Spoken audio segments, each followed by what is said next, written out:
Her Ex Crush Bodyguard, written by Janette Rallison, narrated by Madeline Rozek. Chapter 1. Elliana Devereaux was standing in her bathroom in an oversized t-shirt, fluffy slippers, and an avocado face mask when she realized someone was trying to kill her. No one had broken into her Pasadena house. The doors were locked and the alarm on. The attempt on her life was subtler and had clearly taken some forethought and planning. She stared at the pills in her hand and the bottle she'd taken from her medicine cabinet. The bottle definitely said the pills were Lunesta, the sleeping pills she occasionally took when insomnia struck. However, all the pills in the bottle now were marked with the number 54412, which, according to the internet, was codeine, a drug she was severely allergic to. If she hadn't noticed the pills looked slightly different and checked their number, she would have downed two. Two very lethal little pills. They had to have been switched recently. She'd taken sleeping pills from this bottle. How long had it been? A week ago? 2 weeks, max. She lived alone. No one would have been around to help her when she started convulsing. Tomorrow, when she didn't show up for work, her boss would have called, ticked off at her absence. The other news writers would call as well. She had stories due and wasn't the sort to slack off, let alone ditch her responsibilities. Someone would have eventually contacted her mother, and her mom would insist the authorities break into the house. Then Elliana would be found sprawled out someplace with green goo on her face, wearing a pair of old leggings and an I'll be back Hamilton t-shirt. The police would of course comment on the irony of that. Sorry, lady, I'm afraid not. Would the police even realize she'd been murdered? Or would they think she'd committed suicide? Surely they would know it had to be a murder. No woman with a modicum of pride would let herself be found like this. Besides, why would she care about moisturizing her skin if she wasn't going anywhere but a casket?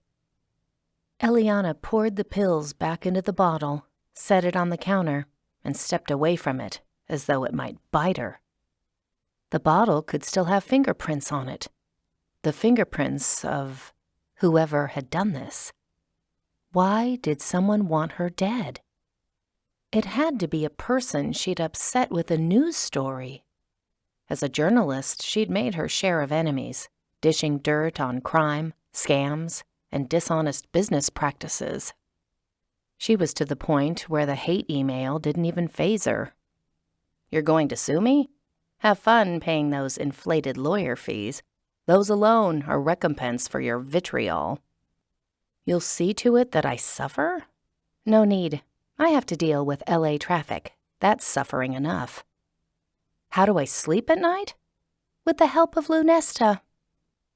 Only Elliana wasn't going to sleep tonight. Someone had taken all of her Lunesta. Her thoughts, she realized, were scattered. She was in shock. She needed to call the police and make a report. The police would help. They'd use those skills she saw on CSI all the time and find whatever whack job had done this. She brought up her keypad on her phone, then caught sight of herself in the mirror. Actually, before she called the police, she needed to get dressed, wash off her face, and quickly clean her kitchen table. She was working on a story on internet dating safety, and printouts of criminal dating profiles were spread around the table. She didn't want some random officer to see all of that and wonder if she was desperate for a date and had a thing for bad boys. No, she should place the call to the police first. The sooner they looked at the evidence, the better. Who knew how long fingerprints lasted? She'd have a few minutes to change and clean before they got here. She called and told the dispatcher what happened, then checked to make sure her doors were all really locked. They were. She scooped up a load of clothes on her couch that she hadn't gotten around to folding. Didn't want the officer to get an eyeful of her underwear. went into the laundry room, and threw the load back into the dryer. She headed to her bedroom and grabbed a pair of jeans. That's when she heard the noise. A creak in the kitchen, maybe the laundry room. Her heart shot into her throat. Was that noise just a normal, there may be ghosts in my house creak? Or was an intruder inside? Someone might have sneaked in earlier when she walked outside to her mailbox. They might have stayed here hiding, waiting to see if she took the codeine. Since she hadn't, the assailant might try to finish her off another way. She stood statue still, listening. No other creaks followed the first, but fear had taken a firm place in Elliana's mind. Someone wanted her dead. Someone might be inside her house. If she tried to flee outside, she'd have to go past the kitchen where the assailant might be. Nope, not doing that. At least, not without a weapon. She dropped the jeans on the floor, locked her bedroom door, and dashed into her bathroom. She locked that door as well. A gun safe sat in the clothes closet off the bathroom, a housewarming gift from her grandmother. Elliana hadn't shot her pistol in years, but she remembered the basics. What she didn't remember was the lock combination. Her mind was too busy listening for sounds from the kitchen to remember numbers. No sounds. That was a good thing. It meant the creak was probably just normal house settling noise. Or a sign that the assailant had realized she'd heard him. The click of the locks gave her away, and now he was creeping up quietly. Why were there so many numbers on the dial? She put her hands to her temples as though she could retrieve the combination that way. At last, the numbers came to her. Her hands shook so much that turning the dial was hard. What sort of ill-adapted response was shaking hands in a dangerous situation? How was this helping at all? She yanked her Glock from the safe, ignoring a stack of cash she knocked out in the process.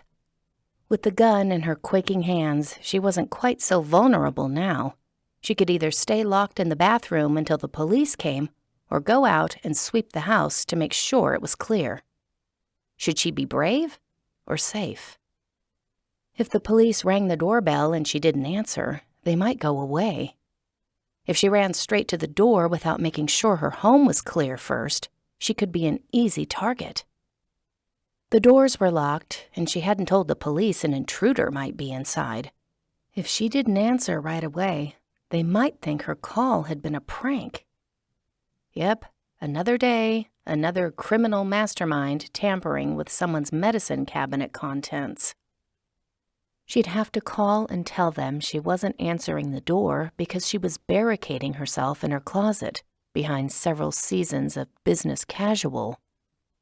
Granted, the police would have to break her front door to come inside. All because she'd heard a creak, one semi-normalish sound. If no one actually was inside, she'd look skittish and a little too Glock-happy. What to do? Brave or safe?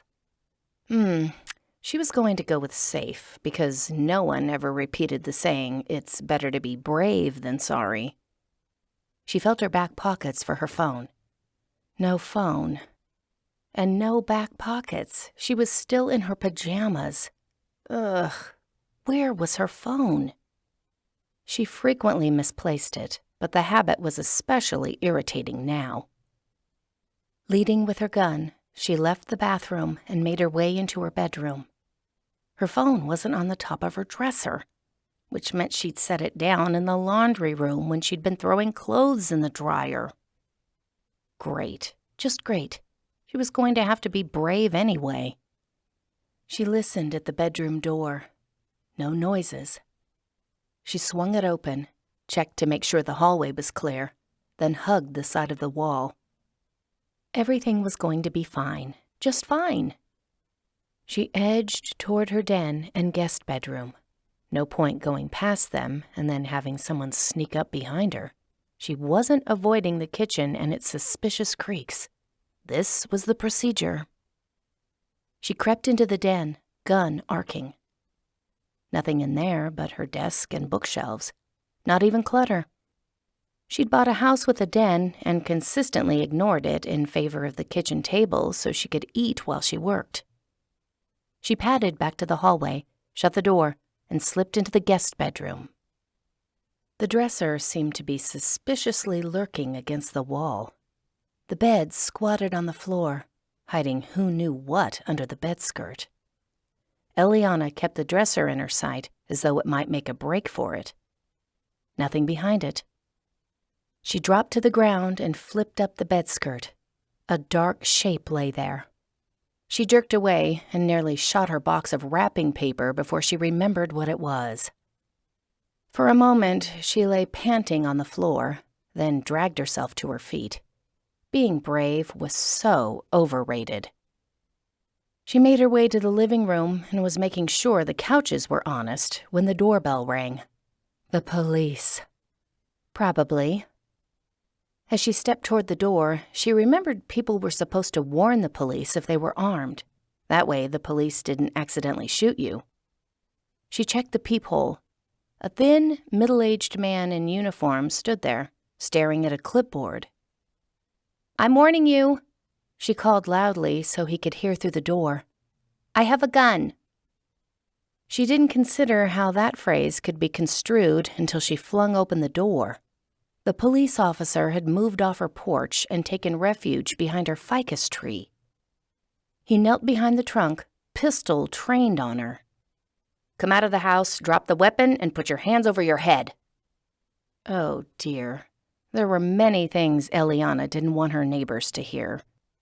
A police officer yelling at her to come out of the house, drop the weapon, and put your hands over your head was high on that list. Still, there was nothing else to do. She raised her hands and shuffled across the patio so he could better see her. "I'm the homeowner." "Can you prove that?" How was she supposed to do that? "I don't have a mortgage statement on me or anything." She carefully placed her gun on the ground. "If you want, I can complain about house prices." Eliana's home alarm went off, an angry, blaring noise. She'd forgotten to turn it off before she opened the door. She pointed back to her doorway. "Can I turn that off?" "Kick the gun away from you and lay face down." So, that was a no. She glanced at the gun and then back at the police officer. "Kicking a loaded gun sounds like a really bad idea." "Do it," he barked. "And lay down." This was only getting worse. Were all of her neighbors awake now and peering out their windows? Most likely. Mrs. Wong, who lived next door, was a light sleeper. Elliana gently nudged the gun farther away from her and lay down on the lawn. The grass was cold and pressed into her bare arms, neck, and face. She felt like a criminal. This was so humiliating. The police officer came out from behind the tree. "If you're the homeowner, why are you concealing your identity?" "What?" "I'm not. These are my pajamas." The officer reached her but didn't return his gun to his holster. "You've concealed your face." Oh, her avocado mask. She'd forgotten about it until just now. Playing hide-and-go-seek with a possible assassin did that to a person. "It's a face mask." "Right," he said. "Why would the homeowner wear a face mask?" She shrugged. Moisturizing benefits? Only then did she realize he thought she was wearing some sort of cloth mask. "It's a beauty product." That probably also didn't make sense to a man. She was anything but beautiful right now. "Look, is there a female police officer anywhere close by who can take over this call?" Instead of answering, he cuffed her, which was totally unnecessary. He slid his gun back into his holster. "Do you have any ID on you?" That would have been helpful, but no. She gave him her name, address, and all the other information she could think of that was on her license. He punched the information into a tablet and was able to access a picture of her license. He turned it so she could see it. "Is this you?" "Yes." It wasn't a good picture of her, but it was her. He shined his flashlight on her face, and his gaze bounced between her and the photo. He seemed not quite certain. Well, that was insulting. She didn't even look good enough to pass for her DMV photo. Finally, he decided that she was who she said she was. He uncuffed her and retrieved her gun from the ground. She stood up, wiping at the dried grass and bits of leaves that were now stuck to her face mask. Yep, nothing improved the look of a face mask like added foliage. She waved in the direction of her neighbors' houses, just in case they were watching, and stalked inside to turn off her alarm. She was no longer worried that someone might be hiding in her house. Any sensible assassin would have bolted as soon as the police officer started shouting. So, at least there was that. Even after Elliana had explained to Officer a little too jumpy Hoffman that she'd heard a noise and had gotten her gun to protect herself, he still acted like she might not be completely stable. He grudgingly checked her doors for any sign of forced entry. She knew he wouldn't find any. She hadn't noticed anything wrong when she locked them. While he did that, she washed off her face in the kitchen sink. He returned to the kitchen and stared at the array of criminal dating profiles on her table. Yep, she knew she should have cleared those off. "I'm a journalist." She dried off her face with a dish towel. "Those are for a story on the dangers of online dating. I work for Channel 12 News." "I watch that station," he said. "I don't recall ever seeing you." Should she be complimented he considered her news anchor material, or offended because he was insinuating she was lying about her career? "I'm a news writer, not an anchor." There were a lot more jobs at a news station than people supposed. Elliana led the way to her bathroom and related how she'd noticed her medication had been switched, adding that she had a severe codeine allergy. He took down her information without any sense of outrage and picked up the bottle. She winced at his careless handling. "Shouldn't you dust that for fingerprints?" "We don't do that unless a serious crime has been committed." She blinked at him. "This is a serious crime. Someone tried to kill me."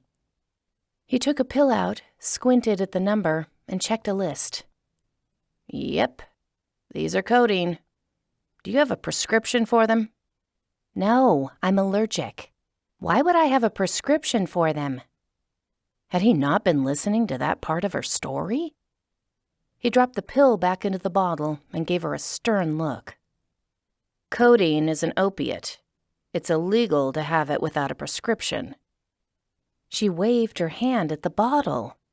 "Well, when you find whoever did this, you can check to see if they have a prescription." He twisted the lid back on. "Do you have any other prescription drugs?" "No."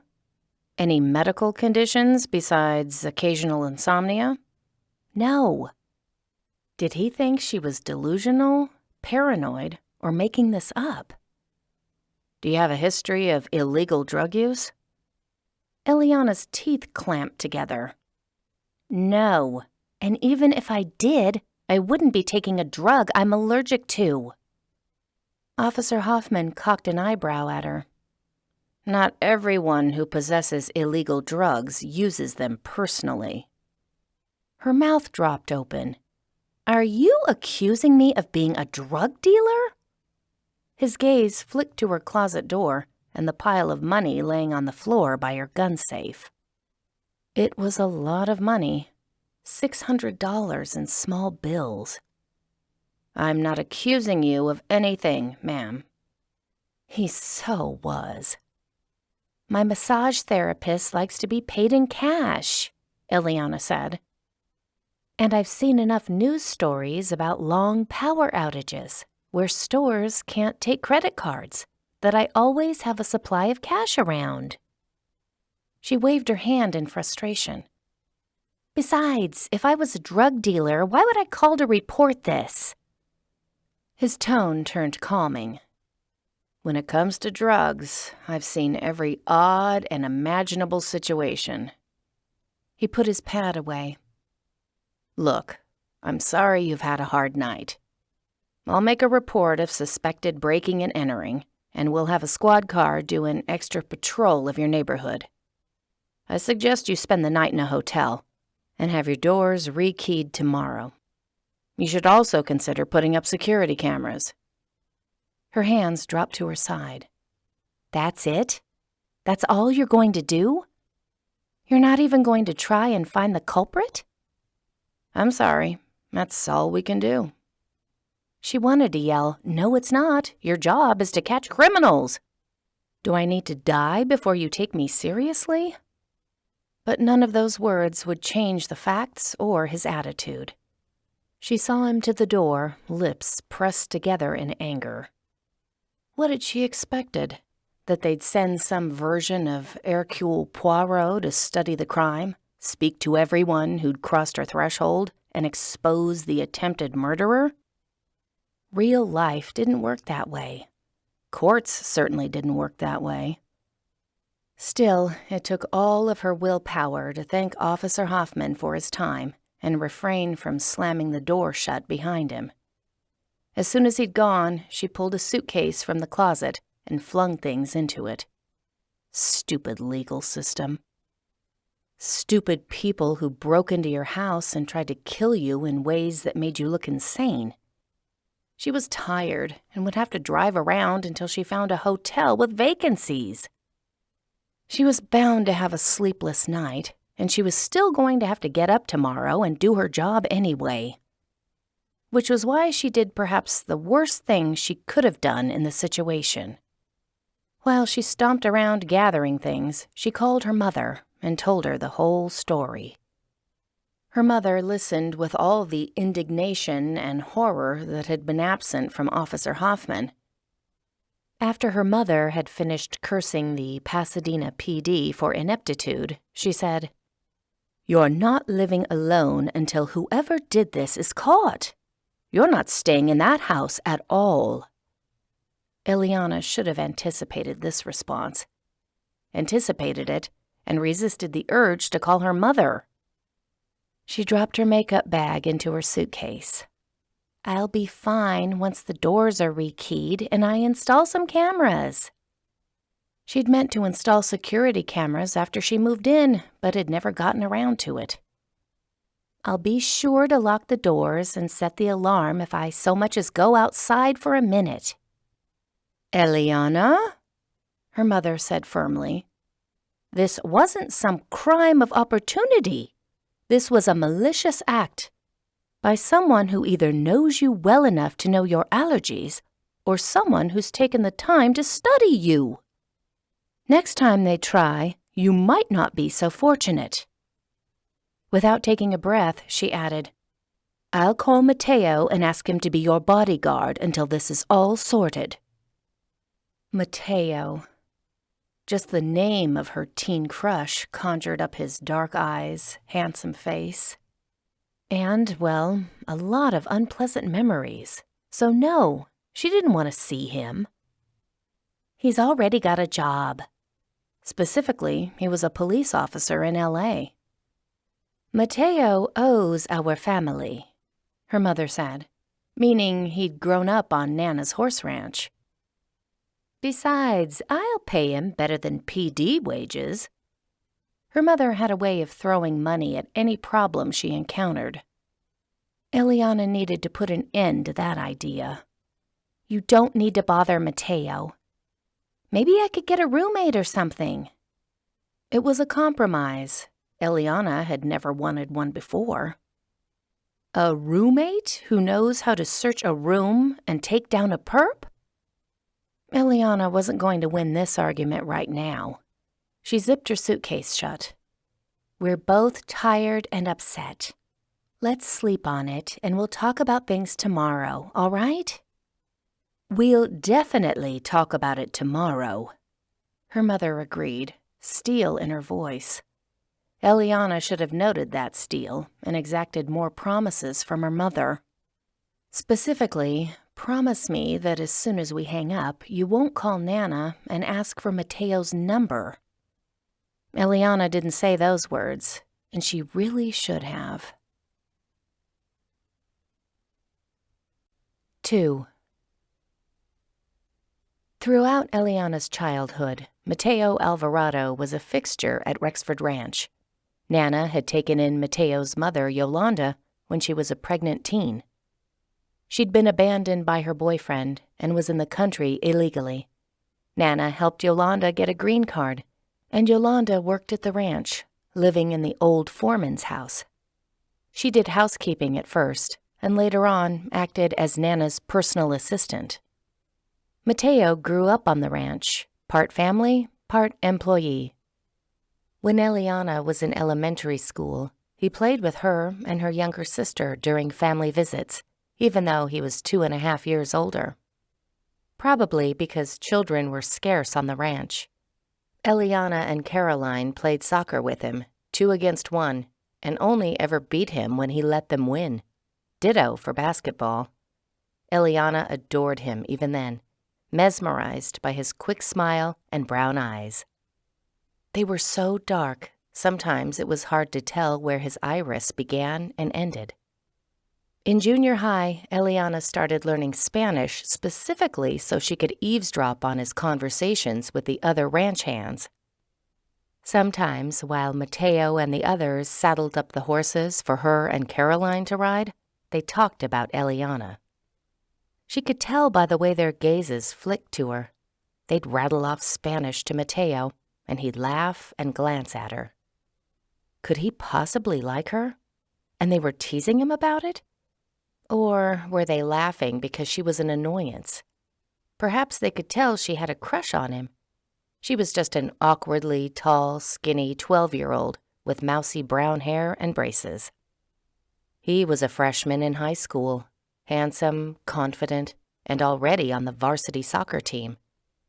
Her junior high Spanish, unfortunately, wasn't sufficient to let her discern more than a few words of the too quick conversations. She continued with Spanish in high school, never mentioning this fact to Mateo. But by then she had learned other methods of telling whether a guy liked her. Flirting. During her freshman year, Eliana became pretty.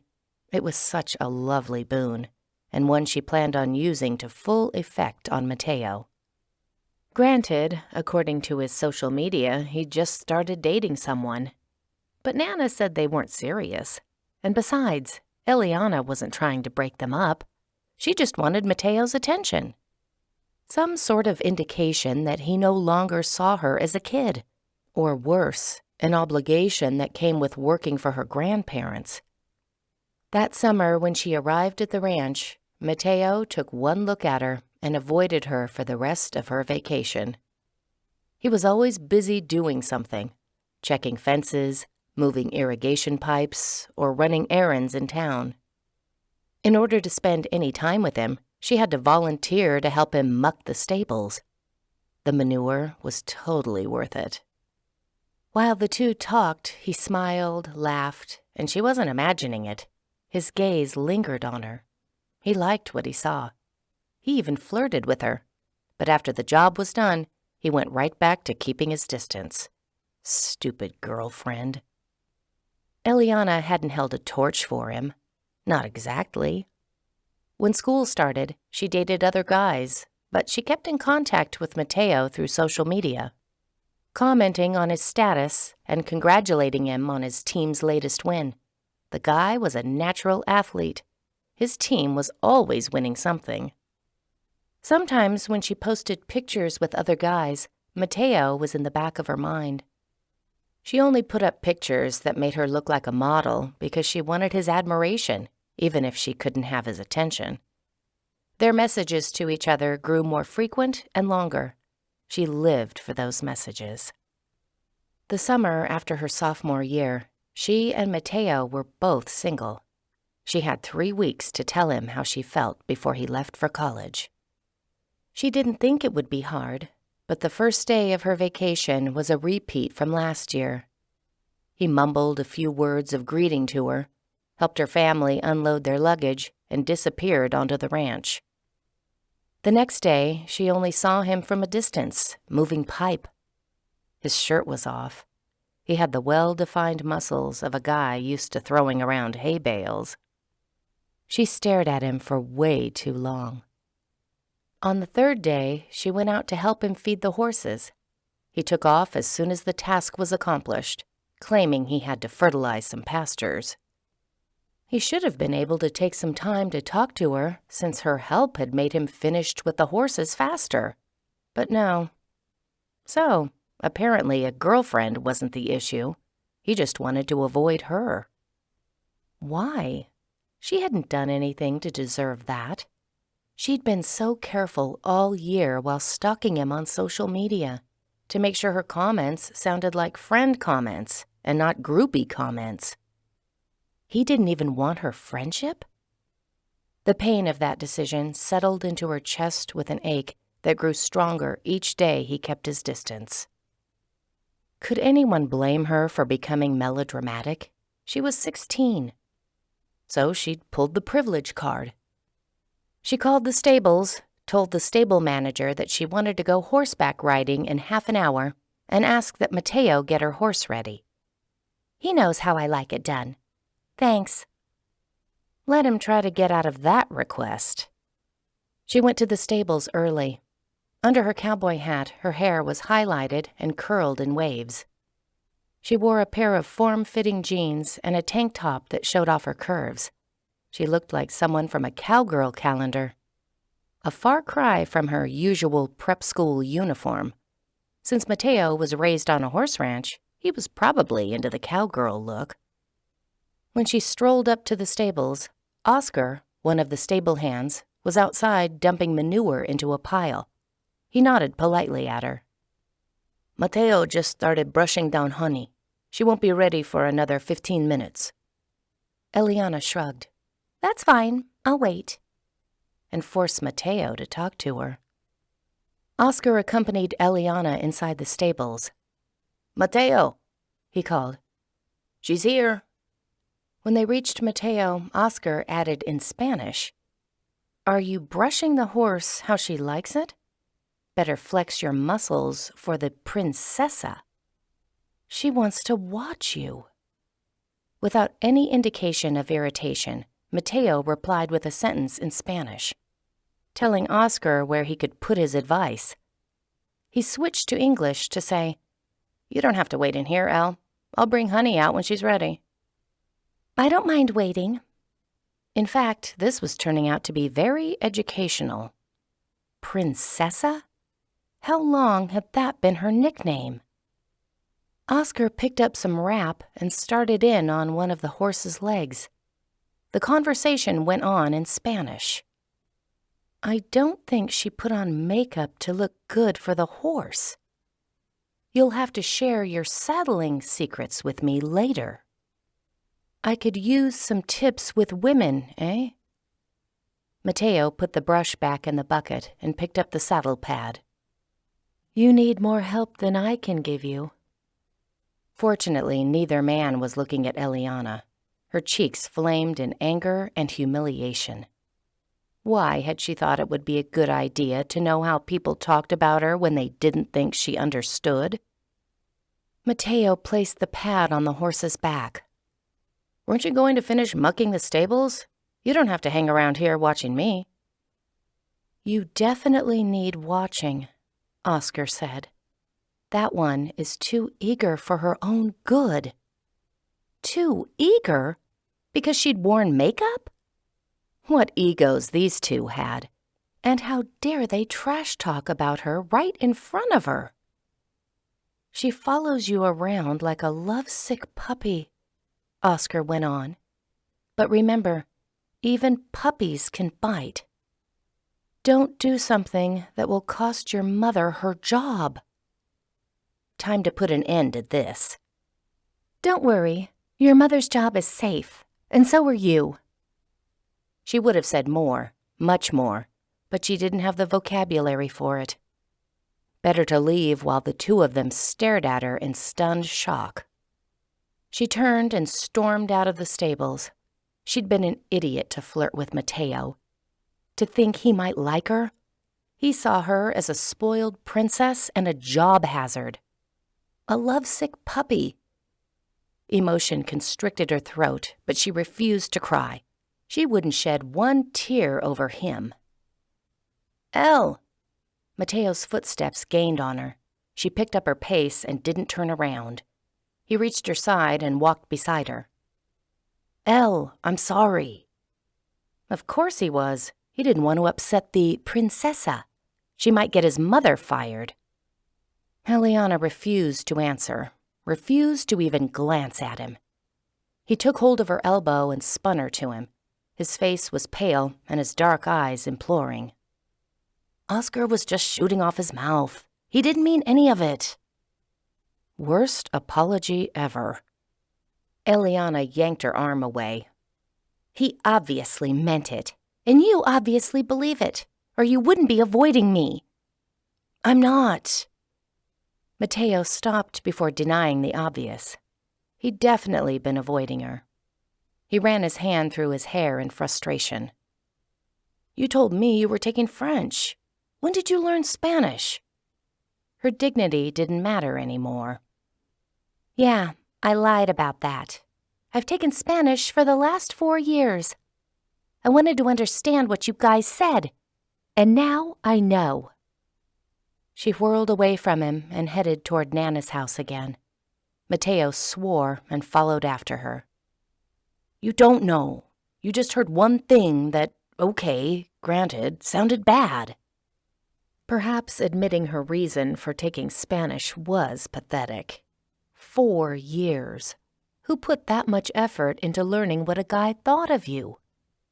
Most girls could just figure out that if a boy avoided her for 2 summers straight, he wasn't really all that into her. No knowledge of a foreign language required. Jeez, she was so dumb. Mateo took hold of her elbow again, stopping her angry march. This time he put himself in between her and the path to the house. Oscar only said that stuff because he knows there are reasons you and I shouldn't be together. Without waiting for her response, Mateo listed them off. You're only 16, and I'm legally an adult. My mother works for your grandma. And your dad? Trust me, he wouldn't be happy if you started dating the Mexican help. Eliana's head jerked back. Are you calling my dad a racist? No, Mateo said. Not necessarily. He gives me the stay away from my daughter look. I've never asked his reasons. Maybe he dislikes ranch hands of all races equally. Was Mateo trying to joke about this? Just shift the blame? Eliana had never seen her father be anything but polite to Mateo. She yanked her arm out of his grip. You're so full of yourself. You assume that any girl who puts on makeup wants to impress you. Well, newsflash, they don't. Makeup is a big industry. I happen to wear it every day. Her words would have had more weight if she hadn't gotten choked up halfway through. It was pitiful to have to lie about dressing up for a guy. She'd brought hot curlers to a ranch. All of her attempts to attract him, how lame they seemed, how easy to see through. He'd never been interested in her. She'd made a fool of herself and become gossip fodder for the ranch hands. Tears blurred her eyes. She stared at the ground, hating herself for showing such weakness, for letting him know how much he'd hurt her. She tried to go around him. He stepped in front of her and put his hands on her shoulders. Elle. It was almost a plea. Her gaze snapped to his face. She was going to say, "What do you want from me? Just let me go." He didn't give her time. His head bent toward her, and he kissed her. His lips were soft and hesitant, moving lightly against hers, even though she was just standing there, shocked. Her heart beat wildly. Shivers ran through her. She wanted to wrap her arms around his neck and return the kiss. But he didn't want her. He'd been clear about that. She was only 16. He was a real man and all of that. So what did this mean? He hadn't changed his mind. Her bout of anger and tears hadn't awakened his interest. He didn't suddenly see her as being less 16-ish. This was a pity kiss. He was trying to mollify her so she wouldn't tell anyone that he and Oscar had talked smack about her. Oscar had already told Elliana what motivated Mateo. He didn't want her to do or say anything that could endanger his mother's position with her grandmother. Or, for that matter, his own position with her grandmother. And Elliana was standing here, letting him kiss her, letting him manipulate her when his feelings were more than clear. She pushed away from him. "Stop it! You don't have to do that." She didn't look at his face to see his reaction. Tears pricked at her eyes, and she didn't want him to see them. "Don't ever talk to me again." She darted around him and ran toward the house. This time, he let her go. She didn't tell her parents or grandparents about what Oscar had said about her. Mateo should have known she wouldn't. Admitting it would be too humiliating. Instead, when she got to the house, she begged her mother to let her invite some friends to the ranch. Her red eyes? Those were easy to pass off as tears of loneliness. Her grandparents' house had more than enough room for her friends. It was a 2-story, sprawling brick mansion. Elliana pointed out that she could even invite some guys to stay in one of the bunkhouses. Back when her great-grandparents had run cattle on the ranch, they'd built several of those. Her friends from prep school would have so much fun riding horses. Everyone would think she had amazing parents for inviting them. Perhaps because Elliana rarely cried, her mother gave in. The next day, 3 girls and 3 guys arrived. Every day, Elliana had Mateo saddle up the horses for them. While he was around, she shamelessly flirted with the guys. They didn't seem to mind. As far as revenge went, perhaps it was lacking. When she and her friends came out to ride, Mateo never spoke to her more than was needed. But then she'd told him not to speak to her again. She'd also ensured that she was never alone, so he wouldn't have the opportunity. She didn't want to look at his dark brown eyes anymore, let alone try to figure out what his gazes meant. She hoped they were regretful, but they were probably just amused at her childishness. After that summer, Mateo left the ranch for college, a criminal justice major. If it hadn't been for the updates Eliana's grandmother gave her, she could have pretended he didn't exist at all. Until now, because her mother wanted him to be her bodyguard. Well, Mateo wouldn't go for that. Not with their history. He probably wanted to avoid her just as badly as she wanted to avoid him. If Eliana's mother asked him, he'd politely refer her to someone else, and that would be for the best. 3. At the hotel, Elliana couldn't sleep. Lying in bed wondering who's trying to kill you and how they got into your house will do that. The switch from Lunesta to codeine had to have happened sooner than the last time she took sleeping pills, which was a week or 2 ago. In that time period, she might have left one of her doors or windows unlocked. Occasionally, she forgot. Someone could have gotten in that way. Last weekend, she'd had a going-away party for the head makeup artist, and a dozen coworkers had come, but none of them had a reason to knock her off. Her mother had stopped by. Obviously, she wasn't a suspect. No one else had come by, had they? Maybe it was impossible to figure out the criminal's identity by thinking about who could have gotten into her house. A better question was, who wanted her dead? Not long ago, she'd written a story about a doctor who'd been purposely overprescribing opiates. He'd lost his license after the show aired, and she'd gotten a lot of hate email from him. As a doctor, he could have found a way to access her medical records and discovered her codeine allergy. Maybe this was Dr. Kennedy's revenge. Or maybe this hadn't been a murder attempt at all. Maybe whoever put the codeine in her bathroom didn't know she had an allergy. A few months ago, she'd written a story about a gang of drug dealers targeting high school students. They were all arrested, but a couple were already out on the streets again. One of them could have planted an illegal drug in her bathroom and planned to report her to the police to get her arrested or fired. Maybe they even had tipped off the police, but their revenge hadn't worked because, judging from her encounter with Officer McApathy, the police didn't really care about that sort of thing and had never followed up on the tip. She hoped that was the case. Perhaps it was time to review her life choices. She was actually lying in a strange hotel room hoping that a gang of drug dealers had attempted to get her fired, because that wasn't as bad as a murder attempt.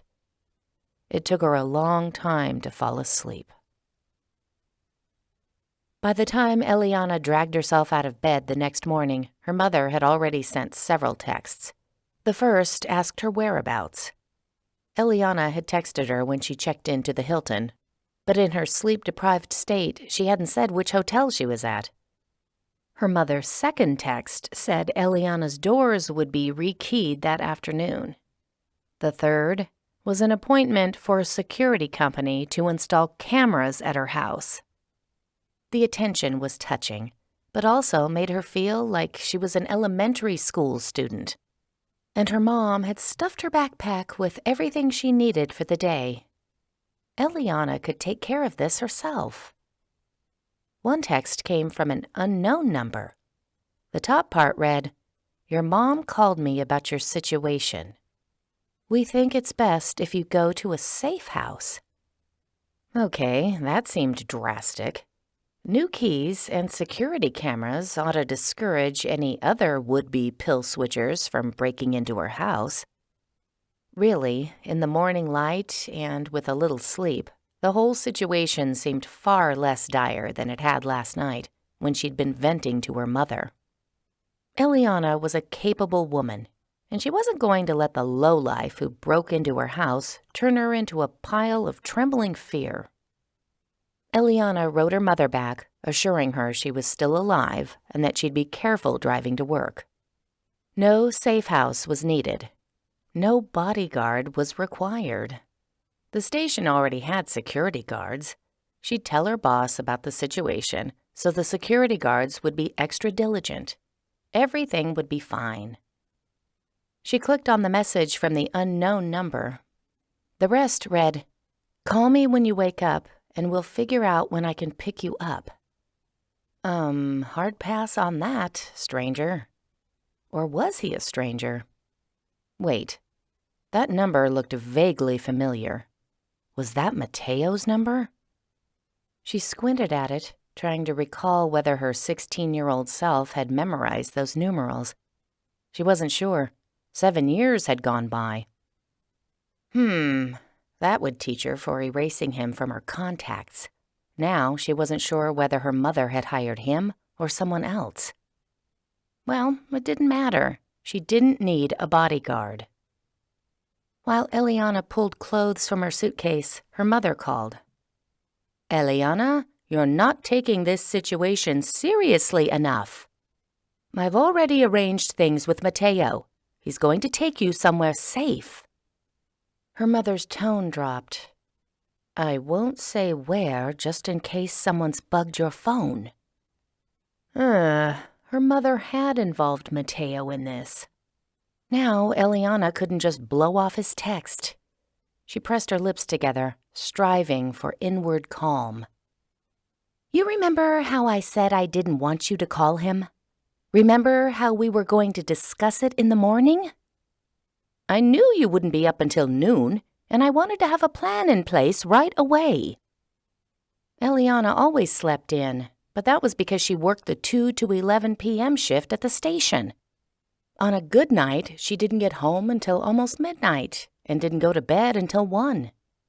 It wasn't noon right now. It was 11:30, technically still morning. "Mom, I know you mean well, But I can't just leave. I have a job. I've got an appointment for an important story scheduled today. Elliana, I promise I'll be careful. And speaking of that appointment, I've got to get ready. I'll call you tonight when I'm done with work. Love you, Mom. Thanks for your help. Bye. She hung up before her mother could protest further. She headed to the bathroom, staring at the message from Mateo. How should she best word her response so she sounded professional? She settled on, I appreciate your concern, but I'm afraid my mother overreacted to the situation. I'm not in need of a safe house or extra security. Sorry for any inconvenience this has caused you. She sent the message and took a shower. When she got out, his reply waited for her. Elle, someone tried to kill you. That means you're in danger and do need extra security. What hotel are you at? Stay there and I'll pick you up as soon as my shift ends. It was just like him to ignore her assertion that she was fine. He'd always seen himself as smart and competent, and her as, well, a silly girl who followed him around. He probably thought she flirted with any guy with good hair and biceps. She got dressed and wrote, I can't give out information about my location. As you pointed out, I need to be cautious. I don't even know if this is really Mateo. And thank goodness that she didn't use one of those location apps on her phone, or her mother would have already given her whereabouts to Mateo, and he'd be waiting in the lobby for her. His answer was almost immediate. If you want proof of my identity, I can tell you the last thing we did before you stopped talking to me. Jerk. Her cheeks burned just at the thought of that kiss. It made her wish she'd slapped him for taking ungranted liberties. Thanks for reminding me of another reason I don't want you as a bodyguard. I hope you didn't quit your police job to take this assignment. Elliana ignored the almost instant ding of a return message and did her hair and makeup. As she was leaving the room, she checked her phone. He'd written, I'm using some comp time. I promise to be the best bodyguard you've ever had. Easy. She'd never had a bodyguard before. Another message came through from him. Elle, stop being stubborn. This isn't a time to hold grudges. Still with the ego, he was sure her refusal was about him and not about the fact that she could take care of herself. Elliana, it's my job to be stubborn. I've got things to do, people to investigate, and crime lords to topple. Or, if not crime lords, then at least the occasional crime squire. One of the stories she was working on involved a senator taking kickbacks.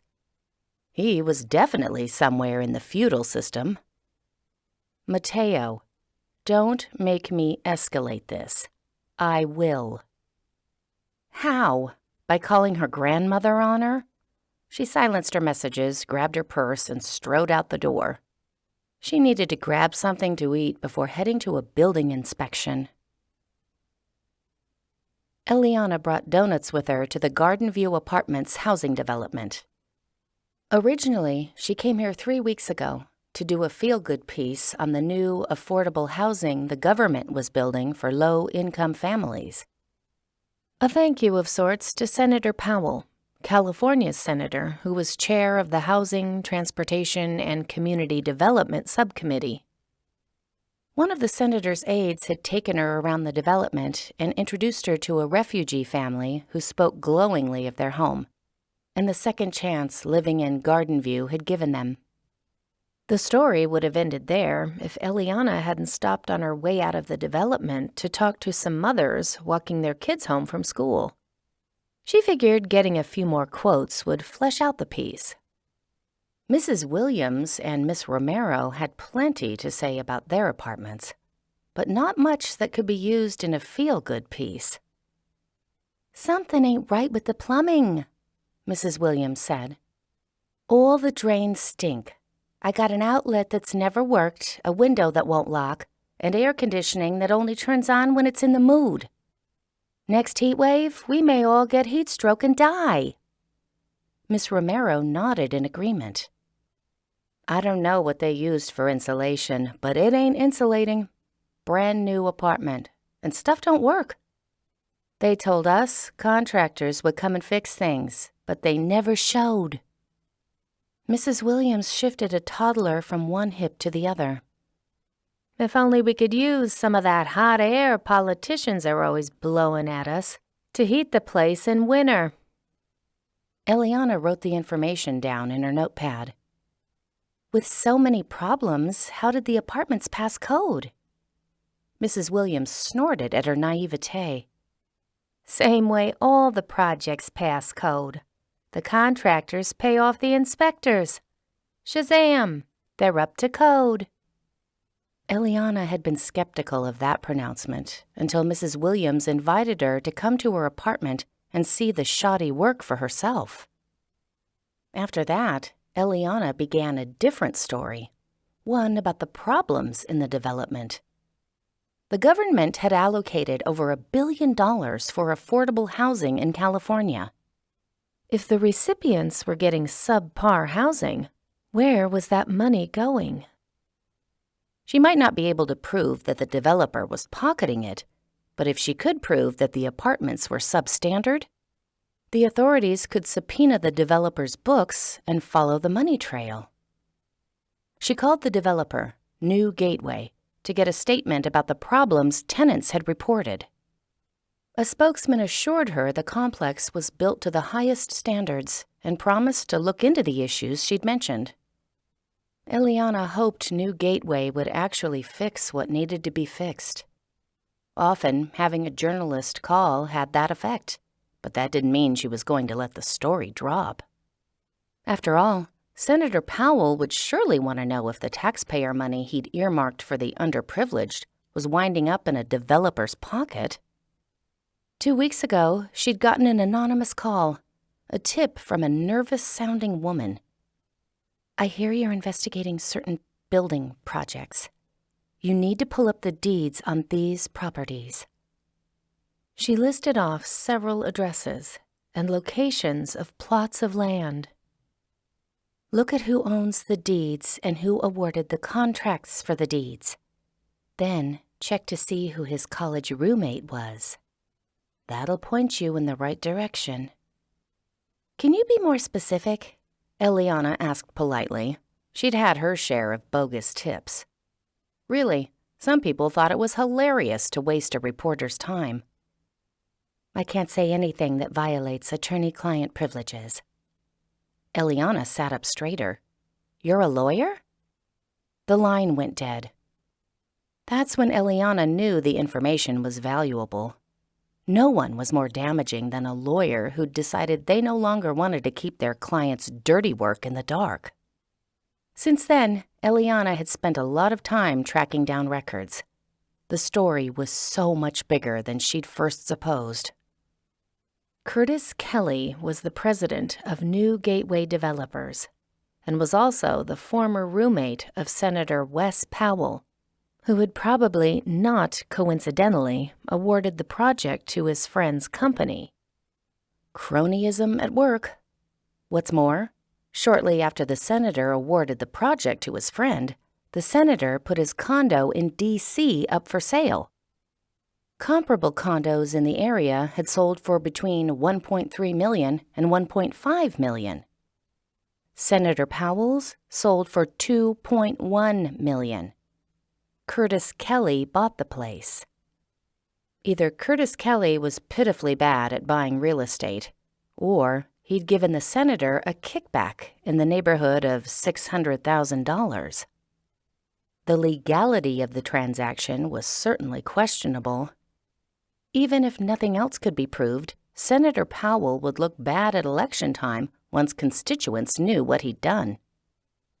What's more, 2 years ago, New Gateway had bought several tracts of land for their affordable housing projects near cities that were in the process of urban renewal. But the company had never built anything on the land. No affordable housing. Chances were they knew the land would become valuable. They had used government funds to buy it, and they were holding on to it to sell it at a high profit. Elliana just needed a few more details before she was ready to break the story, one of which she would hopefully get today. She'd hired an inspector to take a look at Mrs. Williams' apartment. Elliana couldn't very well claim substandard workmanship without an inspector's report. She texted Mrs. Williams that she was on her way, drove to the complex, and parked next to the inspector's truck. He climbed out, hauling a bag of tools with him. He was a wiry, middle-aged man with tan, weathered skin and receding blonde hair. She got out of her car and grabbed the donut box. She'd bought it for Mrs. Williams and her children as a thank you gift. But 11 would still be plenty. She held out the box to the inspector. "Care for a shot of sugary sustenance?" He shook his head. "Can't eat anything while I'm working." "I won't tell." He started toward the walkway. "You're a reporter. You always tell." She kept pace beside him, heels clicking on the pavement. "You're not officially on the job until we reach the apartment." She held the box out to him again. "Fine." He chose a maple donut and took a bite. "But this in no way will influence my report." "Please, if I was trying to bribe you, I would have offered something better than a donut. A burrito, at least." They went upstairs to the 4th floor, and Elliana rang the doorbell to Mrs. Williams' apartment. It didn't work. "That should be strike 1, she told the inspector and knocked on the door. He reached around her and pressed the doorbell himself. Apparently, he doubted her ability to correctly operate the thing. Still no ring. He shook his head and made a note on his pad. No one answered the door. Yesterday afternoon, Elliana checked with Mrs. Williams, and she'd agreed to have the inspector come. Elliana pulled out her phone. She'd missed a text from Mrs. Williams. It read, "You can't come. They threatened to evict me if I talked to you again." Elliana stared at the message, stunned. Talking to a reporter wasn't grounds for eviction.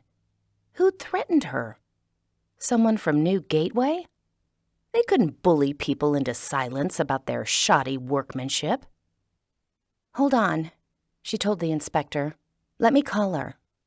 Elliana could convince her to open the door if she could just talk to her. The call went to voicemail. "Mrs. Williams?" Elliana said loudly. "This is Miss Devereaux. I want to assure you there are laws regarding when a landlord can evict a tenant. If you talk to us, I'll do a story on anyone who tries to force you from your home for being a whistleblower." "You'll do a story?"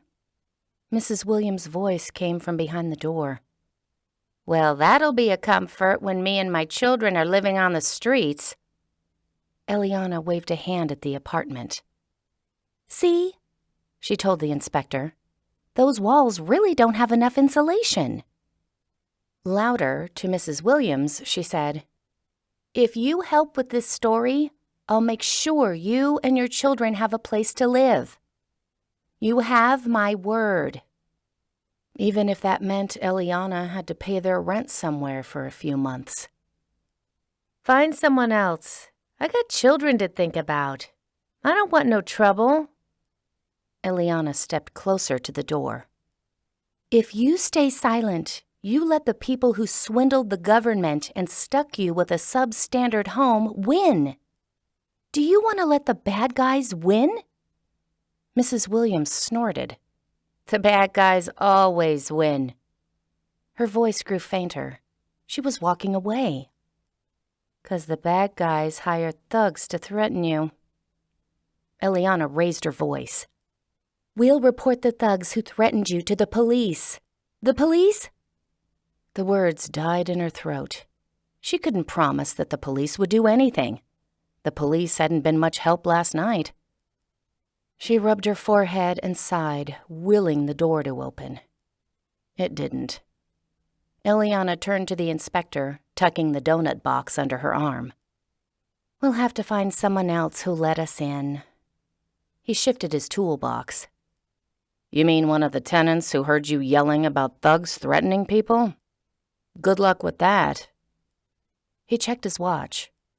"I have other appointments, so I can't wait around. You'll have to reschedule." He was already edging to the stairs. "Wait, when can you come out again?" "I'm pretty busy. Might not be for a while." He headed down the stairs. "I'll send you a bill for my trip fee." Just what she needed. She was not only going to have to find a new tenant, she'd have to find a new inspector. One who could come soon. She squared her shoulders, took a deep breath, and tramped down the stairs. She'd go to a different floor and ring doorbells until she found someone who wanted to stand up for their rights. This someone didn't live at the first 5 doors she knocked on. 4 didn't answer, and the old man at the 5th listened silently to her explanation and said, "I don't trust news people. You all get your marching orders from China." China? That was a new one. She didn't know how to reply. "Impossible," she finally said. "I don't speak Chinese." His eyes narrowed. "Yet."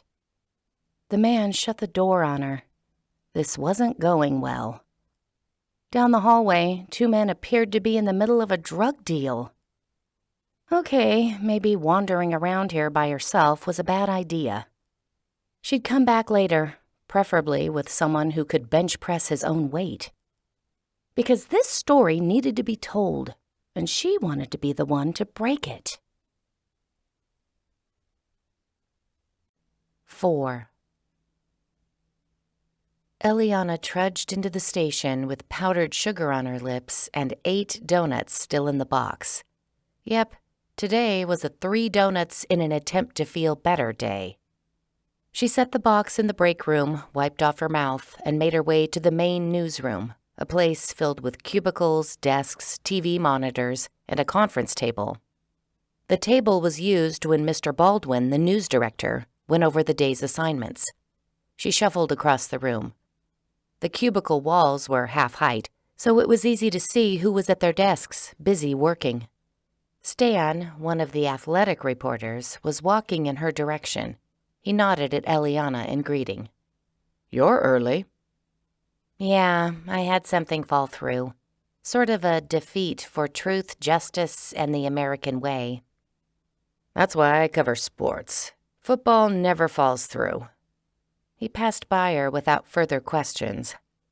"I should have taken up football," Elliana muttered.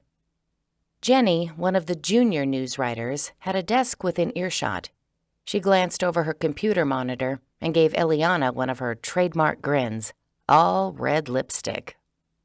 "It's never too late for a career change." Elliana paused by her cubicle. "Do you mean I should report on football or play it? Because I definitely think it's too late for one of those things." "Report, of course. Playing gives you helmet hair." Jenny raised her eyebrows suggestively. "Think of the time you'd get in the locker room interviewing players." Have you ever smelled a locker room? Have you ever seen a buff guy wearing only a towel? Just on TV, actually, but Elliana didn't want to talk about her lack of a love life. She shook her head. "I don't know if I could give up the glamorous life of a news writer." Jenny snorted and gestured to her computer. "At least you get important stories. I've got a leaf blower ban, an increase in coyote problems, and why car maintenance is so expensive in California." Elliana cocked her head. "Are the coyotes causing problems or having problems?" "Causing." "Pity. The other would have been an interesting story." "And in that case, it would have been assigned to you." We've all got to start somewhere. She waved goodbye to Jenny and headed to Mr. Baldwin's office. He needed to know that the story on the new gateway developers had hit another obstacle, and also that someone had tried to kill her. The building security should know about that, just in case someone left a suspicious package for her in the lobby or something. A wall of windows lined the front of Mr. Baldwin's office so he could look out at the floor and check up on the employees. His door was usually shut. He didn't like interruptions and was famous for his over-the-spectacles, "why are you bothering me when I have so much to do" stare he gave to people who knocked on his door. She knocked anyway. "Come in," he called. She stepped inside and shut the door behind her. Mr. Baldwin was middle-aged, broad-shouldered, and slightly out of shape. He always wore a suit but threw the coat over his chair first thing in the morning and rolled up the sleeves of his dress shirt. The color of his tie may or may not match his shirt. He didn't seem to care. But his shoes? Those were a statement of class. The man owned several Berluttis, all Italian handcrafted leather with no visible stitching. They were the sort of shoes cows were proud to die for. Elliana sidled up to his desk. "I need to talk to you about a couple of things." He didn't look up from the pile of paper he was sorting through. "Fine, as long as you're not asking for a raise, a promotion, or a better parking spot." Any of those would be nice, but she wasn't asking, yet. After this story went big, maybe. Mrs. Williams backed out of the inspection. Someone, I'm guessing someone from the developer, threatened to evict her if she spoke to me. Mr. Baldwin grunted in disapproval.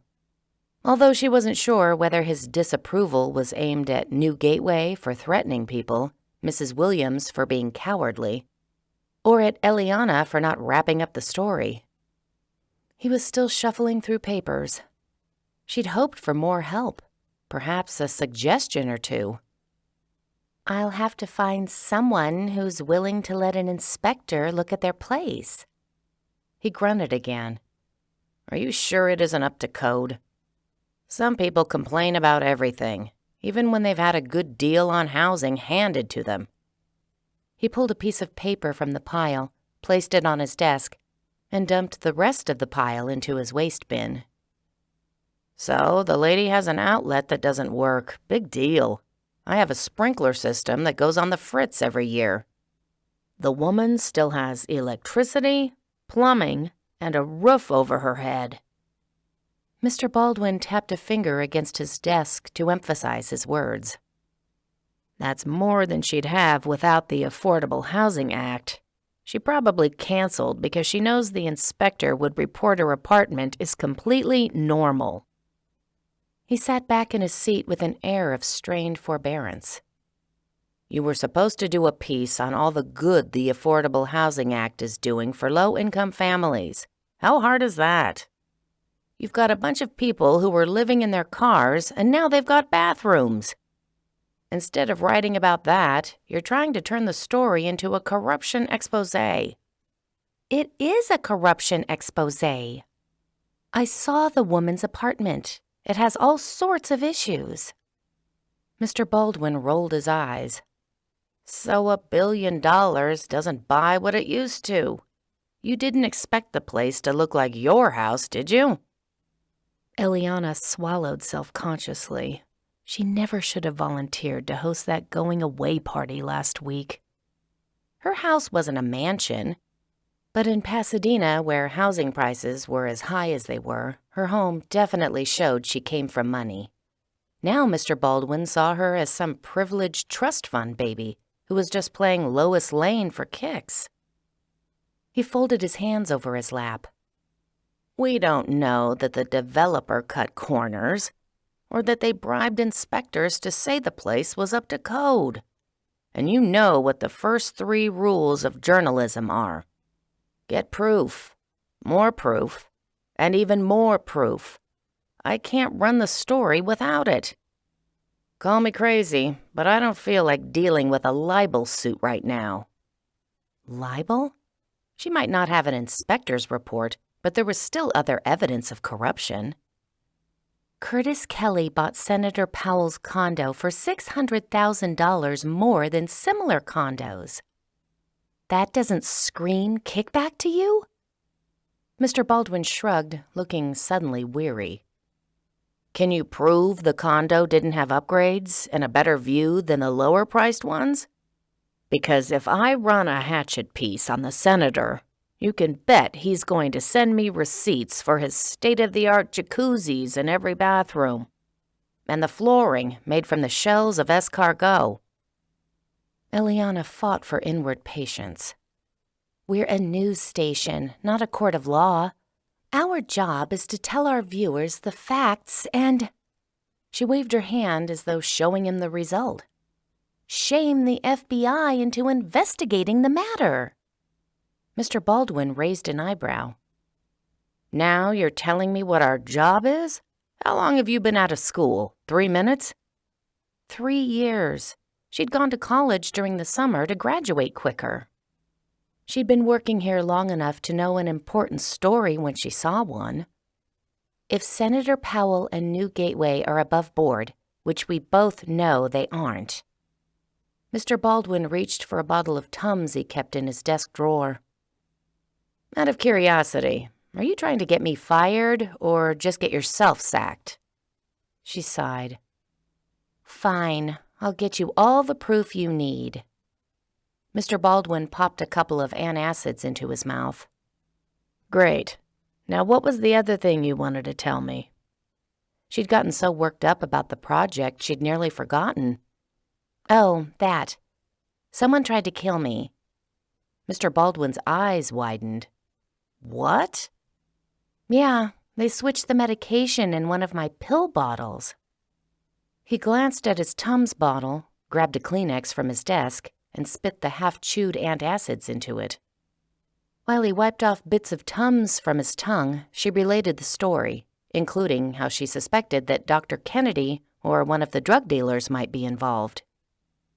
For a moment, she wondered if New Gateway or Senator Powell could be behind the attempt.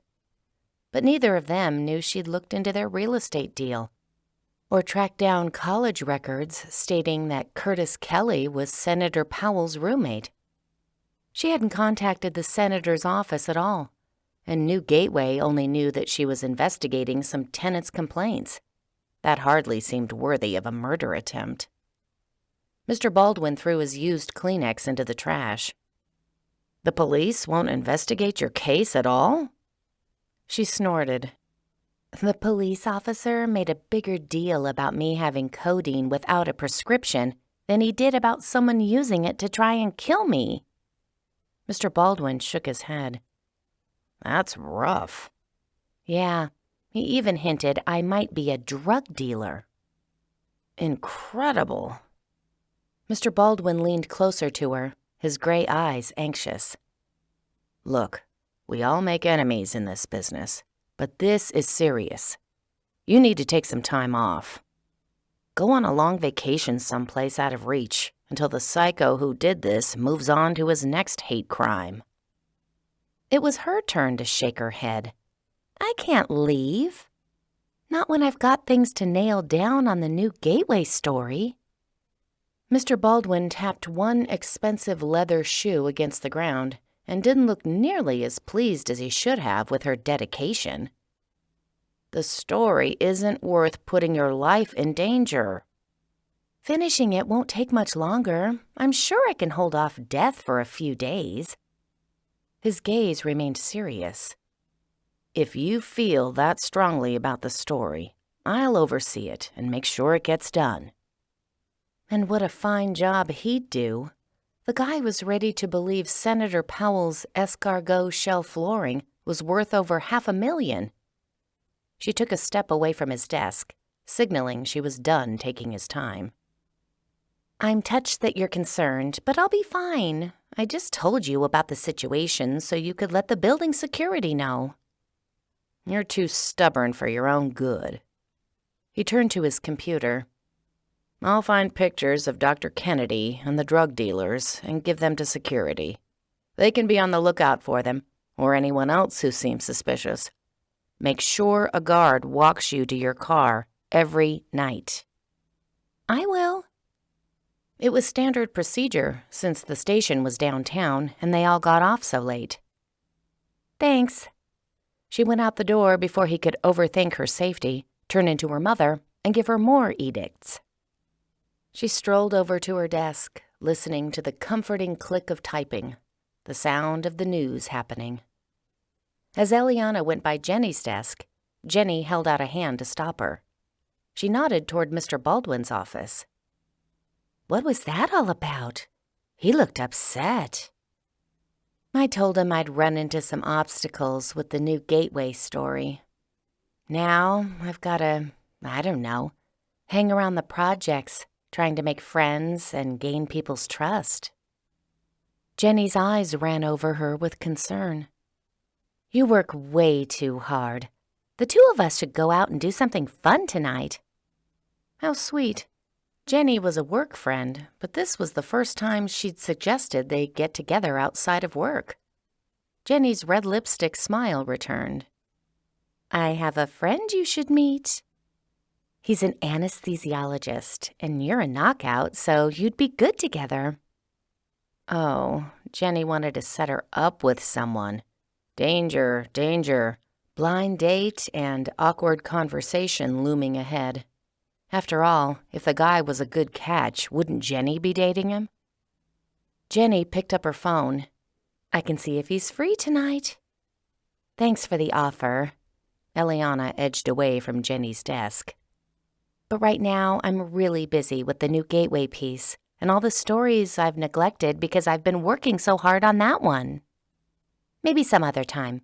You know, like when the online dating criminal story has faded from my memory." "He's not a criminal," Jenny called to Eliana's retreating form. "They wouldn't let him drug people if he had a record." A stunning reference. Once Elliana was in her cubicle, she checked her email. No Freedom of Information Act documents. She'd requested a list of Senator Powell's donors to see if New Gateway or Curtis Kelly were listed. The report was days overdue. Even more frustrating, she still hadn't gotten an email from Oregon's Secretary of State office. While trying to track down the owners of New Gateway Developers, she found it was owned by a Californian LLC that was in turn owned by an LLC in Oregon, titled Moore, Steinway, and O'Donnell. The names on the LLC might not accurately reflect its owners. Any names could be used in a title. She'd filed an information request at the Secretary of State's office. If Senator Powell, his wife, or any of his children were listed, it would be proof he was neck-deep in corruption. She scanned the rest of her email. The bulk were requests for stories from people who were basically promoting themselves or their products. One email asked why the station avoided doing shows on the extraterrestrials that roamed L.A. Maybe that one had merit after all.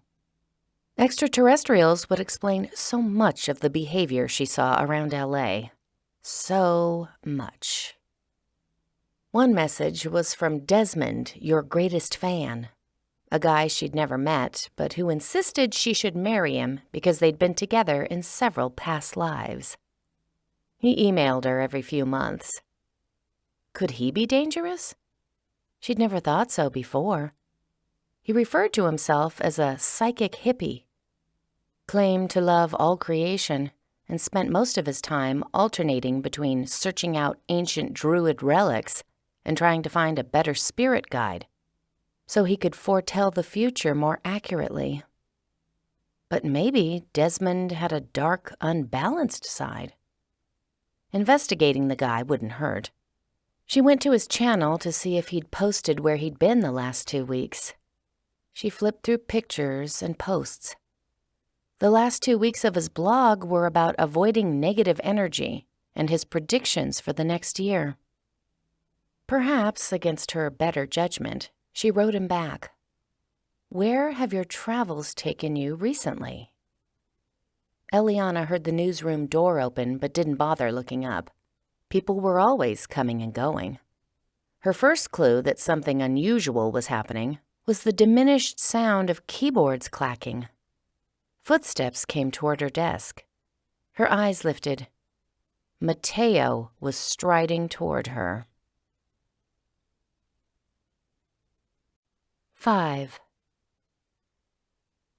Mateo was tall, dark, and even more handsome than he'd been 7 years ago. His brown hair was cut short on the sides, and his jawline, she'd forgotten how square it was. Police work had clearly been good for his physique. He was muscled and lean, imposing. Dressed in full police uniform and without a hint of a smile on his lips. Her mother must have told him where she worked. Elliana so didn't need this right now. Mr. Hot Cop was going to cause a scene. Everyone in the office stopped what they were doing to watch him approach. She didn't want to have this conversation while her coworkers were listening, but it looked like she didn't have a choice. He reached her, still no smile. His dark eyes were intense and would have been intimidating if she didn't know him. Elliana swiveled in her chair to face him. She would handle this professionally. He was going to have to learn to take no for an answer. "Can I help you, officer?"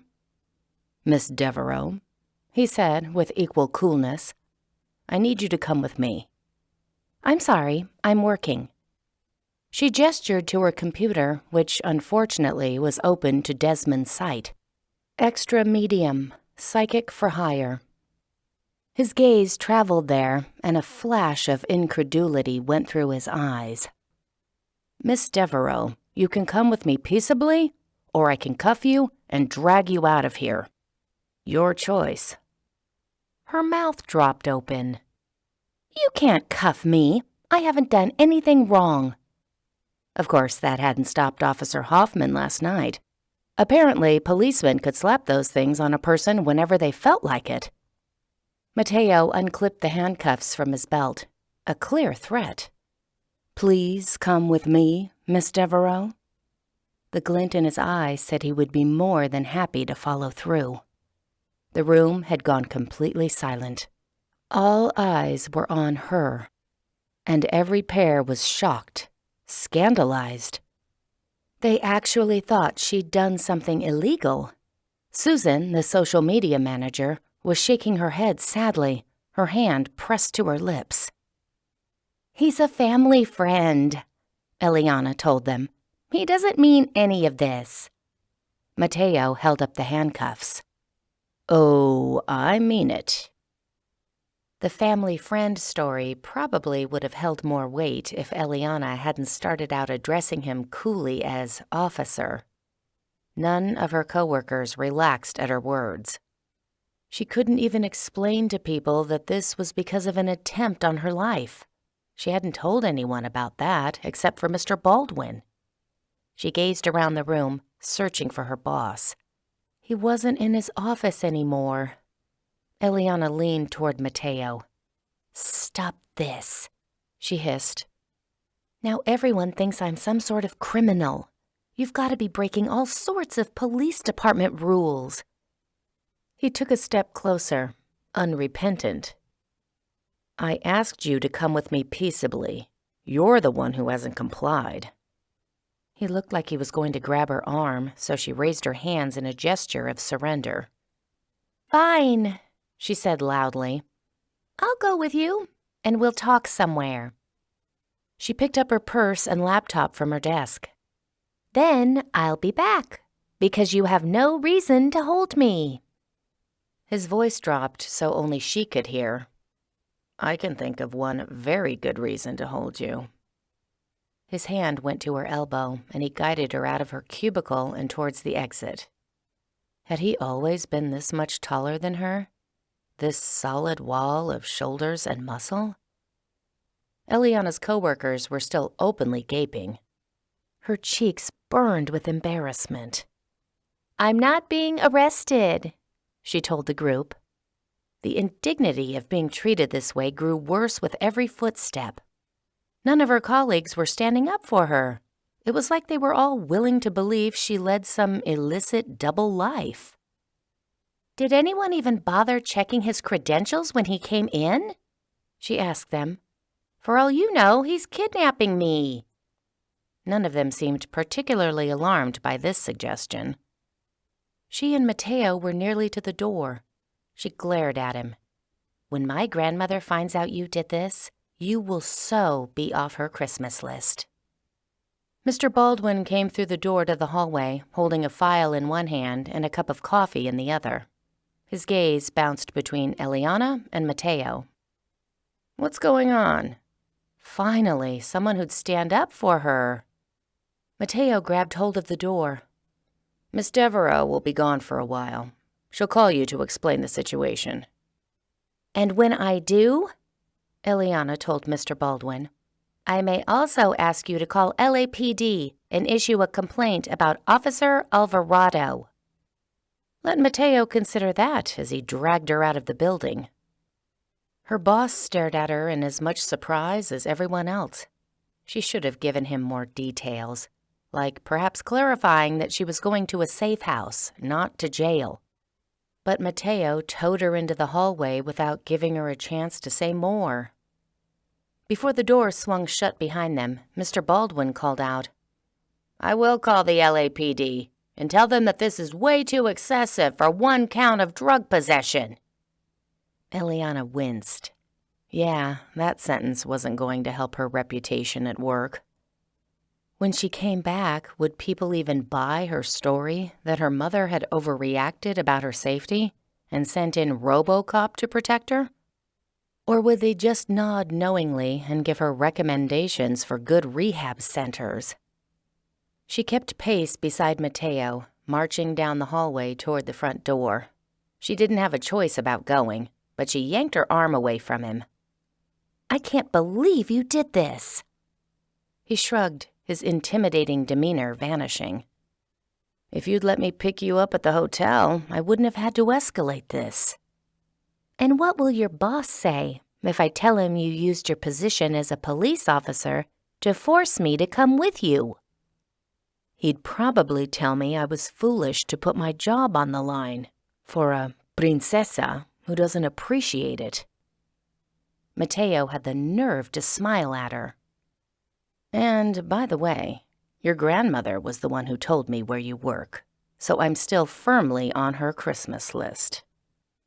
Elliana stifled a groan.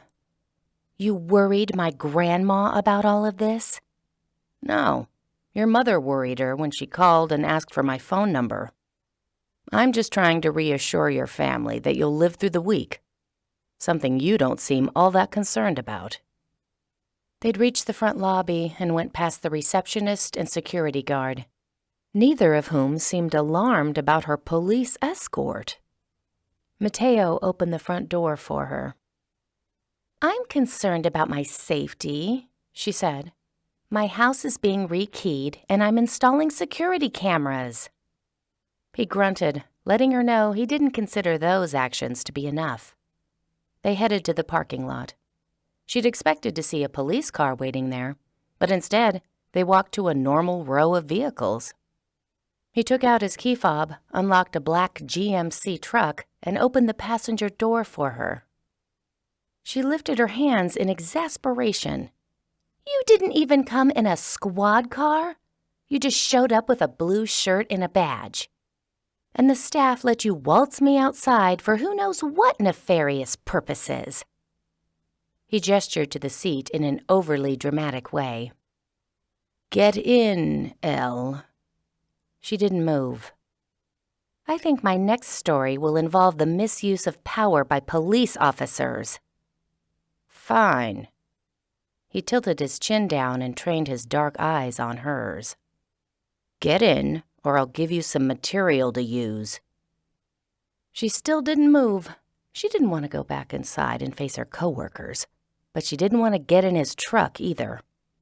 He took a step closer, bringing that wall of muscle nearer to her. His eyebrows were raised in a challenge.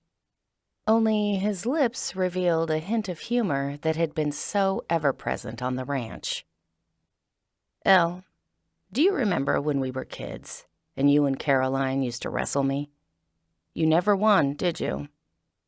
Do you suppose that's changed? He held up the handcuffs and dangled them in front of her. Wearing these is pretty uncomfortable, but I have no qualms about putting them on you. He would. And that's just what she needed the security cameras picking up, so her coworkers had more to talk about. She got into the passenger side, arms folded. Mateo took his place behind the wheel, revved the truck to life, and drove out of the parking lot.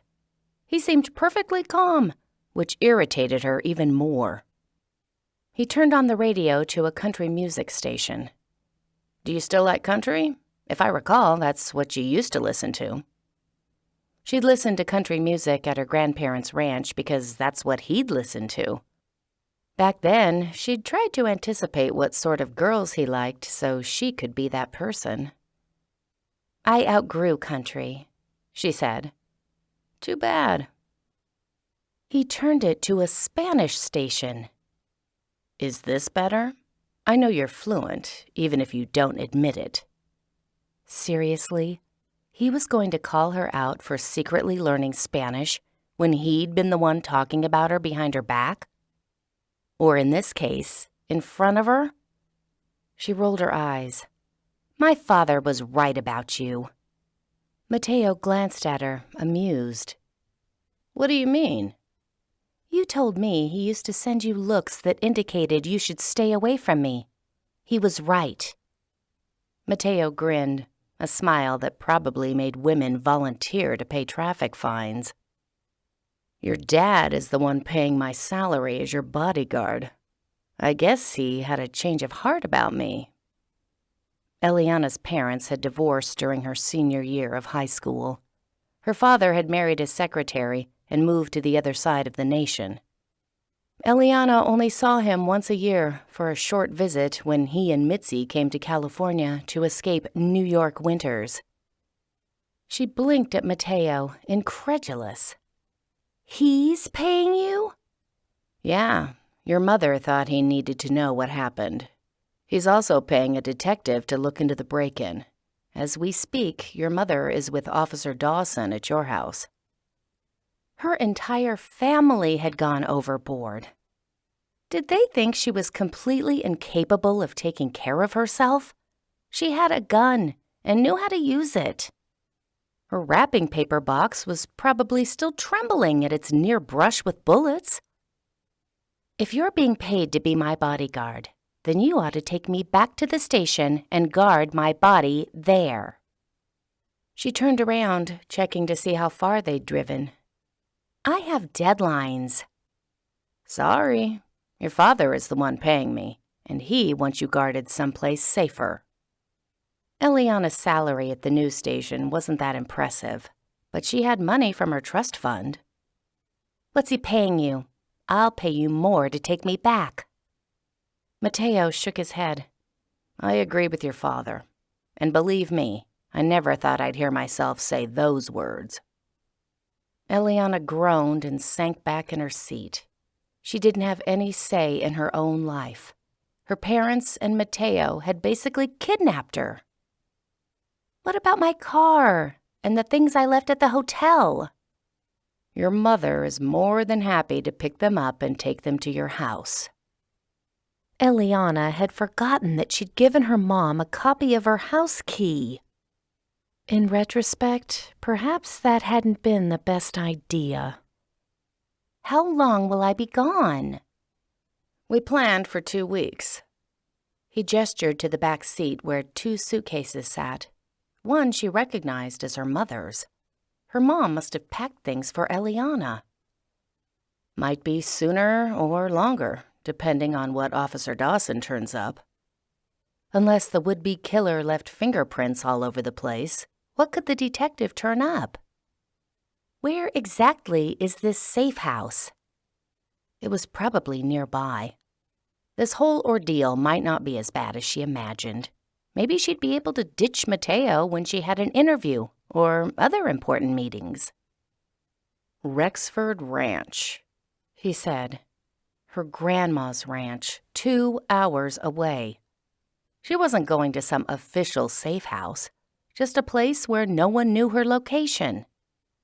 Being 2 hours away would make it harder to arrange an inspection at the Garden View projects. Mateo tapped his fingers against the steering wheel. No wedding ring, she noticed. Not that she cared much. "Let's get started," he said. "The drive will probably give you enough time to tell me about all the people who want to kill you." "Probably? You think I've got a 2-hour list?" He smirked.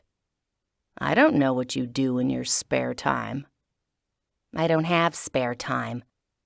I spend all of my time researching stories, writing stories, and convincing anchors that there's a difference between less and fewer." She rubbed her forehead. "My life isn't as pathetic as it sounds." "I'm not judging you." No, he'd done that long ago and found her wanting. But the past was going to stay in the past where it belonged. Her relationship with Mateo was strictly business now. For the next 30 minutes, she told Mateo about Dr. Kennedy, Desmond, the drug dealers who'd been let out of jail, Joker Cantrell and Big Woo Murray, and a string of other malcontents who'd written her hate mail. She only came up with 45 minutes of people who might possibly want her dead. So that was a life well lived. "Who knows about your codeine allergy?" "I've never kept it a secret, but it's not like it comes up a lot in conversation. My friends and family know. I may have mentioned it to the people at work. Any medical facility I've ever been to knows because the paperwork always asks what you're allergic to. I can't remember if I've ever mentioned it on social media. If I did, it was a long time ago." "Stuff on the internet stays there forever. I'll do an internet search on you and see if it comes up." Great. Now she could obsess about what else he'd discovered during his search. She'd have to do a quick check of her social media and take down a few pictures. Especially that one her college roommate tagged her in where they'd gone to a costume party dressed up as yin and yang. That's when she learned the yin and yang symbols should never be separated if teenage boys were around. "Can I have my phone back for a few minutes?"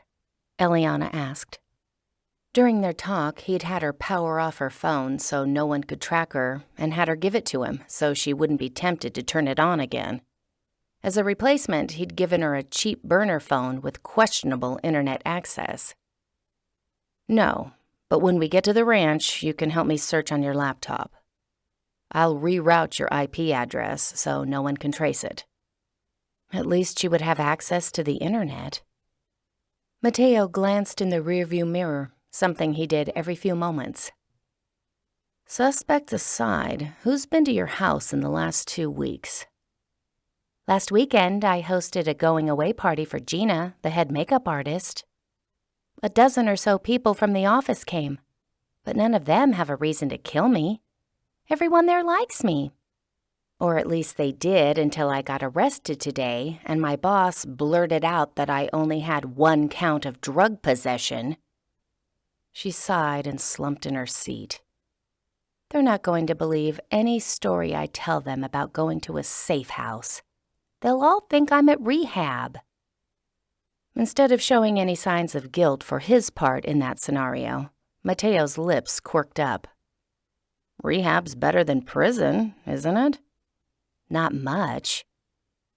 "Speaking of telling people you're at a safe house, don't let anyone know you're at your grandmother's ranch, not even your friends. They might accidentally leak the information and compromise your location." "Fine." "I want a list of everyone who came to that party and everyone who's ever had a key to your house." "Only my mother has a key." "What about ex-boyfriends?" "I never gave any of them one." "Good," he said, then added, "I mean, that makes things easier from a suspect standpoint. Did they or anyone else ever have an opportunity to take one of your keys and copy it?" "Ever?" Did Mateo suppose she watched each guest, nonstop, who stepped through her threshold? I guess it's conceivable someone could have grabbed my spare without me noticing. Mine or my mother's. She sat up straighter, another plausible scenario coming to her. I remodeled my kitchen 4 months ago. For a couple of weeks, people were coming and going. Since I was at work half the time, the project manager had my key in a lockbox on my door. One of the construction crew might have been some person with a grudge who replicated my key. Maybe he waited a few months to commit the crime so the police would be less likely to connect him to it. Mateo nodded. We'll look into that. The project manager should have a record of everyone who came to your house. His gaze cut to her. Do you always lock your doors and windows? Yes, mostly. Mostly? He repeated, chin dipped. Meaning sometimes you don't? I always do when I go to work. I don't always when I walk to get the mail or stuff like that. Then the intruder could have been someone who watched your house for the right opportunity and snuck inside. Wouldn't I have noticed someone loitering around, staking out my house? I don't know. Would you? She started to insist that of course she would have noticed strange cars parked on her street. But offhand, she couldn't remember what most of her neighbors drove. After a few more questions, Mateo gave her time to call her mother so she could reschedule Elliana's appointments that week. She also looked up Mr. Baldwin's number, called him, and told him who Mateo really was, and that her parents insisted she go to a safe house until they'd investigated the attempt on her life further. I'll work remotely and email things in, she assured her boss. You don't need to, Mr. Baldwin said. Your well-being is what matters most. I'll reassign your stories. Just send me your notes. I'll send you everything except the new gateway story. That one's mine. His exasperated sigh was audible. You're off that story. Take some time to relax. If you miss journalism too much, work on a puff piece community story. Something that won't tick off people to the point they plot your death. How about a piece on an animal shelter? Those always make people cry. Elliana wasn't going to argue with him about this. She'd just keep working on the new gateway story behind his back. Take as long off as you need, he added soothingly. She could tell he was about to hang up. Hey, don't forget to tell everyone in the office I'm not a criminal or a drug user. All right. He sounded like he'd started doing something else. I'm serious about that. I want to hear you walk into the main room and say those words loudly. Devereaux, you're overdue for a vacation. Those are the only words you're going to hear me say loudly.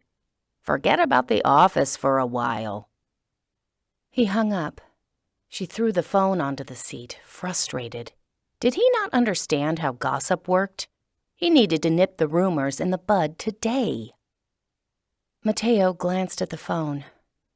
Careful with that. It's on your father's expense account. Darn, she said. Less money for him to spend on wife number 2. Elliana had never called Mitzi her stepmother. Calling her any sort of mother would imply some sort of nurturing ability. Mitzi wasn't a nurturer. She was a taker. I know you're not on the best terms with your dad, but he is worried about you. How was she supposed to respond to that? Well, better late than never. He clearly didn't worry about anyone but himself when he left my family. Go ahead and be mad at all of us, Mateo went on. I'd rather you be angry and alive than laying in a morgue somewhere. His gaze momentarily flicked to her. That almost happened, you know. Instead of paying for a bodyguard, your father could have been paying for your funeral. A sobering thought. She leaned her head back against the seat rest. Fine. If going to the ranch makes my family feel better, I won't ditch you and take an Uber back to LA the first chance I get." "Thanks," he said wryly. "I'll wait a week before I do that." 6. Before long, the two reached the ranch with its green pastures and white fences. Several horses were serenely grazing. They barely gave the truck a passing glance. Mateo parked in the circular drive in front of Nana's large brick house. As Elliana climbed out of the truck, Nana hobbled outside to greet them. She'd had hip surgery 3 weeks ago and still walked with a cane. Her gray hair was cut short in a no-nonsense style, and she wore jeans. Those had always been her staple on the ranch. But her cowboy boots had been replaced with slip-on shoes. Elliana had never considered her grandmother feeble, but the cane and the limp were reminders that she was in her 70s. Nana shuffled over and threw her arms around Elliana. She was soft and smelled of the cucumber melon lotion she always wore. "I'm so glad you're all right. What sort of world do we live in that these things happen?" Elliana hugged her back.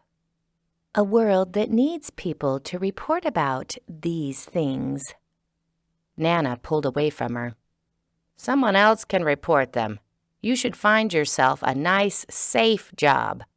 Or better yet, settle down and give me some beautiful great-grandchildren. What are you waiting for?"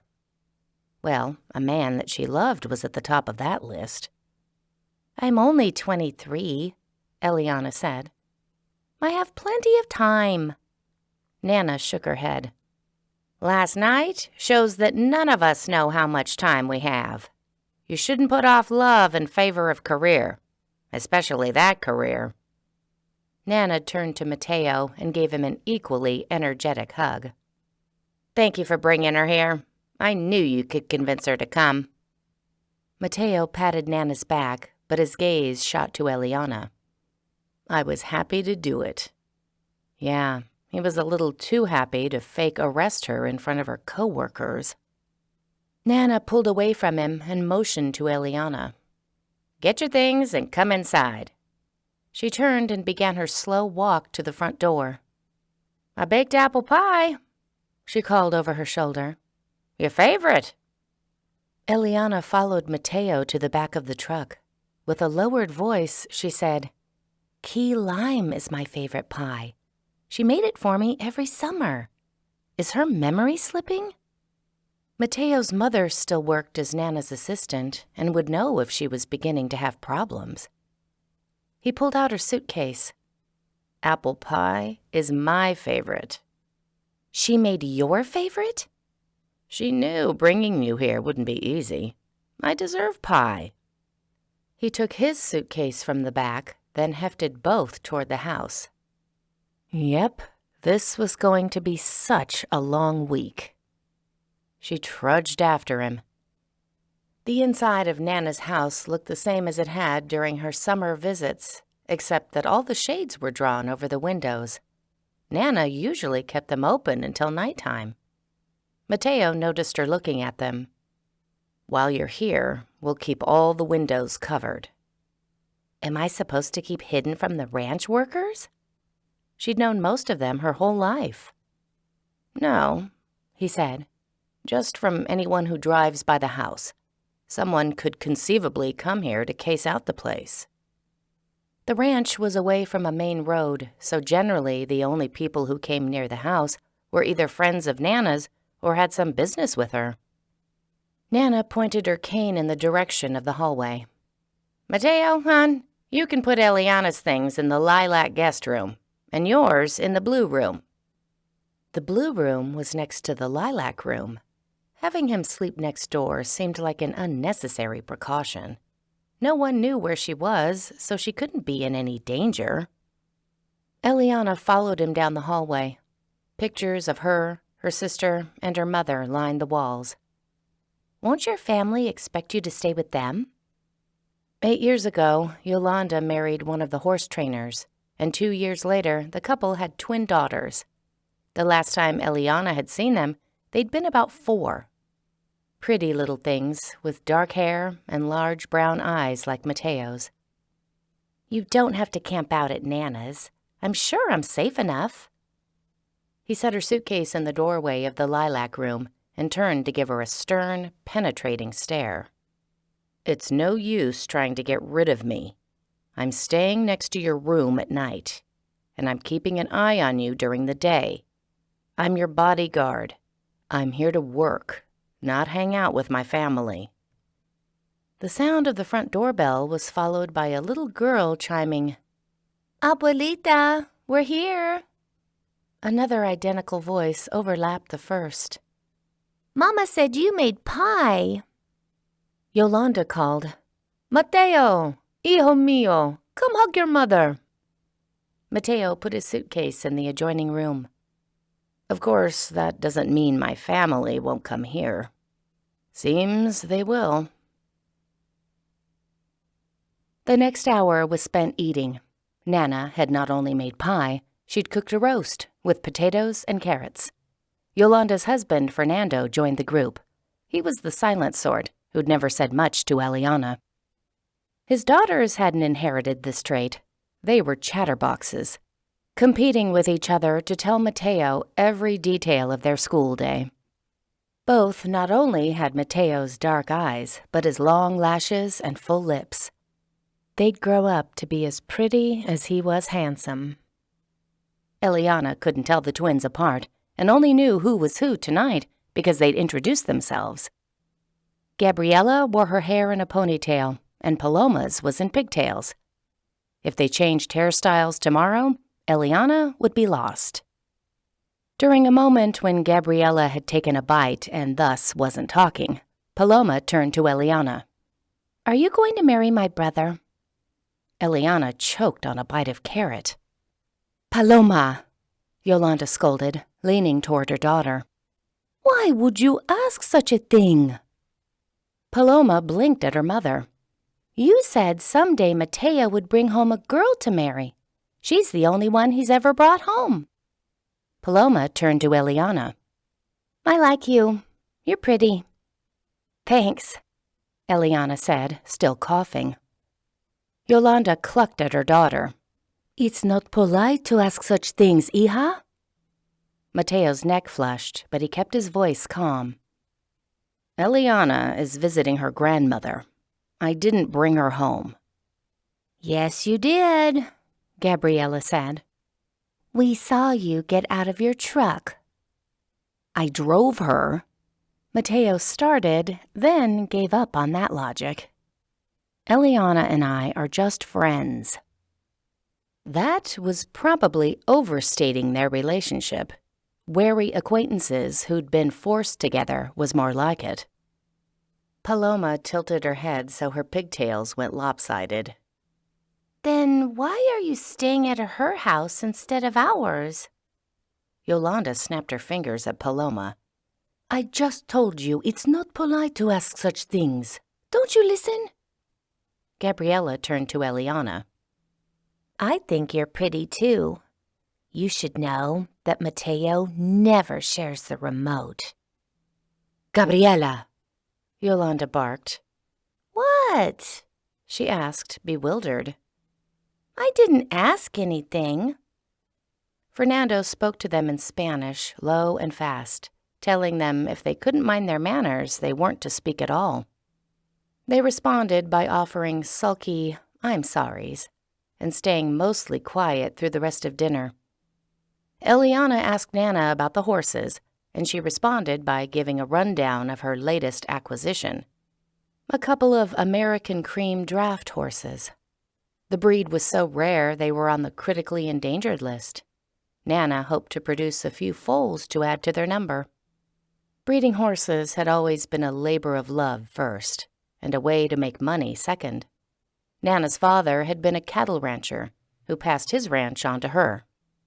By then, land prices in California had skyrocketed. She sold all but 100 acres, and the family had lived more than comfortably ever since. After everyone finished dinner, Elliana offered to do the dishes so Nana could relax with her guests. Nana had already hobbled around the kitchen to cook dinner. Elliana didn't want her to have to clean up as well. Mateo followed Elliana into the kitchen, carrying an armload of plates. "No one cooks like your grandma. Makes me rethink my choice of living on frozen burritos and packaged salads." Eliana's gaze went over him. Whatever he ate, he hadn't lost any of the muscles he'd gained doing ranch work. In fact, his shoulders were broader than they'd been as a teenager. The guy had aged well. She turned from him sharply so he wouldn't notice her staring. He put the dishes in the sink. She picked one up, sprayed it off, and put it in the dishwasher. He gathered some stray dishes from the counter. "I've missed the pastures and trees. It feels so open and peaceful here. No constant thrum of traffic passing by." The ranch was a lovely place to vacation, if you planned on taking a vacation. The problem was that Elliana hadn't. Her mind was still back on work and wondering what her boss would do with the new Gateway story. When he'd said she was off the story, did he mean it could wait until she returned? Or was he going to give it to one of the other writers? Would anyone do the required research to finish the story? Or was Mr. Baldwin planning on running some watered-down version? Elliana couldn't even text her coworkers to check on those sorts of things. She'd lost their numbers when she turned off her phone. She sighed and put a couple of cups in the dishwasher. "Those were attempts at polite conversation," he said. "You could join in if you wanted." "Are you getting paid extra for that?" Mateo took the sprayer and rinsed off a plate. "We'll be together for a while, you know. Are you going to be prickly and unpleasant the entire time?" "Only to you." He chuckled, completely unrepentant, and put his hand to his chest. "Hey, everything I did today, I did out of love." She cocked an eyebrow. "Right, of course. You love me." He didn't flinch at the suggestion. In fact, he smiled. "Why would you think I didn't?" "Oh, I don't know. Maybe because you kept threatening to handcuff me?" He reached around her to put plates in the dishwasher. "All done with love." "When was the last time you handcuffed somebody with love?" She hadn't realized how the question sounded until he laughed. "You're getting personal awfully quick." One of the twins' voices came from the doorway with hushed giggling. "He said he loved her." Eliana spun to see Gabriella and Paloma standing by the door, carrying a couple of dirty dishes. Gabriella whispered to her sister, "I bet they're gonna get married." No, no, no. Those words were not leaving the kitchen. Eliana forced a smile. "We're not engaged. Your brother was just talking about love in a general way. You know, like the way he loves apple pie and bossing people around." "I'm very good at bossing people." Mateo strode over to his sisters and took the dirty dishes from them. "Like right now, I'm going to tell you to go back into the dining room and stay there." Paloma tilted her head. "Why were you going to handcuff Eliana? Did she rob a bank?" "I wasn't going to handcuff her," he said. "But she said," Paloma started. Mateo knelt to look his sisters in the eye. "It's grown-up stuff that you don't understand. You shouldn't have been eavesdropping. Now go back to the dining room and see if Mom needs help with anything." Paloma stomped her foot. "You never want us around." "Yes, I do," Mateo said. "Just not right now. I'm here to work, remember?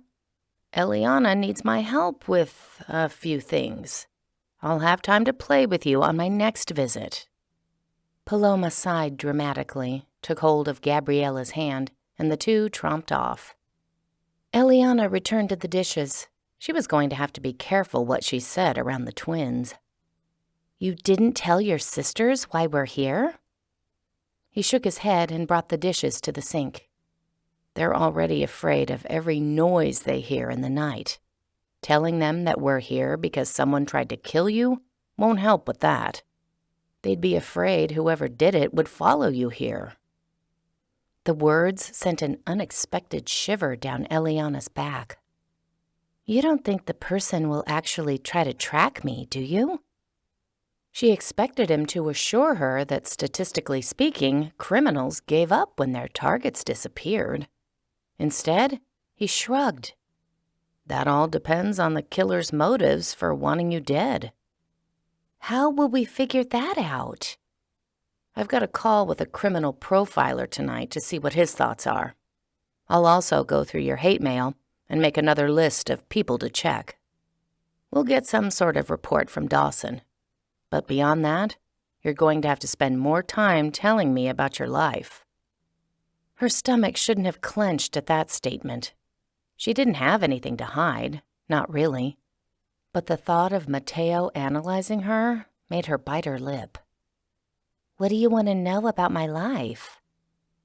I need to know more about your ex-boyfriends, other relationships, and any controversial stories you've written. Oh, well, super easy then. Just the really personal stuff. Eliana turned back to the dishwasher. Maybe we'll get lucky and Officer Dawson will find fingerprints on the bottle. Her phone ringing interrupted the conversation. The sound was unexpected. Who had this number? She glanced at the screen. Her father. She probably should have expected to hear from him. Hi, Dad. I can get you another job tomorrow. I've got plenty of friends who are hiring. Her father always got right to the point. You're a smart woman. You could easily get better pay than what the news station gives you. He was on speakerphone, probably driving someplace in his car. Thanks, but I'm not looking for a new job. He sighed like she was being difficult. If you want to stick with writing, I know a tech company in need of writers for reports, newsletters, proposals, that sort of thing. The boring sort of writing. Pass. I appreciate your concern, but I chose journalism because I wanted to make a difference. Yeah, and instead, what you're making is a mistake. He went on for a few minutes, reciting all the reasons she'd been wrong to go into journalism, instead of following him into his financial services business. And that was why she didn't call her father very much. Mitzi's voice came over the line. She must be in the car with her father. Do the police have any leads about who did this? Not yet, Eliana said. They're only at the beginning of their investigation.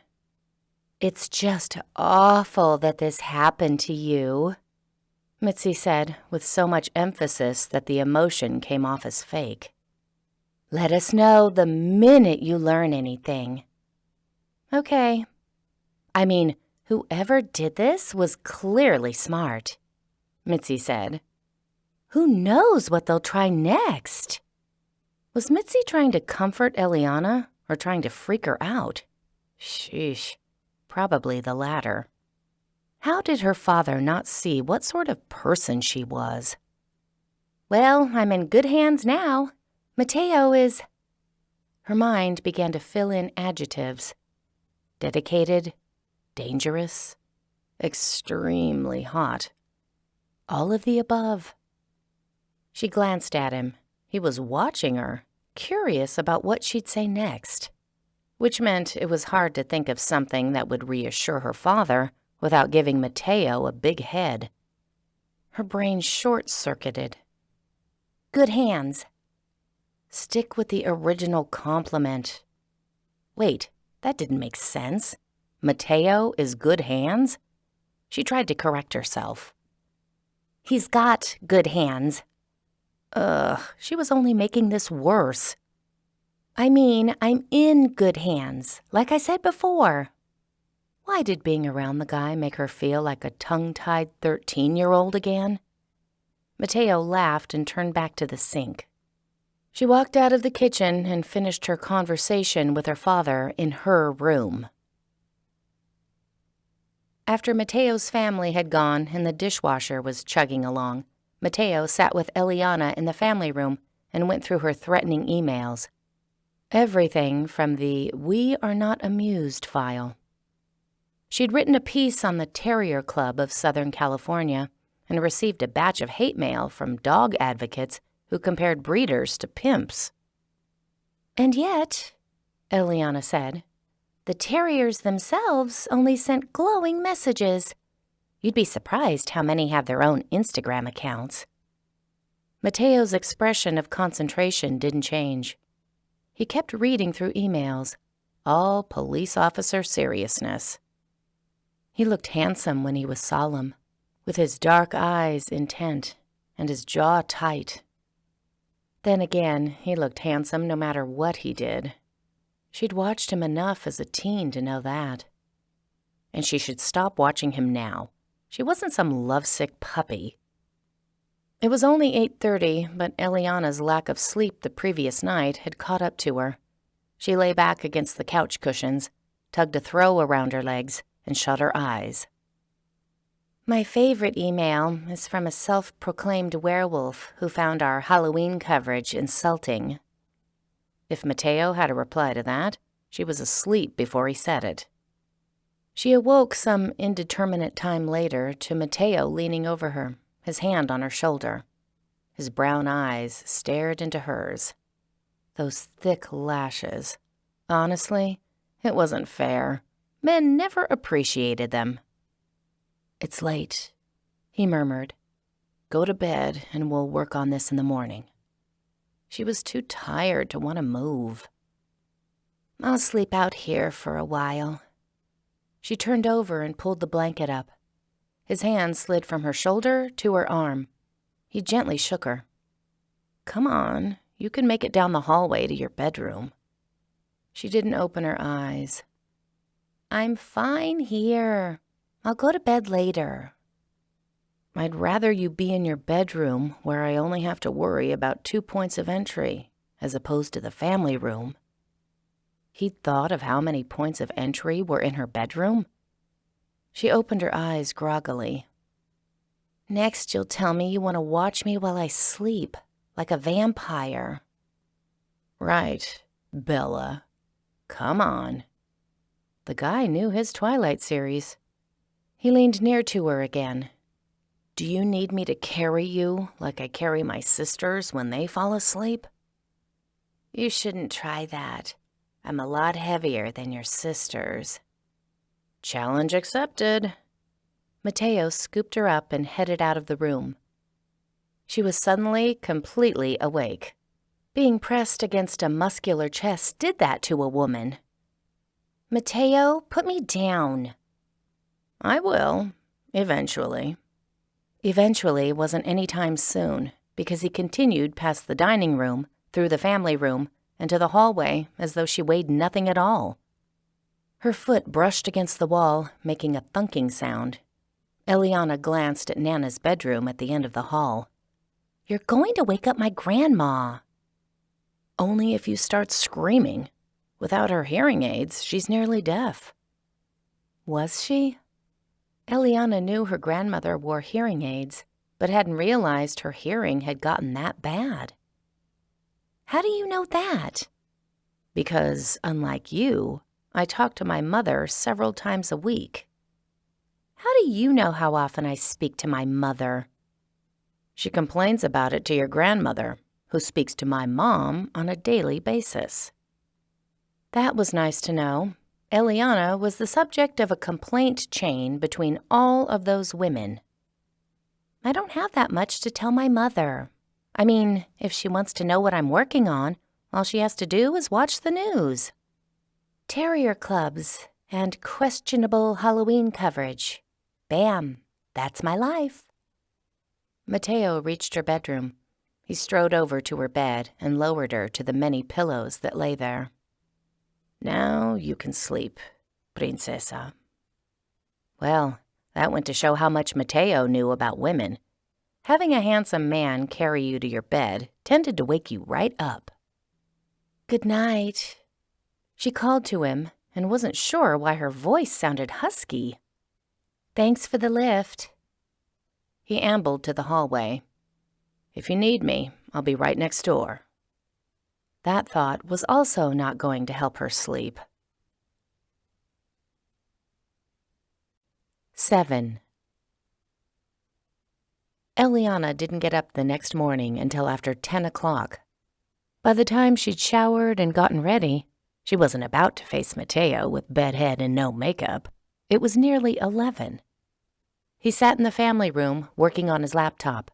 He wore a black t-shirt that showed off his biceps, faded jeans, and his gun belt. The gun was a little unnerving. It made her feel like there might be a shootout in the kitchen. Mateo's eyes went over her approvingly. She was glad she'd taken the time to make herself presentable. Until she remembered Oscar's comments about her dressing up for Mateo. Did he think she'd made herself look good for him? Okay, granted, it was sort of true, but she wasn't trying to entice him. She just wanted the security of looking her best. It was defensive makeup, not offensive makeup. She marched to the kitchen, chastising herself for her insecurities. Elliana had worn makeup yesterday. He certainly wouldn't infer anything because she wore it today. He'd probably forgotten Oscar's commentary about makeup anyway. She toasted a bagel, made a protein shake, and wandered into the family room. Her laptop was still on the coffee table where she'd left it last night. She turned it on and plunked down on the love seat opposite Mateo. His gaze momentarily lifted from his monitor. "You look nice." She froze mid-bite. He was thinking about Oscar's commentary. She could see it in the amused expression in his eyes. She forced a casual smile. "I thought I should look nice in case Officer Dawson stops by. My mom said he was quite attractive." Mateo returned his attention to his keyboard. "Sorry to disappoint you. I just got off the phone with him, and none of his research will bring him out here." She opened a file of her stories. "What a tragic waste of mascara." Mateo smiled, still typing. "I appreciate it." "Well, that would be a first." His gaze lifted from the monitor. "Why would you say that?" She didn't feel like rehashing the events from her teen years or pointing out all the time he'd spent avoiding her. "Where's Nana?" "Out with the horses." Nana paid people to take care of the animals, but spent time with them every day. She probably wouldn't be back until lunch, which meant Elliana and Mateo were alone. Elliana broke off a piece of her bagel. "What did the criminal profiler say?" Mateo scrolled through something on his computer screen. "Neither of us thinks someone was trying to plant drugs on you. If that had been the aim, the perp would have used something stronger than codeine. Whoever did this tried to kill you in a subtle way, so it could easily look like an accident. If authorities found the Lunesta bottle and inspected the pills, they might assume the pharmacy put the wrong pills inside it." Mateo kept scrolling. "A person who wants to misdirect the authorities won't leave clues at the crime scene, let alone send the victim an email beforehand announcing his intentions. So, although we're not ruling out Dr. Kennedy or the drug dealers, we're not putting our focus on them either." Mateo had a point. "Desmond, then?" He shook his head. "There are several types of stalkers. He doesn't fit the vengeful or rejected category, and I doubt he's the predatory sort. His emails indicate an intimacy seeker, someone who believes he's in love. He thinks once you meet him, you'll reciprocate his feelings. So he has no reason to kill you. He might put you in danger so he could save you, but switching your medication wouldn't do that. He'd have no idea the day or time you'd take the pills." Strike two. "Did the profiler have any thoughts about who it might be?" "Statistically speaking, most killers are men, but women killers favor poison. Nearly 80% of murdered women are killed by a relative. Half the time by their husbands or ex-husbands. But none of that might apply to you. The profiler couldn't tell me much, except that we're looking for someone who either knows you well or has researched you. This wasn't a crime of passion. It took forethought and planning. A person can't just walk into a store and pick up codeine. Someone who knew her well? She hoped not. The idea sat in her stomach like lead. So, Mateo said, we're back to looking for a motive. It could be revenge for a story, but it could be something completely different. Do you have a will? No. Then your parents would inherit your estate. It seems unlikely they were behind this, especially since they hired people to find the criminal. Elliana tapped her fingers against her leg. Her wealth had come from her mother's side of the family. Although her father had a good job, his finances had taken a hit when he divorced her mother. And Mitzi was doing her best to spend the rest. If my father inherited, would Mitzi get any of that money? I don't know. Do you have a reason to suspect her? Elliana snorted.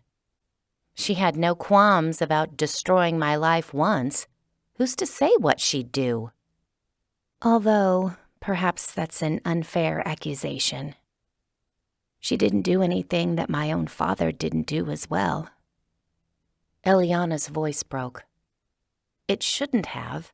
Her parents divorced when she was 17. She was long past grieving their marriage. She was just feeling overly emotional and vulnerable.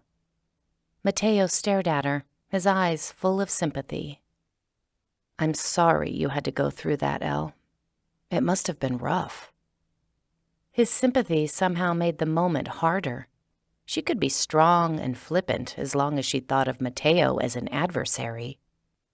But when his eyes were compassionate and his voice soft, he became the old Mateo, the one who'd been her friend, the one she'd had a crush on. For some inexplicable reason, tears pricked at the back of her eyes. Her gaze went to her lap. She wouldn't let herself cry.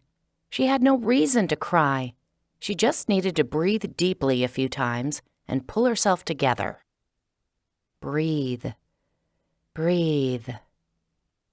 She hadn't heard Mateo leave the couch, but he sat beside her and put his hand across hers. The touch of his hand completely distracted her from breathing. Mateo's fingers curled around hers. Sometimes parents make bad decisions. Like my biological father. The guy deserted my mother when she was pregnant with me. At least your father is worried about you and wants to help you. True, in the horrible parent category, Mateo won hands down. Have you ever talked to him? Your bio father? She asked. A few times. It never made anything better. The guy had no interest in being a parent, or for that matter, a decent human being. I'm sorry. All we can do is learn from our father's mistakes and make sure we treat our own kids better. Right. Breathing wasn't getting any easier, but this might be because Mateo was holding her hand. She was close enough to notice he smelled like some fresh and sporty cologne. I haven't gotten upset about the divorce in years. I don't know what's wrong with me now. There's nothing wrong with you. He squeezed her hand. Nothing at all. His voice turned teasing. Except for maybe... He let the sentence drift off. Her gaze snapped to his. Except for what? He grinned. I reserve the right to fill in that blank later. You mean when you're far enough away that I can't smack you with a couch pillow? His grin grew. Yeah, exactly. She picked up a pillow and tried to smack him with it. He grabbed it from her and tossed it onto the love seat. Lightning reflexes, he said. She laughed despite herself. When they were kids, he'd always been able to tease her out of a bad mood. Apparently, he still had that skill. It probably was a bad thing that Elliana was noticing all Mateo's good qualities again. He was only with her because her father was paying him. She shifted away from him. Time to clear her mind and think about the case. Back to Mitzi. If she wanted to knock someone off for their money, wouldn't my father be the likeliest candidate? Yes, unless they signed a prenup. Mateo's sentence tilted into a question at the end. Elliana tried to remember. Back in high school, had her mother said they had? Or had she only said her father should? I'm not positive, but I think they did. Mateo left the love seat, went back to his computer, and began typing. I'll find out about the inheritance laws, and ask your father if Mitzi has been in New York with him for the last 2 weeks. Does he have a key to your house? No, but they came to California last winter and stayed with me for a few days. So she could have made a copy of the key then. Elliana shrugged. Maybe. Just in case she's the guilty one, I'll tell her this brush with death has made me realize I need a will, and I'm leaving everything to charity. Couldn't hurt. I'll see what I can find out about her and add her to the list of suspects. Dawson and I are splitting up the hate mail. We'll rule out anyone who's confirmed to have been out of the area the last 2 weeks. Elliana opened a file on her computer and searched the dates of news stories she'd written. We only need to check for the last 10 days. I remember taking sleeping pills after the story on sex trafficking. The switch had to be after that. Mateo paused in his typing. You're sure? You'd need sleeping pills too, after that story. His gaze turned sympathetic again. I believe you. I've seen some bad stuff myself. She supposed he had, and felt a tug of concern for him. What sort of thing did he have to deal with at his job? He went back to typing. I've asked the project manager of your kitchen remodel for the names of the employees who worked in your house. We'll see what records they have. Usually, attempted murder isn't someone's first crime. I still need a list of everyone who came to your house for the office party. With a large group, any one of them could have slipped off to your bathroom. She started the list, then Nana came back inside, and Elliana went to the kitchen to help her make lunch. Nana took a plate to Mateo, but Elliana stayed to clean up. She wasn't hungry, and besides, she'd noticed dirty spots on the walls. Nana wouldn't be able to take care of those. Elliana got a bucket, some soapy water, and tackled the job. She was washing baseboards when Mateo found her. Are you avoiding writing your list of coworkers? No, just avoiding thinking about my own mortality and all the people who might want me dead. He sighed, and his expression turned consoling. I'm sorry about that. I'd tell you that as a cop you eventually get used to it, but that might not help. He took the rag from her hand. I'll finish this. You write the list. She didn't move.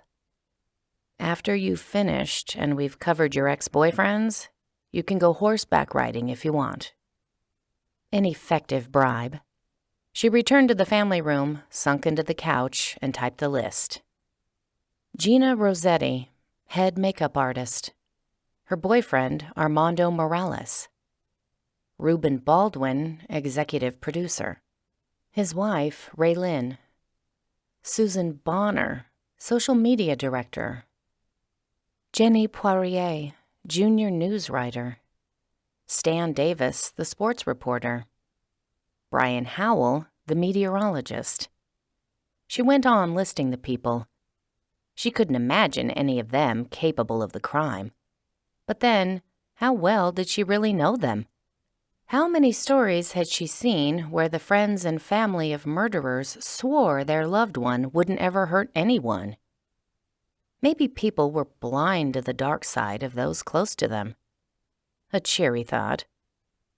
While she was contemplating the evils that might lurk at the Channel 12 news station, Officer Dawson called and gave Mateo and her an update.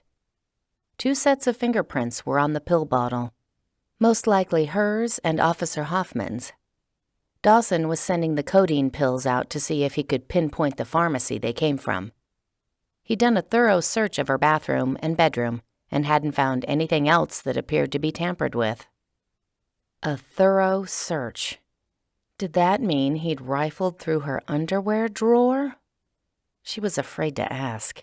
She was especially afraid to ask if her mother was present for said search. Her mom would have all sorts of questions if she saw that lacy Valentine red lingerie tucked in the back of her dresser. One of Elliana's friends had bought it for her after her last breakup, because you have to keep believing that someday you'll meet Mr. Right, and you'll need this. Man, Elliana hoped the next person who tried to kill her did it in a place far away from her underwear drawer. Mateo spoke to Officer Dawson for a few more minutes. Elliana returned her attention to her computer. An email from Jenny appeared. Hey, is everything okay? Mr. Baldwin told everyone that your police escort was just a mix-up, but he also said you wouldn't be back for a while. Where are you? Let me know. If you need anything, I'm happy to help. It was sweet of her to be concerned, but Elliana couldn't tell her anything about her location. P.S. Here's a picture of my friend Greg. He's really eager to meet you. When are you available? Greg? Oh, the anesthesiologist. Elliana stared at the attached picture. Greg was mid-30s, thin and average-looking. Or maybe everyone just seemed thin and average-looking when Mateo sat across the room, all muscled and gorgeous. Elliana wrote a vague email to Jenny, assuring her that she was fine, but was going to be out of the area for a while, so she couldn't meet up with Greg. Mateo ended his call and turned to her, reaching for his laptop. Ready to discuss your ex-boyfriends? He typed as he spoke. If I remember from the Nana grapevine, the last guy's name was Brady. He worked in some boring business job, and you dumped him for flirting with a waitress. Elliana's mouth dropped open. It was more than that. And how much does my grandma tell your mother about my life? And why would either of them pass on those details to Mateo? He dipped his chin. You stood up in the middle of an expensive restaurant, told the guy, "You know how you got reservations here? Now I've got reservations too." And then you left the dude to chill with his iced cucumber soup. Mateo quirked a smile. You didn't think that story would make the rounds? Okay, maybe she should have expected as much, but still. I thought our relatives had more interesting things to talk about. Nope. You're about as interesting as it gets. He took a quick drink from his water bottle. Anyway, did the guy exhibit threatening or stalking behavior after the breakup? Not unless you consider sending me 24 roses stalking. Mateo wrote something in the computer, shaking his head. He dated you for 5 months and didn't know you prefer carnations? Amateur. How did you know I prefer carnations? They'd never talked about the subject. Mateo certainly had never sent her flowers. When you were a teenager, you gave your grandma a carnation bush and were sad when she told you they were toxic to horses. Aw. Elliana hadn't remembered the incident until he brought it up. But Mateo had remembered. The guy before Brady, his name was Quest something? His name was Chase Cunningham. Right. The rest of us just called him Quest. Why did you dump him? She folded her arms. You had nicknames for my boyfriends? Mateo held up a hand in defense. Your mother started that, not me. Well, Elliana had just thought of a reason to call her mother more often. "So, why did you dump Chase?" he repeated. Elliana would have liked to drop the whole subject, but what if this information really was important? He spent too much time with his golf buddies and never admitted that anything was his fault, among other things that seemed too petty to bring up. Really, now that she thought about it, the problem she had again and again with her boyfriends was that once she got to know them, they all seemed so shallow. Most of their lives revolved around making money. That's all. When they weren't working long hours at the office, they were out schmoozing with influential people, looking for the next deal. When Chase had talked about his stock picks or where his company was on the Fortune 500, Elliana's eyes always glazed over. She'd gone into journalism because it was more meaningful. Journalism made a difference in the world, or at least she hoped it could. "Any threatening or stalking behavior?" Mateo asked. "Not besides trash-talking me to his friends after I ended things." "And the guy before that?" "Bentley Parker. He broke up with me. He said he needed to concentrate on his career." Mateo wrote her answer while speaking out loud. "Mr. Carr Park, obviously stupid, but probably not a stalker. The next guy?" "Marcelo Greco. I dumped him because I realized he wanted a trophy girlfriend, not one with opinions." She cocked her head. "Do you really think guys I dated 2 years ago might be involved?" "Probably not." Mateo winked at her. "But now I can legitimately suggest you raise your standards when you're looking for men to date, and you can't disagree." So like him. She tapped a finger against her bottom lip. "Let's talk about your ex-girlfriends. I'm sure I could come up with some commentary about them." "No need. Nobody's tried to kill me." "The week is still young." He laughed, showing a set of white, perfectly straight teeth. All natural. Unlike Elliana, he'd never needed braces. The guy had never had an awkward stage, which was probably why he was so cocky now. "Let's go horseback riding," he said. "You want to go with me?" She was unaccountably pleased with the idea of spending more time with him. He stood up and stretched. "I've got to. I'm your bodyguard. Besides, you've already made it known that no one can get your horse ready as well as I can." 8. Elliana and Mateo rode around the ranch. Sunshine, fresh air, the clop of the horse hooves. All of it was relaxing. Elliana hadn't been horseback riding in so long she'd forgotten how much she enjoyed it. Talking to Mateo would have also been relaxing, except he kept asking her questions about the news stories she'd written and who might have been angered by them. "Considering the criminal's M.O., he said, maybe we should be paying attention to who didn't send you angry emails as much as who did." She related the recent news stories, and he listened without commenting. Even out horseback riding, he was in bodyguard mode, his eyes sweeping the area around them, his hand never far from his holster. A little before dinner time, they returned to the stables. They worked side by side, taking off the saddles and watering the horses. "Are you working on any controversial stories now?" he asked. "I'm researching one that will land Senator Powell in a lot of hot water, but he doesn't know I'm working on it. It also involves the development company New Gateway. They know I investigated some complaints by tenants about the poor quality of a housing project, but they don't know I've tied them to kickbacks, so they'd have no reason to kill me. Yet. As I said, the week is still young." She thought Mateo would laugh. Instead, he considered her words with knit eyebrows. "Your story's not a complete secret, is it?" Your boss must know. Who else does? Some of my colleagues, I guess. The ones that were at your house and had access to your medicine cabinet? She carried her saddle into the tack room. Yeah, but they work for a news station, not Senator Powell's office. If the story goes big, the whole station will get kudos. Mr. Baldwin might even spring for dinner one night. Mateo walked beside her, hauling his horse's saddle.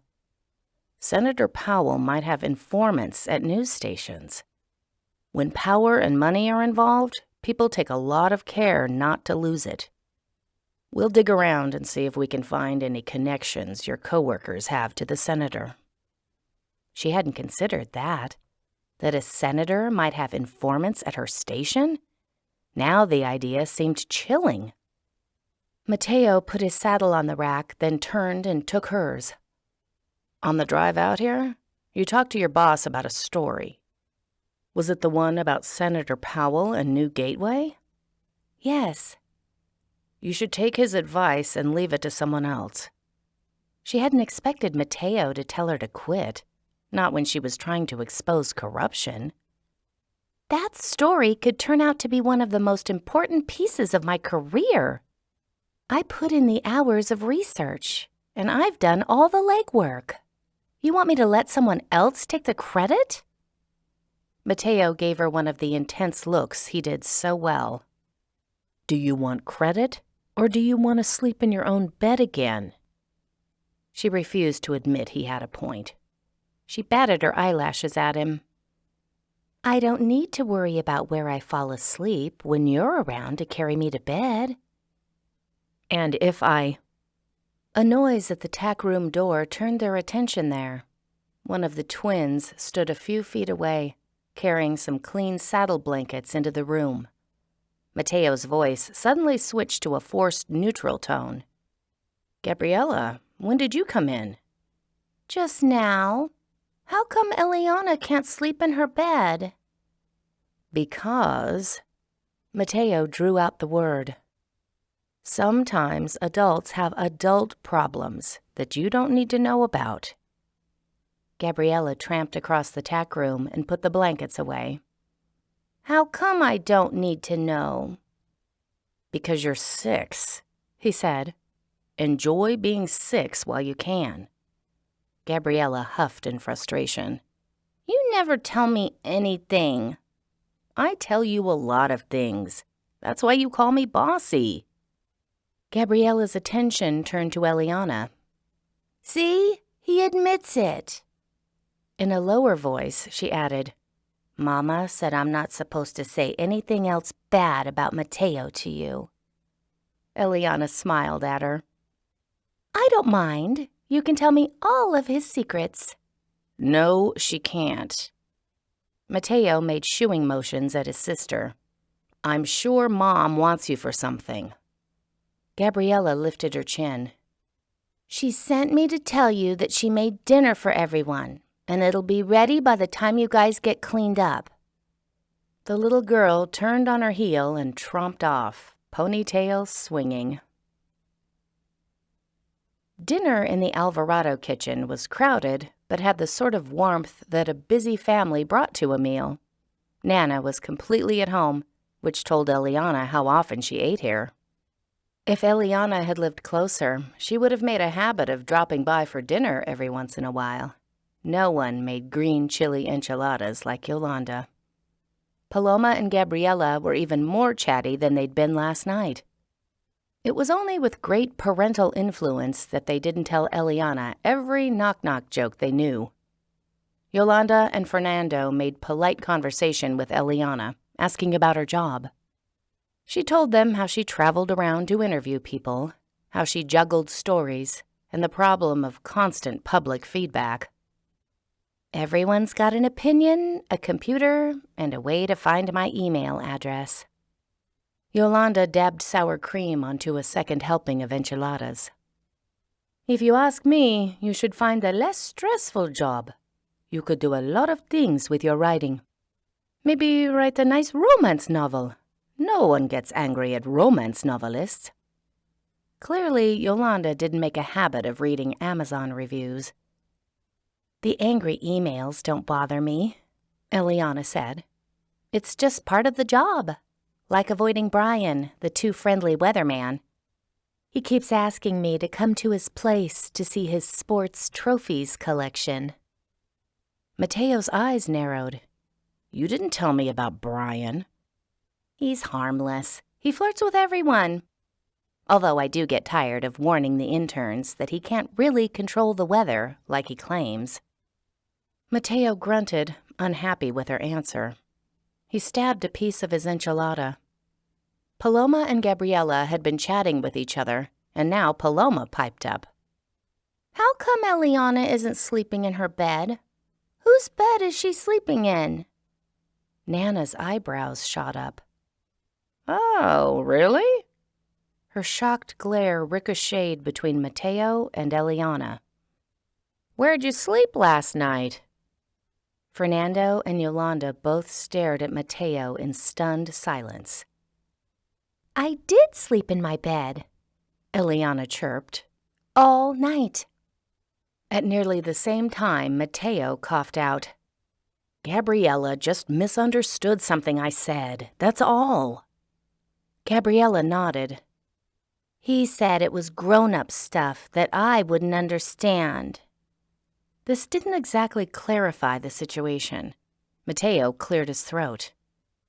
"Elliana and I were speaking metaphorically about getting a good night's sleep, nothing else." Gabriella chased a piece of enchilada around her plate with her fork. "Mateo carried Elliana to her bed, which is why I don't understand why she can't sleep there." Oh, this was so not getting any better. Elliana laughed nervously, the sort of laugh that came because words wouldn't. "Elliana fell asleep on the couch," Mateo explained. "I carried her to her room because she was being stubborn about going to bed." "I see," Yolanda said in a tone that meant, "We will discuss this later." Nana's gaze was still bouncing between Mateo and Elliana. Her eyebrows hadn't lowered. Elliana wasn't sure how to reassure her grandmother and Mateo's parents that she and Mateo weren't sleeping together. How did one casually say that in front of a pair of 6-year-olds? She shifted in her chair. "Nothing is going on between Mateo and me that isn't purely professional." "We're just friends," Mateo agreed. "And hardly that," Elliana added. Mateo shot her an exasperated look. Maybe that bit of reassurance had gone too far. Gabriella turned to Paloma and whispered, "See, I told you she's still mad at him for wanting to put handcuffs on her." A moment of frozen silence descended on the table as everyone processed this new bit of information. For one moment, no one said anything. Then Yolanda whirled on Mateo. "What did you say in front of your sisters?" She said a few more things, all in angry Spanish, telling Mateo he'd been raised better. Elliana felt her cheeks flaming. Fire engine red flaming. She ought to be able to laugh about this instead of blushing guiltily. "That's, not what—" She spluttered, then tried to push out more coherent words. "Back at my office, I didn't want to come with Mateo, so he threatened to use his handcuffs in a perfectly normal police way. You know, when the police are being pushy and awful. So, yesterday, while Mateo and I did dishes, I yelled at him for that because my coworkers all thought I was being arrested. The girls came into the kitchen and overheard." Mateo pinned his sisters with a scowl. "You shouldn't discuss other people's business. You don't know what you're saying, and you'll give Mom a heart attack." Fernando frowned at the girls and launched into a stream of rapid-fire Spanish. "No more talking about the señorita. You aren't to pester her, repeat what she says, make comments about where she sleeps." or suggest reasons why she should or shouldn't marry your brother. He's more than capable of taking care of that sort of thing himself. And if he's still interested in the lady... Mateo interrupted his stepfather. Elliana speaks Spanish. You should know that. All eyes turned to her. Apparently, Mateo hadn't ever told his parents about the incident between them when she was 16. Nana blinked at Elliana. You do? Elliana folded her hands in her lap. It comes in handy more than you'd think. Well, at least it had come in handy twice. Still interested? What did Fernando mean by that? Mateo had never been interested in her. He hadn't even spoken to her in 7 years. She glanced at Mateo to see if his expression gave away anything. His eyes were firmly on his plate, and he was gripping his fork too tightly. Nana smiled stiffly. I'm sure knowing another language helps in your work. She was trying to turn the conversation back to normal, safe topics. Like when you interview people. It does, Elliana said. I've always thought I should learn, Nana said. But teaching this dog any new tricks would be hard. It's difficult enough to learn technology, let alone another language. The discussion moved to technology and to how technology was changing horse breeding. All of the conversation felt forced. Gabriella and Paloma slouched in their seats, sulking from their reprimand. Yolanda spoke with too much cheeriness, trying to make up for accusing her dinner guests of sleeping together. Nana kept cutting glances at Elliana and Mateo wouldn't meet Eliana's gaze at all. Still interested? Most likely, Fernando had formed some erroneous opinions about the two of them when they were teens.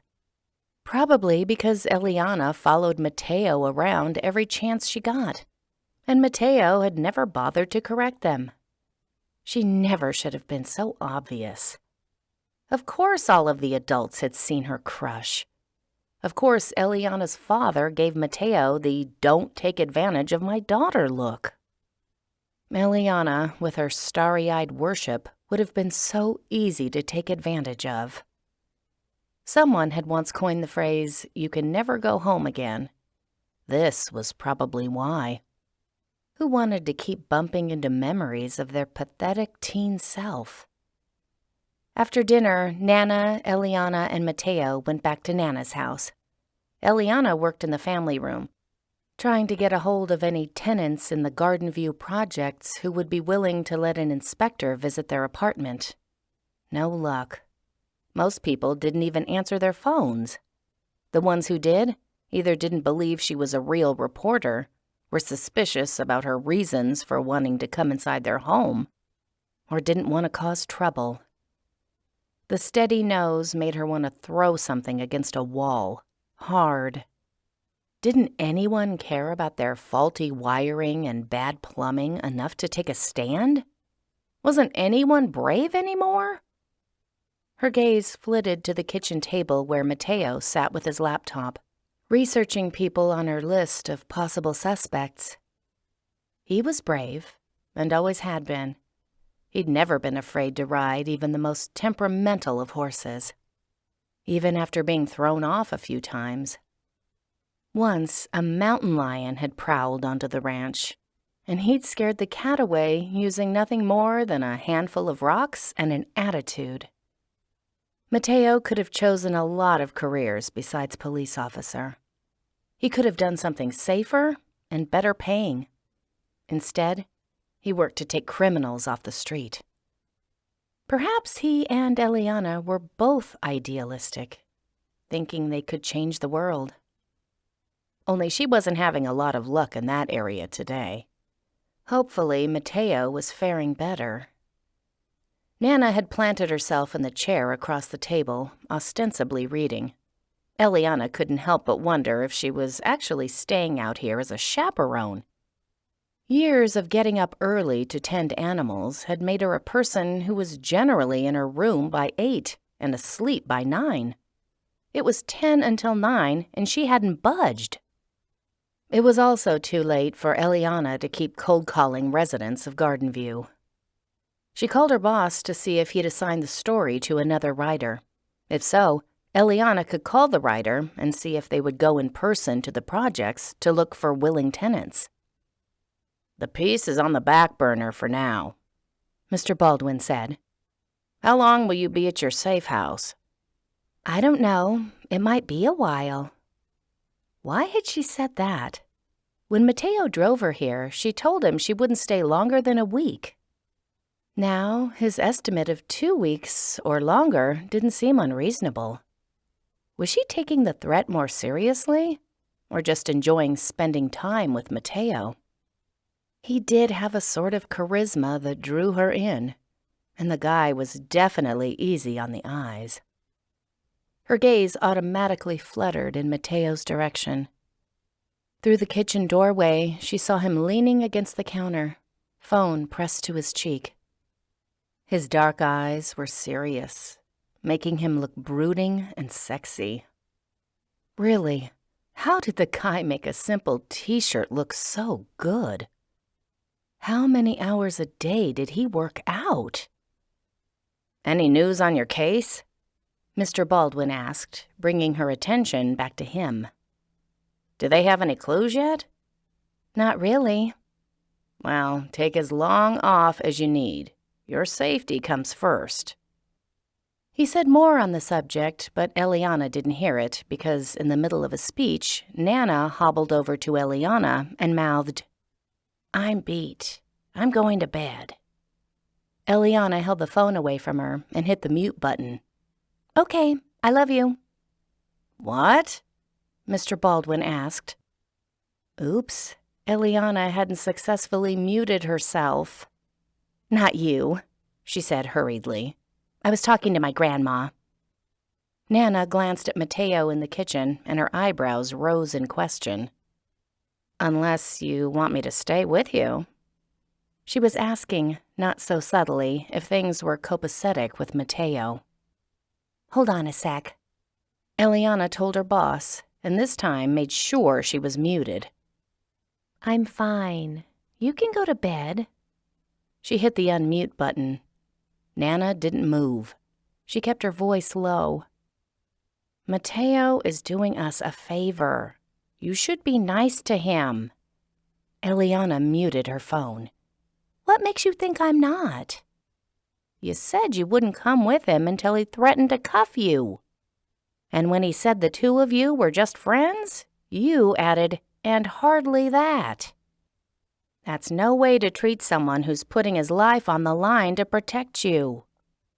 Elliana sighed and muted her phone. "I was just emphasizing that we're not sleeping together." Wait, had she muted her phone twice? She glanced down. Crap, she'd accidentally unmuted it the last time. How was she going to explain that comment to her boss? She winced and firmly re-muted. "I'll be nice to Mateo." There was no point trying to explain her past relationship with him. Elliana would just have to make sure her actions from now on were above reproach. "Don't worry. I appreciate what he's doing for me. Really." Her grandmother smiled, relieved by her words. "Good. I'm off to bed." She turned and shuffled that way. Elliana unmuted her phone. "I'm back." "Who aren't you sleeping with?" Mr. Baldwin asked. "Pretty much everyone. Take your pick." "What exactly is happening at this safe house? And why is your grandma there?" Elliana sunk further down into the couch. "Nana is a good shot with a rifle. You'd want her at your safe house, too." "Mm-hmm. Who did you really say I love you to?" Elliana had made a mistake by mentioning her grandmother. She was supposed to keep any clues about her whereabouts a secret. Better to go with Mr. Baldwin's suspicions. Fine, if you want the truth, I'm holed up with the hot police officer. And I'm developing feelings for him. Sometimes chemistry happens really fast. We're on an I love you basis already. But when it comes to sleeping together, I've got to put my foot down. She glanced toward the kitchen. Mateo had finished his call and come through the door into the family room. His head was tilted in question, his eyes teasing. Is that negotiable? Figured. Of course you heard that, she told Mateo. Every conversation I've had today ends up a disaster. It's like some sort of curse. To Mr. Baldwin, she said, I've got to go. I'll talk to you later. She hung up and slid her phone into her jeans pocket. Mateo smiled at her, all cocky assurance. So, you've developed feelings for me? Well, who can blame you, really? This conversation wasn't going to get better. In fact, this day wasn't going to get any better. I'm going to bed. She held up a hand to stop him from responding. I'm sure you can think of more humor to wring from that statement, but save it until tomorrow when I can better appreciate it. She stood and headed to the hallway. He chuckled. The sound was sonorous and smooth. Love you too, Elle. The phrase shouldn't have made her heart skip a beat, but it did. 9. That night, Elliana couldn't fall asleep. She read for a couple of hours, then lay in her bed, staring at the ceiling. Stupid insomnia. Stupid criminal who'd taken her Lunesta. The over-the-counter medication didn't work on her, and she couldn't fill a new prescription until the end of the month. The law limited how much a pharmacy could dispense. The fact that Mateo was right next door didn't help. She'd heard his door open and shut an hour ago. How was she supposed to sleep when she kept picturing him undressed and sprawled across the bed? He'd said he loved her. When she'd been a teenager, she'd daydreamed about him saying those words. She'd pictured them coming from his mouth a dozen different ways. All of them ended with a kiss. One more way real life didn't live up to expectations. To stop herself from thinking about him, she made herself think about her story, which made her wonder if Mateo's suggestion might be right. Could the killer want her dead as a way to keep her from revealing Senator Powell's kickbacks with his old college roommate?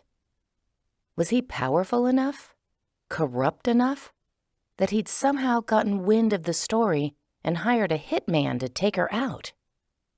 Or maybe the killer had been sent by Curtis Kelly or someone else in the new Gateway Corporation. She was still waiting for documents to see who owned the company. If either the senator or New Gateway was involved in the attempt on her life, then everyone who knew about the case might also be in danger. Especially Mr. Baldwin. He knew all the details. Should she warn him and anyone else who knew she was working on the story? Or would that just unnecessarily freak out people? She had no proof that Senator Powell or New Gateway knew about her research, let alone that they were ordering people's deaths. The theory was just one of many. And if someone in the office had tipped off the senator about her story, telling people at work that she thought there might be a connection between the senator and the attempt on her life, might make things worse. The mole would know she was on the right trail, and the senator would be even more eager to see she didn't continue on that trail. Her coworkers came to mind, one by one, like they were standing trial before a judge. Was Jenny capable of a murder attempt? She joked about wanting Eliana's job, but surely she wouldn't have tried to kill her for it. People didn't do that sort of thing. Elliana had turned down Brian the meteorologist's advances. but that didn't put her in an elite group. He hadn't seemed that upset. Granted, she had also warned interns about him. Maybe Brian thought Elliana would end up costing him his job. Maybe he had a dark, twisted side. Maybe... Ugh. Just thinking about her coworkers this way was messing with her mind. If she kept suspecting people, she'd never be able to trust anyone again. She'd walk around the office, frightened and overthinking everything. Her room suddenly seemed too small and confining. She felt claustrophobic laying here in the dark. She needed to go someplace where she could breathe and clear her mind. Almost immediately, she thought of a large oak tree on the far side of the stables. When she'd been young, she'd climb that tree at night and lay in the branches, gazing at the night sky. The stars were so much brighter away from the city lights. They seemed nearer, mystic almost. Staring at the vastness of the universe always had a way of putting her problems into perspective. The alarm clock on the bookshelf was glowing 1:02. Elliana would probably have a better chance of falling asleep if she went outside for a few minutes to sweep away the paranoia that hovered around her. And besides, it had been too long since she'd been stargazing. She could lay on the ground and maybe do some yoga relaxation poses while she repeated a calming mantra. Like, none of your work friends want to kill you. She briefly considered waking up Mateo to tell him she was going, and just as quickly dismissed the idea. He'd probably insist on going with her, and he needed his sleep. Plus, he'd think she was insane if she woke him up in the middle of the night to go stargazing. She grabbed one of the old quilts from the blanket box, crept down the hallway, and slipped outside. The night was warm. She breathed in the fresh air and chose the mantra, "I'm safe." No one knew where she was. Unless one of the stable workers was also secretly on Senator Powell's payroll and told him where she was. No. What were the chances of that? She followed the worn path leading to the stables. I'm safe. Unless Mitzi was the would-be murderer. She knew where Elliana was. No. Elliana had texted her father and Mitzi this morning and told them she'd be making a will. Without a financial motive, Mitzi had no reason to kill her. Unless announcing her intentions about the will pushed Mitzi into acting before Elliana could set something up with a lawyer. The farther Elliana got away from the house's porch light, the darker the area became, and the more the stars glowed. She could barely make out the path. She needed some light, or she might trip over a rock or tree root. She stopped, shifted the blanket, and reached for her phone. She slept in yoga pants and an oversized t-shirt, and had put the phone in the pocket on her right thigh. Or at least she thought she had. It wasn't there. She shifted the blanket again and tried the left pocket. Not there either. Had she dropped it somewhere?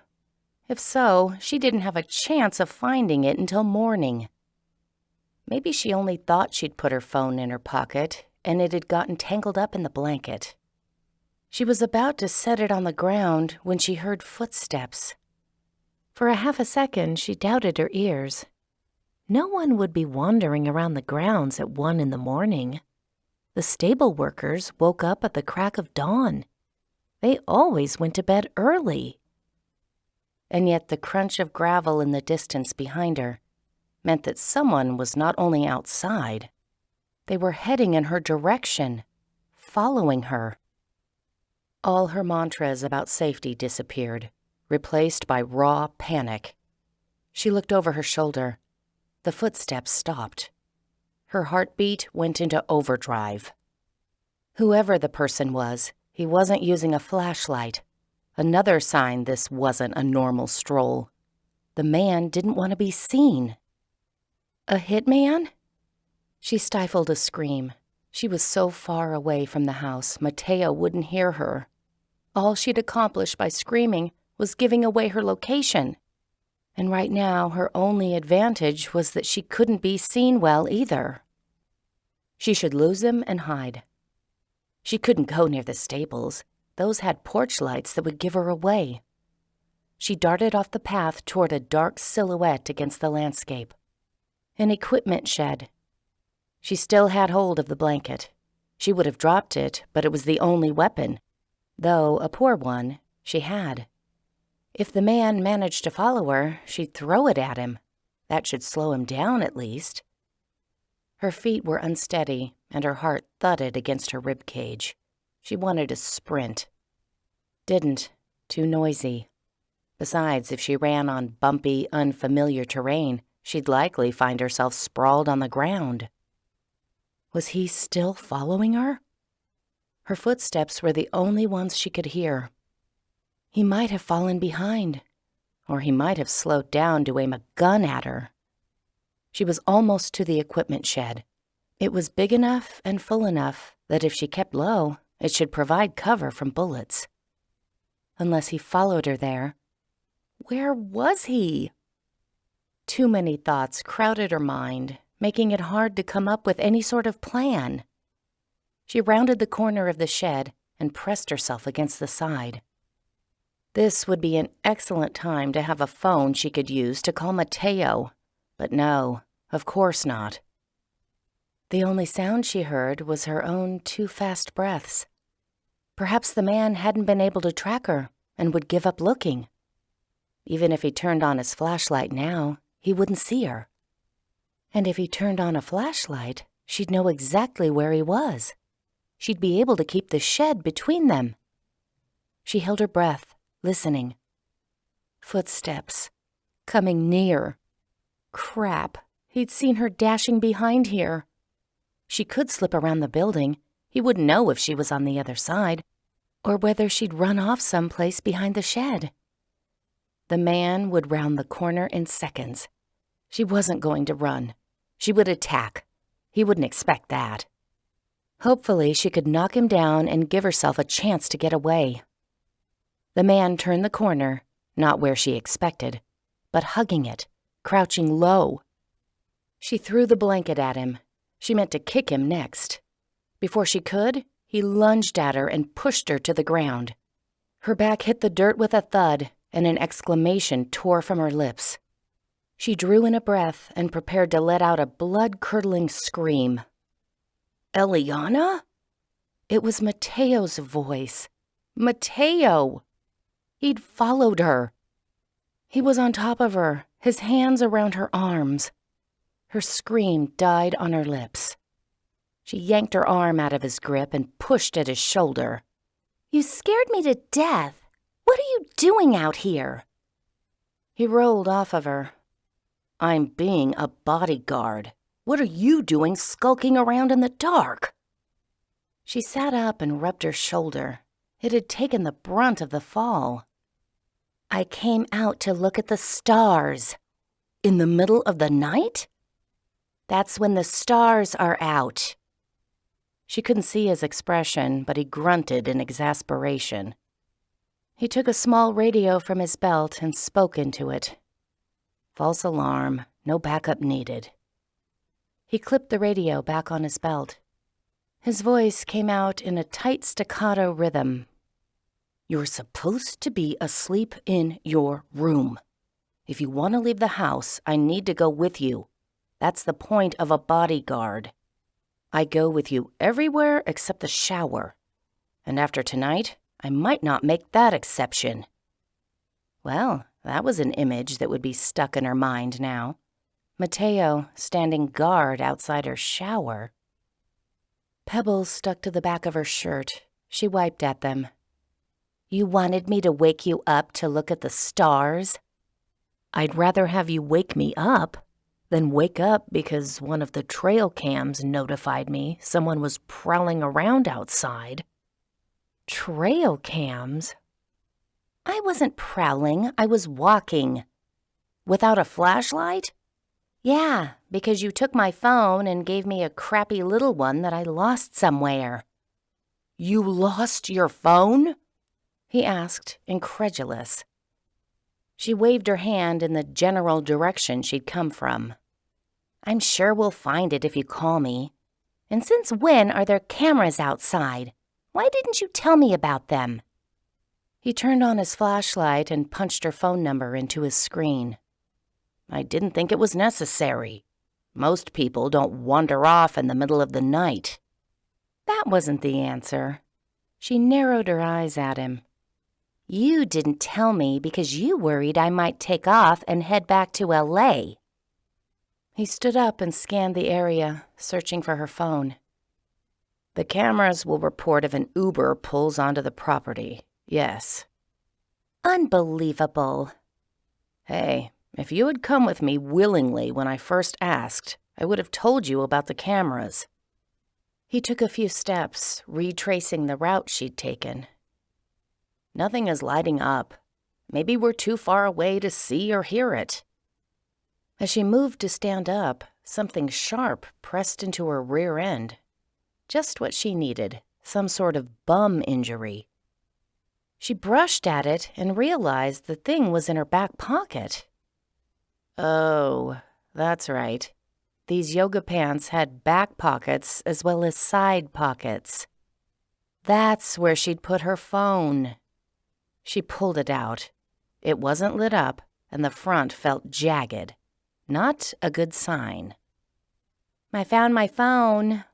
Or more precisely, what used to be my phone. Mateo strode back to her, helped her to her feet, and held his flashlight beam on her phone. The front was cracked all the way across. Good thing my dad is paying for all this, she said. I guess you'll have to buy me a new burner phone. Can I have one with better features this time? She held the phone out to him. He slipped it into his shirt pocket. We'll talk about it in the morning. He picked up the blanket and gave it to her. Where do you want to look at the stars? It wasn't a question she'd expected. You want to look at the stars with me? I figured you'd march me back to the house, lecturing me about safety the whole way. He shrugged. I can lecture you just as well while we're stargazing. He swept a hand in front of them, gesturing like an usher for her to go that direction. She slowly did. Yeah, I bet you can. And by the way, I'll be checking your browser history, so don't Google how to disable trail cams. The lecture was starting already. Elliana chose a spot far enough from the pastures and horse trails to avoid any stray manure, then spread out the blanket. She and Mateo lay down side by side. A sky full of stars glittered above them, a sky full of eternity. Well, this is pretty. Mateo shifted to get comfortable. Not pretty enough to risk your life for, but pretty. I didn't think I'd be risking my life until I noticed a shadowy figure following me. She considered the way he'd tracked her to the equipment shed. If you saw me well enough to pursue me, couldn't you tell I was a woman? You're 5'10" and wearing a shapeless sweatshirt. I could barely make you out at all. Granted, the sweatshirt hid her waist, but her yoga pants were skin tight. She didn't have chunky man legs, did she? Had Mateo ever even taken a good look at her legs? Probably not. Why would he? She sighed. Besides, he went on, we've already established that the criminal could be a woman. True. That made her feel a little better. Maybe she didn't have chunky man legs.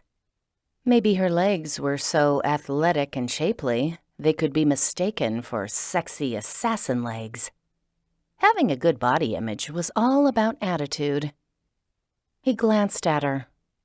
So, why did you want to look at the stars tonight? I thought it would be relaxing and help me sleep. Oh. He rested his hands against his stomach. I won't ask how that's turning out. Yeah, How long does it take until massive bursts of adrenaline leave a person's system? He chuckled. A while. Sorry. They stared upward in silence for several minutes. It felt odd to lie close to Mateo. This was something you did with a boyfriend, not a bodyguard. She had to resist the urge to reach over and take his hand in hers. She kept getting distracted by the rise and fall of his chest. He moved his hands to his sides. His fingers were so close. What would he do if she touched his hand?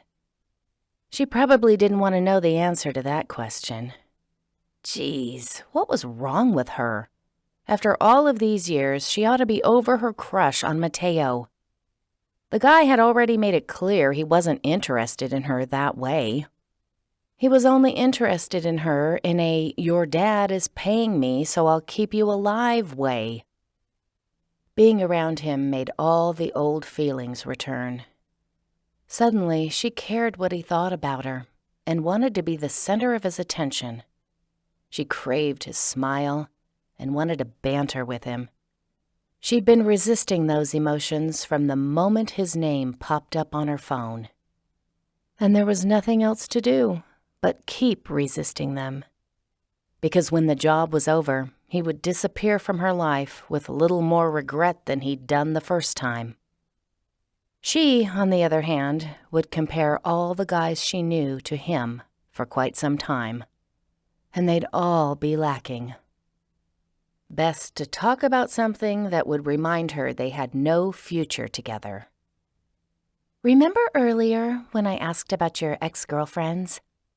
Yeah, I'm still not going to tell you about them. Do you still go for the cheerleader types? I haven't dated a cheerleader since high school. It would be creepy for me to hit on school girls. So what's your type now? Tough female cops? Sexy librarians? I know it's not pampered socialites. You're sure about that, are you? Wait, did he have a girlfriend? She'd assumed he didn't because his sisters said he never brought anyone home. But maybe he was in the early stages of seeing someone and just hadn't told his family about her. Elliana turned on her side to better see his expression. Hard to do in the dark. At this distance, the porch lights around the stables only threw out a dim glow. Are you dating someone? He hesitated. Why do you want to know? Because she was hopeless. She shrugged. To criticize her, of course, just like you criticized my exes. She shouldn't be holding her breath, waiting for his answer, but was. Sorry, nothing to criticize. I'm not seeing anyone right now. Elliana rolled back onto the blanket, relieved. Why not? I don't know. Probably has something to do with the fact that most of the women I meet are criminals, junkies, or sex workers. Well, it's time you got off Tinder then. He laughed, a sound between a rumble and a purr. She would have recognized that laugh anywhere. You're buff and handsome, she went on. Women probably run red lights just to talk to you. Is that why they're doing it? He asked. Now crime makes sense. So, what's the real reason you're single? He let out a long breath and his voice turned serious. It's a lot to ask from a woman. To get emotionally invested in a guy who could be shot every time he goes to work. And there's a lot of police bashing that goes on. Anyone I dated would have to deal with that, too. Without thinking about it, she slid her hand onto his arm. Sorry, you don't get paid enough to deal with that. I do this week, although my client is kind of a pain. She smacked him. He laughed again. The feel of his skin was distracting. Too distracting to leave her hand on his arm. She tucked it back at her side. Neither she nor Mateo said anything for a few minutes. She stared at the stars, but was extremely aware of everything about him. The lingering smell of his aftershave, the sound of his breathing, the warmth of his body close to hers. Her ex-crush was lying beside her.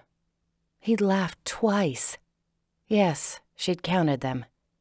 And he was so handsome, she would definitely run a red light in order to have him lean into her car window to speak with her. She really shouldn't be thinking about Mateo like this. Whatever his type was, it wasn't her. Another minute went by. He didn't say anything, and his breaths were becoming deeper. Had he fallen asleep? She turned her head and leaned closer to see if his eyes were closed. They were. Despite the fact that she'd always thought that watching someone while they slept was stalkerish, she let her eyes linger on him, on the strong lines of his cheekbones and the curve of his lips. As though he sensed her gaze, Mateo shook off sleep and propped himself up on one elbow. He scrubbed a hand across his face. "When do you think you'll be ready to go back and go to bed with me?" Well, how to respond to that question? He shook his head. "I meant go back with me and go to bed." He sat up and gazed around, checking over one shoulder and then the other. She peered around too. "What are you searching for?" "My sisters. They've got to be here somewhere, so they can trot out that sentence later in front of my parents and your grandma." Elliana stopped searching. The handcuff comment was pretty horrifying. "I thought your mother was going to come unglued." "So did I." Elliana remembered another comment from dinner. What did Fernando mean when he said, "if Mateo still likes her"? A pause. "I don't know." "Yes, you do, or you wouldn't have stopped him from saying it." Mateo put his hands behind him and leaned back. "I guess he was referring to when we were teenagers and we had a thing." What? "When we were teenagers, our thing was that I had a crush on you and you avoided me. That doesn't really count as you liking me." "I kissed you," he said, as though it proved something. "That was a pity kiss because you didn't want me to get you in trouble." Mateo cocked his head. "A pity kiss? What are you talking about?" He really wanted her to spell it out. "You knew about my infatuation, and you knew I could get you in trouble for the things you and Oscar said about me, so you kissed me to buy my silence." Mateo's head jerked back in surprise. "That's not what happened." "That was definitely what happened. You've probably kissed so many girls that they all run together in your mind. Believe me, I remember it." His mouth opened in protest and snapped shut again. "And how can you tell a pity kiss from a regular kiss?" "You just can." Even in the darkness, she knew he was looking at her with disbelief, so she added, "Your lips tasted like hesitation and regret." He scoffed. "You're making that up to turn me into the bad guy when I never was." He sat straighter and waved a hand in her direction. "I want you to prove it. Give me a pity kiss, and then a regular kiss. I want to see what hesitation and regret tastes like." He probably thought she wouldn't do it. He was waiting for her to refuse so he could win the argument. She couldn't let him win. That was the only reason she leaned forward and put her hand on top of Mateo's shoulder. She didn't kiss him right away. She rested her forehead against his while she considered her strategy. She didn't actually know how to kiss him in a way to convey pity. Back when they were teens, his kiss had vacillated between reluctance and impetuousness. His hands on her shoulders had trembled with emotion, probably fear that she'd get him in trouble anyway. or fear that she'd expect this sort of treatment all of the time. Mateo showed no fear now. He slid his hand across her waist. The motion carried a familiarity that sent shivers up her spine. His breath was warm against her lips. She didn't move. It was suddenly hard to concentrate on strategy. His hand traveled slowly from her waist up her back, setting off another wave of shivers. His voice was low and husky. "What are you waiting for?" "I'm having a hard time pitying you." His hand began the return trip down her back. She felt every nuance of his fingers through the fabric of her sweatshirt. "You should definitely pity me. I have a client who is constantly giving me grief." Elliana moved closer to Mateo's mouth, her lips almost touching his. "Not constantly." He smiled. "Constantly." She kissed him softly, once, twice. She tried to infuse hesitation and regret into each motion of her lips, but couldn't hang on to those emotions. Her hesitation was coming off as teasing little kisses that moved around his mouth. He groaned and pulled her tighter against him.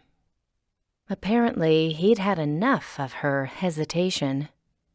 His other hand twined through her hair, keeping her head next to his while he intensified the kiss. Far from stopping him, her lips answered his just as eagerly. Her hand moved across his chest, tracing the muscles she'd been admiring all day. His heartbeat was steady, his skin warm through the shirt fabric.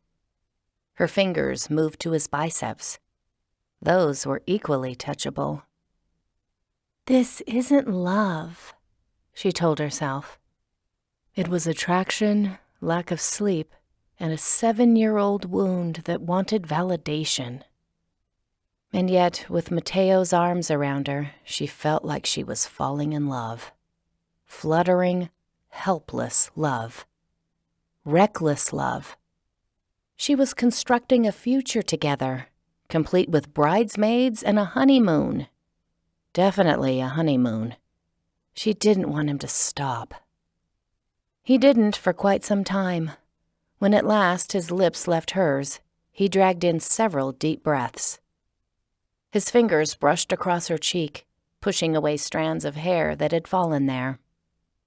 "So, that's the pity kiss?" His voice turned teasing.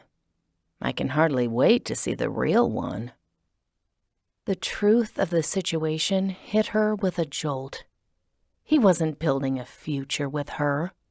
He'd never given her any indication that he wanted a relationship with her. The two of them weren't even dating. He'd kissed her like that to prove his point. She was just as stupid now as she'd been when she was 16. No, more stupid. Because at least back then she'd had the sense not to make out with him, like someone who was desperate and easy. She pulled away from him, ready to stand up and stalk back to the house. "This is all a joke to you, isn't it?" She was a joke to him, a spoiled princessa. He took hold of her wrist to keep her from leaving. "Elle, it isn't a joke, and I never gave you a pity kiss. I kissed you when we were teenagers to show you that I wanted things to be different, even though I knew they couldn't be." "Because my father didn't like you?" "Yes, and because you were only 16 and I was going to college. Schooling that your grandma helped pay for. And because I couldn't risk doing anything to jeopardize my mother's standing with your grandma. And," he sighed, "because back then I didn't realize that some things were worth fighting for, and waiting for, and risking for." She blinked at him. Really? That's how he'd felt? He'd cared about her back then, He'd wanted things to be different. Her anger melted. Her heart melted, too. Mateo cupped her chin with his hand, and his thumb caressed the length from her cheek to her bottom lip. Her lips parted, and his mouth came down on hers, softly, gently. One light kiss turned into another. She wrapped her arms around his neck and whispered his name. This night had turned out so much better than she'd expected. Mateo cared about her. His lips were leaving a trail down her throat. She shifted positions to move closer to him and bumped into his holster. The motion seemed to snap something in him. He lifted his head and pulled away from her. We shouldn't be doing this. He wanted to stop. She kissed the corner of his mouth. I doubt your sisters are anywhere around. He reluctantly took hold of her hands and removed them from him. I'm your bodyguard, Elle. I can't let my feelings compromise your safety. How is this compromising my safety? I feel very safe right now. Or at least she had, until he'd pushed her away. Perhaps she'd misjudged the strength of his interest in her. The I can't let my feelings compromise your safety statement felt very much like an it's me, not you line. She shifted away from him and was glad that the darkness hid the flush of her burning cheeks. He raked a hand through his hair. A relationship compromises your safety because I need to watch your surroundings, not you. My mind needs to be on the case, not wondering when I can kiss you next. Okay, she said slowly. What else could she say? She felt like he was breaking up with her. Had making out with her just been some bucket list item from his teenage years? Kiss the rich girl? He couldn't do it back then, so he did it tonight. And now he was ready to go back to whatever sort of women he usually dated. She still didn't know his type. She clearly should have social media stalked him over the years so she'd know the answer to this question. He slipped his hand over hers. We'll revisit the topic after we find out who tried to kill you and make sure you're safe. Well, that cemented her suspicions. What were the chances they'd ever find out who switched her medication? There was so little evidence. At best, she'd just have a list of suspects she needed to be wary of. Okay. She tried to make her voice sound light, like it didn't matter to her, like her heart hadn't just thudded into her stomach. His grip on her hand changed. He took hold of it to help her up. We'd better go back to the house. We need our sleep so we can be alert tomorrow. Right, she said, even though she knew she wasn't going to be able to get to sleep for a long time. 10. Elliana woke up late, took a shower, and spent a lot of time getting ready. She either wanted to avoid seeing Mateo for as long as possible, or she wanted to look really good for him. She wasn't sure which. We'll revisit the topic after we find out who tried to kill you and make sure you're safe? Revisit it how? They wouldn't be together every day once the case was over. Did he plan on asking her out afterward? Pasadena and LA weren't far apart, unless you counted the traffic that made every trip twice as long. But if he'd meant that, wouldn't he have said so? Maybe revisit was another way of saying, I'll text you every once in a while until you tire of my inattention and move on. She vacillated between wanting to aloofly pretend last night hadn't happened and wanting to get Mateo alone somewhere and see if she could tempt him to kiss her again. She had enough pride to decide on the former. Pride would keep her from making a fool of herself. She left the safety of her bedroom and swept through the family room on her way to the kitchen. Nana was coming out of the kitchen, a sack of carrots in one hand, her cane in the other. I'm heading back to the stables. Sasha had her filly early this morning. She deserves a few carrots. Aww. Nothing was sweeter and more adorable than a new foal. I'll have to come out later and see her. She's as beautiful as her mother. Nana winked. Just like you. Elliana's mother was beautiful. She'd been a rodeo queen in her early years. Nana gave Elliana a hug. She was all softness and smelled of sunshine. I'm so glad I get to spend some time with you, even if it's not under the best circumstances. You've grown to be an amazing woman. I sure love you.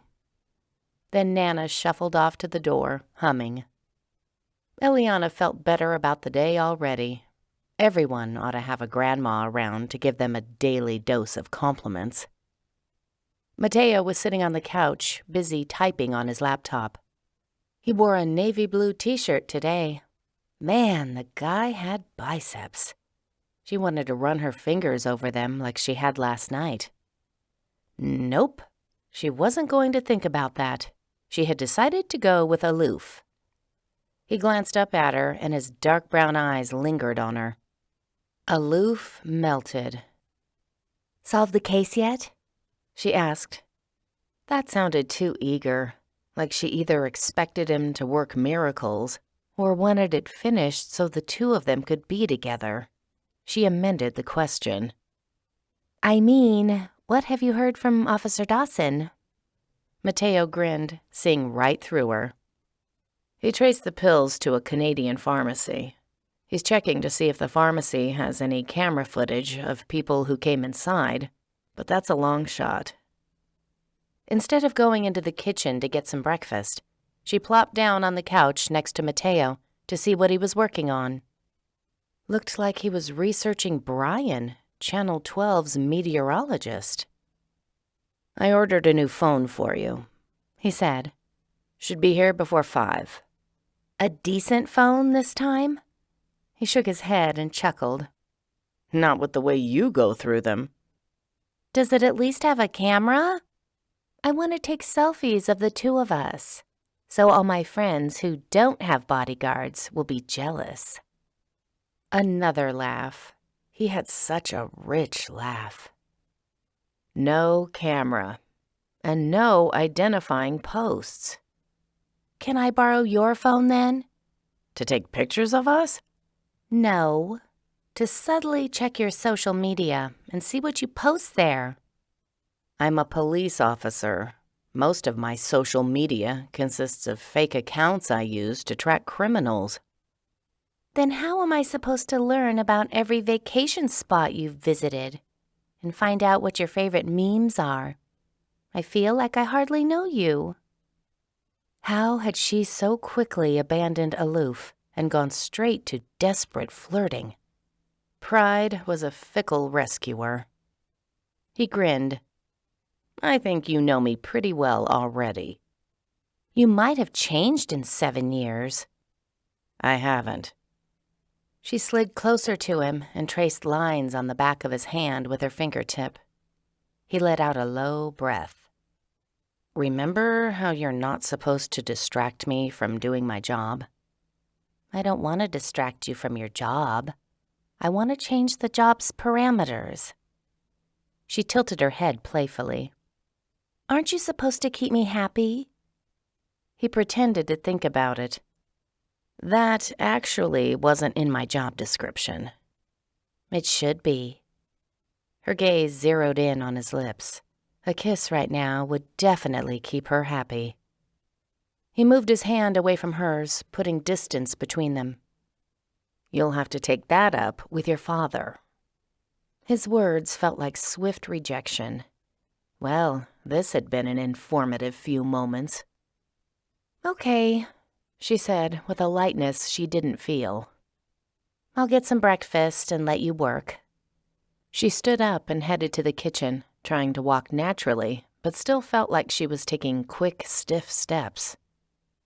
When the case is over, he called soothingly, things will be different. His soothing tone irritated her.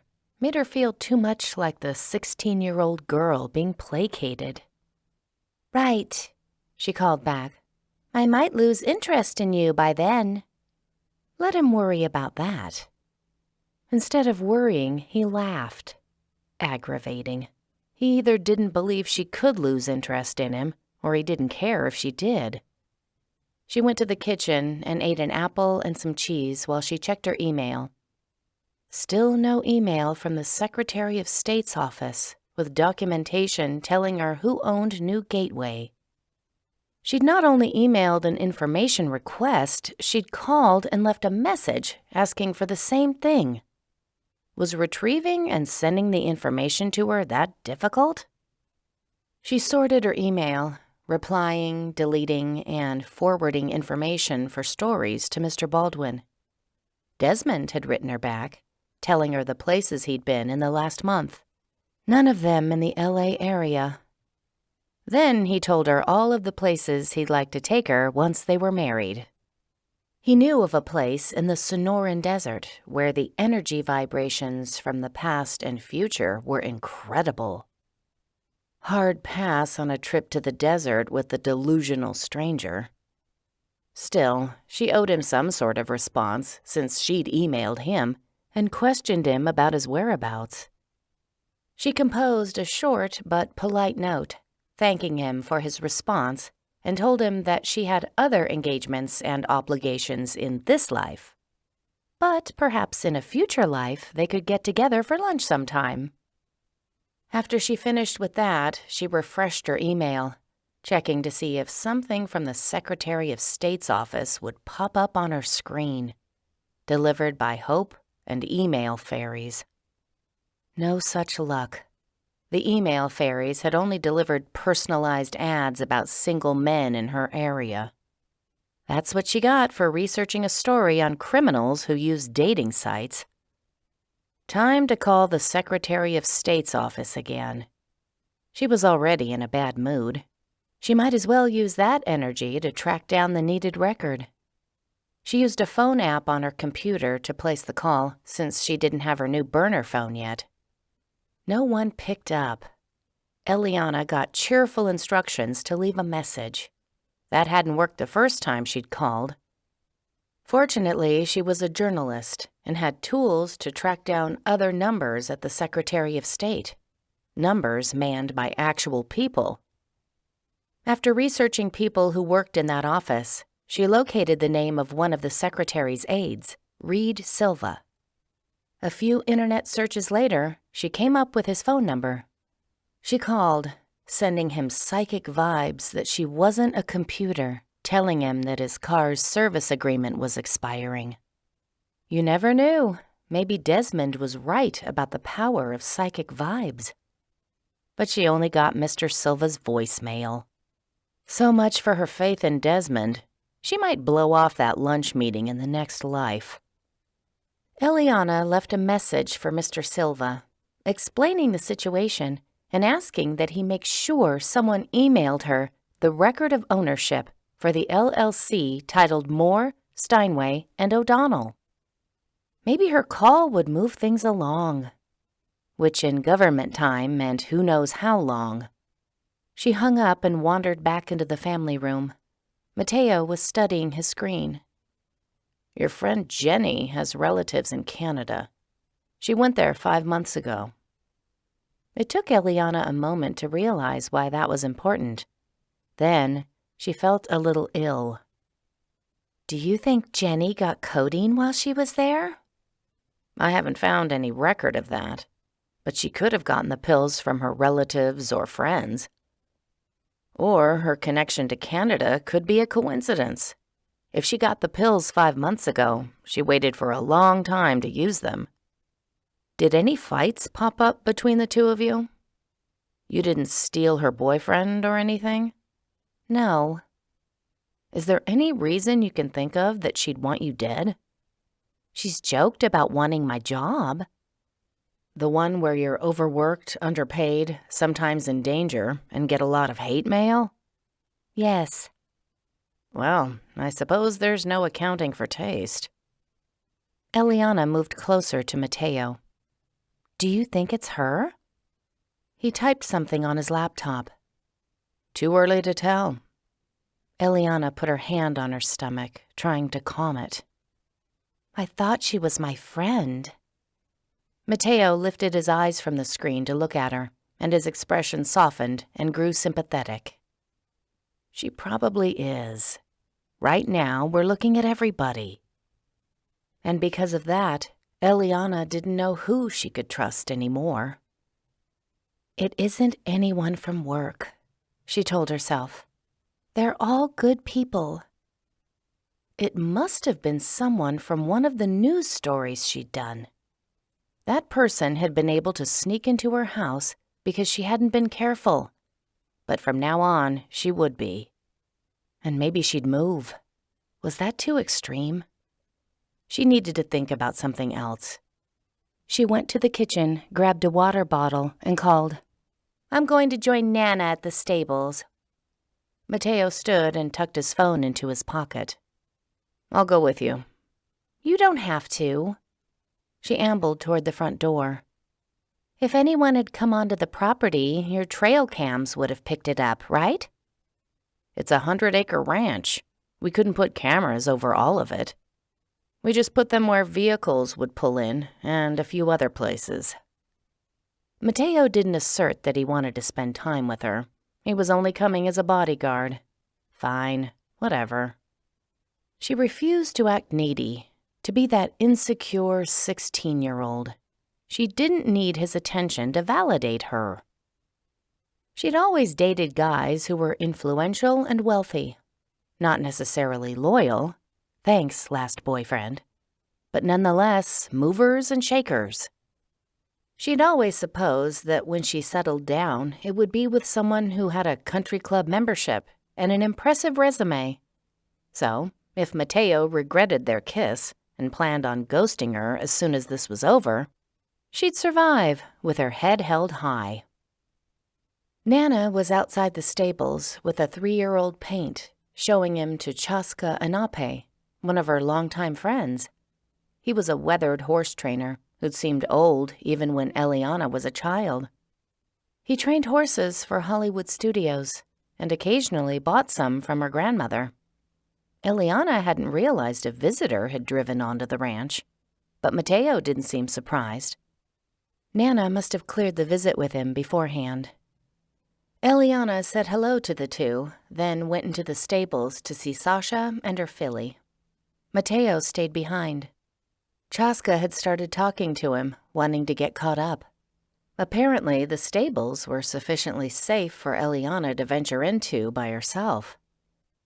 Sasha was in a large pen with her baby, a sweet little leopard Appaloosa with liquid gray eyes. Both mother and daughter were white with black spots that made them look Dalmatian-like. Elliana admired the filly for quite some time, murmuring things to her. Mostly the horse watched her timidly from behind her mother's legs. Sasha nickered proudly and nuzzled her daughter's head. Such a precious sight. Maybe Elliana had chosen the wrong profession, and she should give up late nights and hate mail for precious little foals. Several of the horses on the ranch were rare breeds. Akaltekis from Turkmenistan, with their almost metallic coats. Champagne-colored American cream drafts, and sweet Newfoundland ponies. Fewer than 500 animals existed in those breeds. Her grandmother considered her work as a breeder a way to keep their lines from ending in extinction. Wasn't that just as meaningful as reporting the news? Mateo finally came in, keeping a fair distance between himself and Elliana. A clearly professional distance. The distance remained professional for the rest of the horse viewing, and for the horseback riding trip the two took afterward. Even after they'd returned the horses to the stables and were walking back to Nana's, he was in bodyguard mode. Elliana and Mateo hadn't quite reached the house when the Amazon delivery truck pulled onto the ranch. Mateo stopped short. "Take cover behind that tree." He nodded in the direction of a large oak nearby. I don't want the driver to see you." "But we're expecting a phone to be delivered," she pointed out. "Why do I have to hide?" "You don't know that's a real Amazon truck." He waved toward the tree. "It's got the Amazon logo on it. If it's not the real thing, someone had to go to a lot of trouble." He gave her a firm look, unswayed by her logic. "I'll check the package and let you know when it's safe to come out." She stomped over to the tree and stood behind it, arms crossed, until the danger had passed. When the sound of the truck was long gone, Mateo appeared behind the tree and handed her a new phone. If anything, this one looked even cheaper. She opened the thing and tapped on the screen. "I didn't know they still made flip phones." "They're harder to break." "You just didn't want me around when the Amazon lady delivered this, because you knew I'd make her take it back and order a different one." He cocked his head. "How did you know a woman delivered the package?" "Sue me for peeking. She was about 50 years old and out of shape. I think if she came after me, I could have taken her." He rolled his eyes. For the rest of the walk back to the house, he lectured her about following rules. Half an hour later, another van pulled into the ranch's drive. Elliana was with Nana in the den, helping her clean out her file cabinet of every outdated warranty, product information guide, and contract she'd signed since the 90s. Mateo leaned into the room. "Are you expecting anyone?" he asked Nana. "Someone who drives a silver minivan?" Nana grabbed her cane and stood up unsteadily. Sitting for too long froze up her hip. "Not that I can think of." Elliana dumped a pile of paper in the recycling trash. "Maybe my fairy godmother has shown up with a real phone." Mateo didn't laugh. "Stay out of sight until I let you know it's clear to come out." No use fighting that edict. "Do hitmen really drive minivans?" "They might today," he said. She sank into the desk chair and opened her laptop. Might as well do some work while she waited for Nana to come back. She noticed that she had a message on her phone app. She clicked on it, and a man's voice said, "This is Reed Silva returning your call. I see from our records that we sent you the documentation you requested twice already. But I'm resending it again. Have a good day." Before the message finished, she'd brought up her email. Nothing from the Secretary of State's office waited there. Her only new emails were one from Desmond that she didn't bother opening, and an automated notice about a work meeting. The Secretary of State's office had already sent the documentation twice? How come she hadn't received it? How was it that despite the message being sent half an hour ago, she still didn't have the document? Mateo and Nana strode into the room. "It was a lost flower delivery man," Nana announced. Mateo's hand rested on his gun holster. "At least that's who he claimed to be. I don't like how he kept looking around. He may have been casing out the place." "He had flowers on him," Nana said. "And he was trying to find Mrs. Bolidus's address, which is just down the road. You shouldn't have bitten off his head. The poor man probably spilled his peonies when he peeled out of here." Elliana hardly heard them. A chilling thought occurred to her. What if someone at work was watching her email and deleting messages before she read them? Mr. Baldwin and anyone from IT had that ability, and maybe others as well. How many people did HR give access to work email? Or it could be someone else. Elliana had never been overly cautious when typing in her password. Anyone could have peered over her shoulder and seen it. She took a deep breath. She was probably being overly suspicious. After all, she was dealing with a branch of government. Their specialties were being slow, running over budget, and not doing what they said they'd do. It was entirely possible Mr. Silva had only said that his office already sent the document to her, so he didn't look bad. And he'd sent the file to the wrong email today. But if not... She glanced at her laptop clock. How had it gotten so late? It was nearly 5 on a Friday night. Mr. Silva had probably left for the day. "You're not going to weigh in on this?" Mateo asked Elliana. "I'm glad you scared off the flower delivery man. I feel much safer now. Who knows where his peonies have been?" She began punching in Mr. Silva's number on her new phone. "Also, someone at work may or may not have deleted some of my emails." "What sort of emails?" Mateo asked. "Ones about who owns New Gateway." "They may or may not have?" he repeated. "It all depends on how competent you think Oregon's Secretary of State's office is about sending documents." Nana snorted.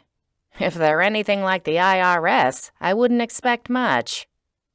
Nana started in on a story about her bungled tax returns. Elliana didn't hear all of it because she got Mr. Silva's voicemail. She turned away from the other two in order to leave her contact information. "I still haven't gotten the LLC ownership document from Moore, Steinway, and O'Donnell. Can you try sending it to my personal email?" She didn't usually hand that out, but certainly no one at the Secretary of State's office would sell it to a spam list. After she hung up, she stared at her pathetic flip phone and sighed. No doubt Mr. Silva wouldn't get her message until Monday. Nothing would come from him before then. Nana returned to sorting through files, and Mateo left to do his work. Elliana stared at her computer and then messaged Mr. Baldwin. How many people have access to employees' work email? A few moments later, he wrote back, "I'm not sure. Why?" She didn't want to tell him. He was one of the people who had access. And besides, she'd sound paranoid if she wrote, "I'm worried someone is monitoring my email and erasing the important ones." If he thought she was being delusional about her email, he might wonder if she was losing her grip on reality. She took a long time to answer. "No particular reason. I was just thinking about story ideas on corporate Big Brother. You know, how much privacy does the average Joe have at work?" Mr. Baldwin wrote, "I thought you were working on an animal rescue story. Wait until you come back if you want to pitch other ideas." Well, that put an end to that line of questioning. She was probably worrying about nothing anyway. In a few days, she'd have the document she needed. Hopefully, a document with answers. 11. Mateo's family invited them to dinner again. It went surprisingly well. The twins had no untoward information to pass along, or questions about Elliana and Mateo's status as a couple. Which was a shame in some ways, because Elliana had questions about that herself. Was he acting distant because he regretted kissing her and felt awkward being around her? If he did want a relationship, what sort was he envisioning? She had no way to ask him with so many other people around. After dinner, Elliana, Mateo, and Nana went back to the ranch house. Nana put on an Audrey Hepburn movie to watch.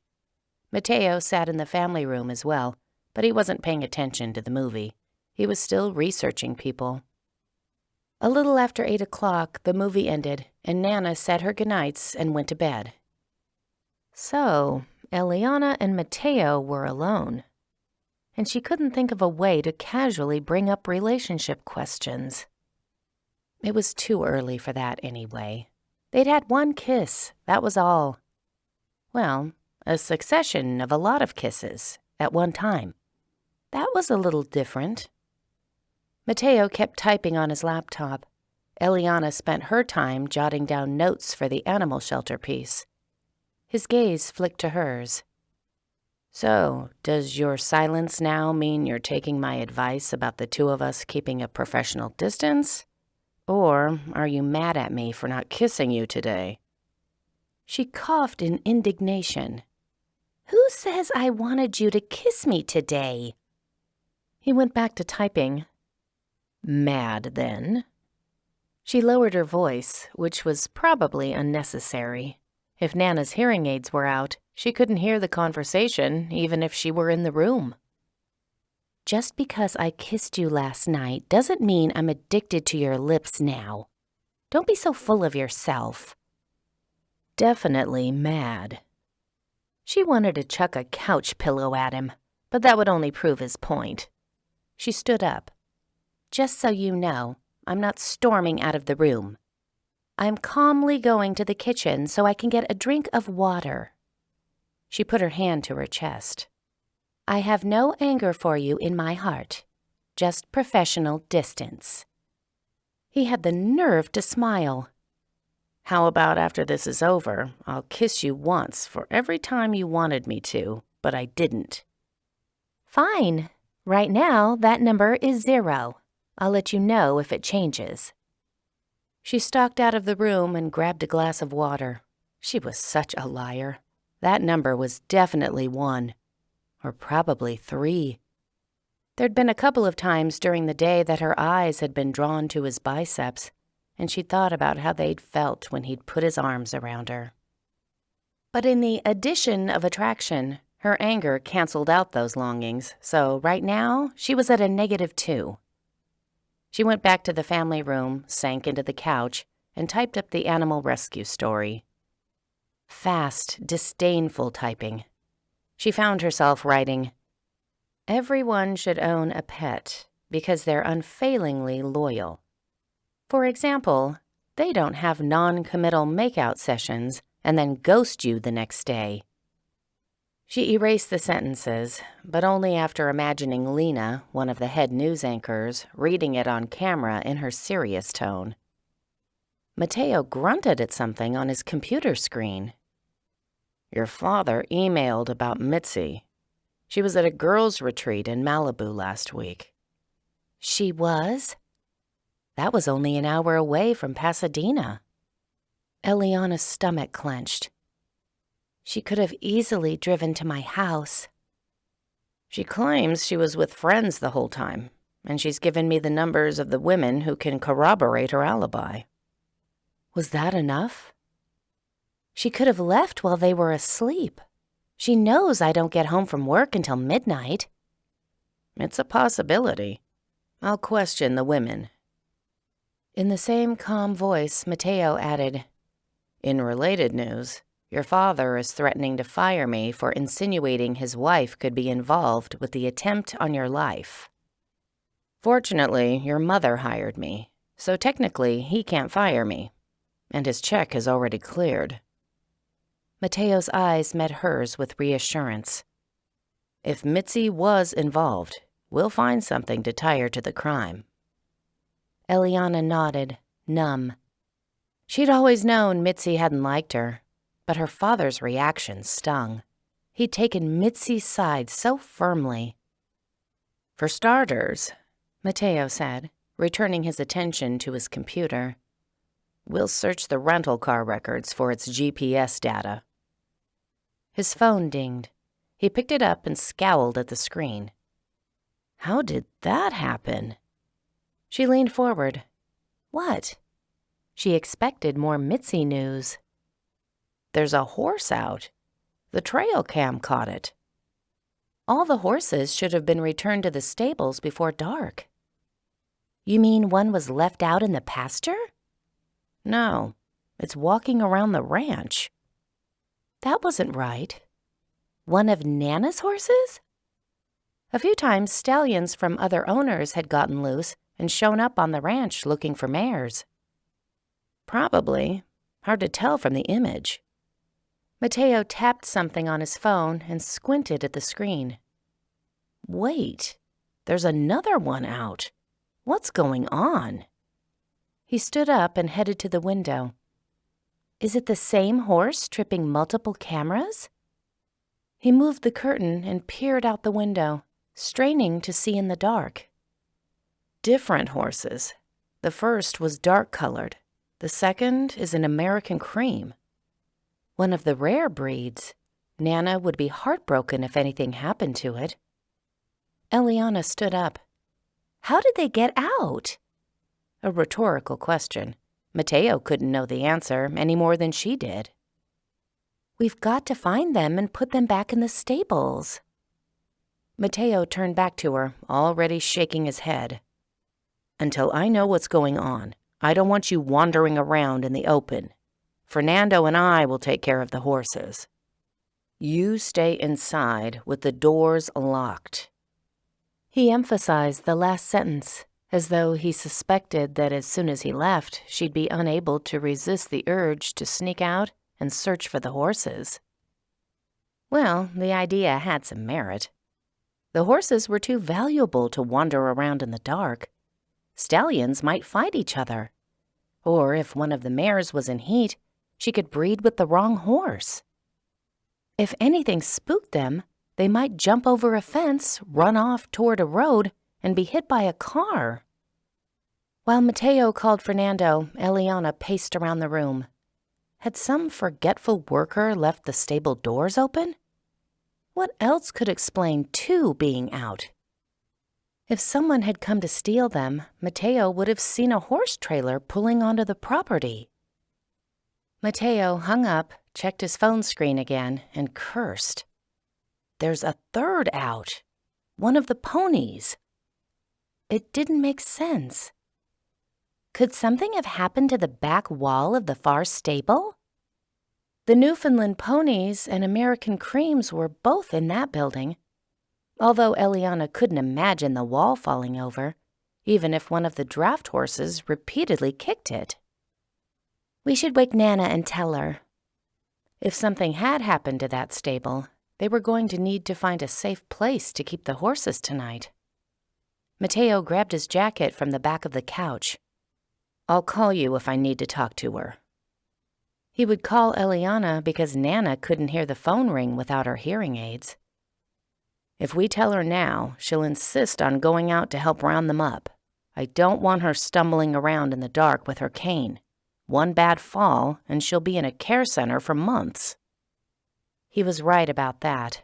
Nana was supposed to be taking it easy for a couple more weeks, but she wouldn't stay inside if she knew her horses were out. Elliana folded her arms in frustration. She felt useless, being told she had to stay inside while her grandmother's prized horses were loose. Mateo headed toward the front door. I'll lock the door behind me.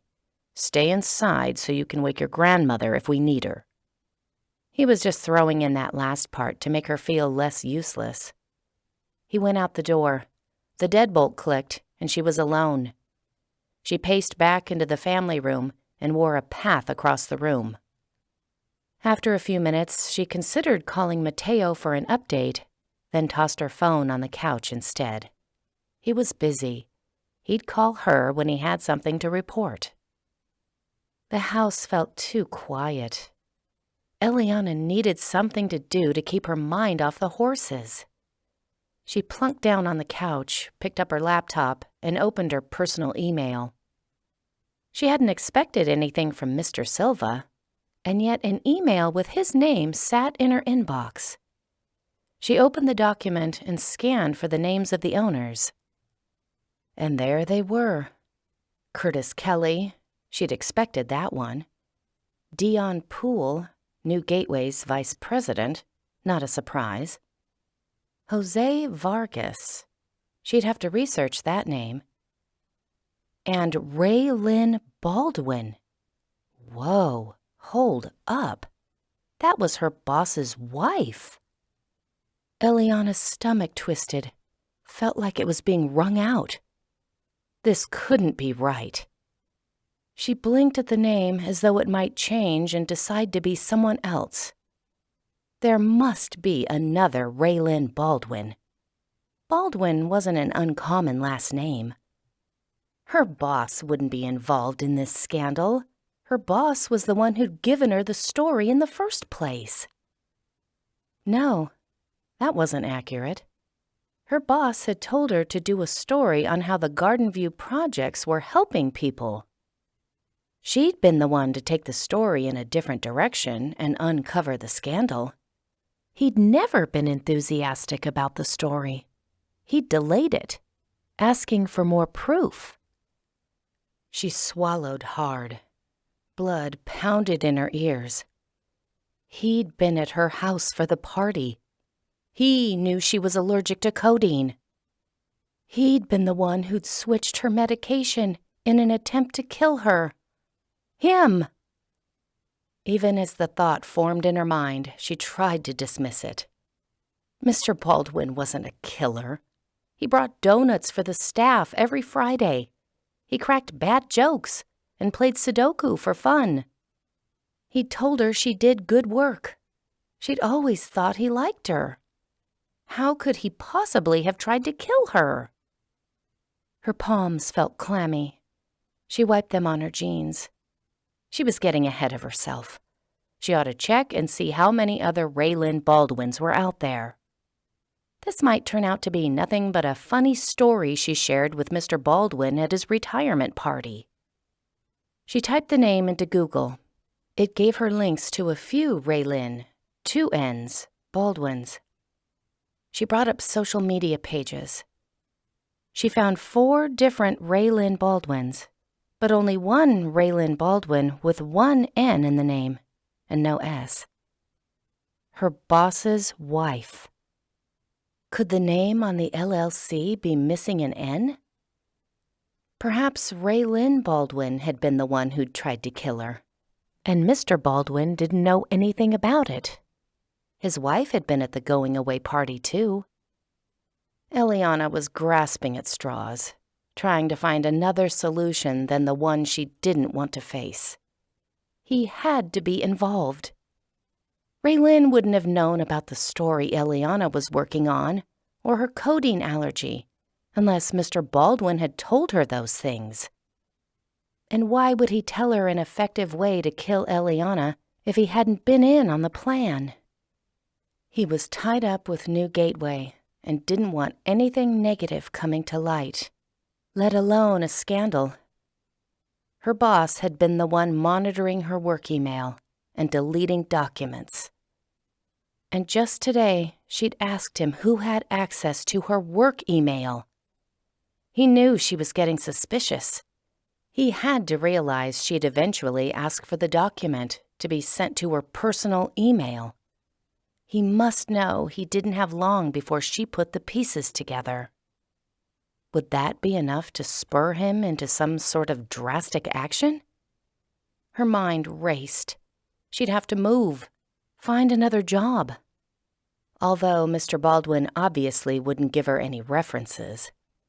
Would job interviewers believe her when she said she couldn't give job references because her last boss had tried to kill her? She would look crazy, or at least like a bad risk. She could tell the other stations that she had a big story she wanted to break. But if she gave them details, the station could just take the information and scoop the story. Elliana rubbed her hand across her eyes. Maybe being the first to break the story wasn't the important thing. Justice was. Her safety was. She could just turn over all her information to the FBI. She wanted to think they would rush into action investigating the case, but that didn't always happen, especially when a powerful man was involved. Multiple people had reported Harvey Weinstein to law enforcement, and nothing was done to stop him for years, until Ronan Farrow broke a story about him in the New Yorker. The feds did nothing about Jeffrey Epstein, until Julie K. Brown at Miami Herald ran stories interviewing the victims of his sex trafficking. And even then, authorities took 8 months to arrest him. Sometimes the press was needed to prod the feds into action. She had to run the story. Without any sort of warning, the lights in the room flicked off. Only the screen of her laptop still glowed, illuminating the area. She glanced around to see if her grandmother had gotten up and turned the lights off. "Nana?" No answer. No sound of footsteps. A spike of fear went up Elliana's back. She pushed it away. Most likely, the electricity had gone out. California grid problems. The electricity would switch back on in a few minutes. The doors were locked, and only Mateo had a key. She was safe.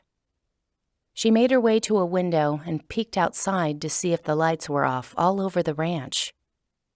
In the distance, she could make out the glow of the lights from the stables, and even lights from Yolanda and Fernando's house.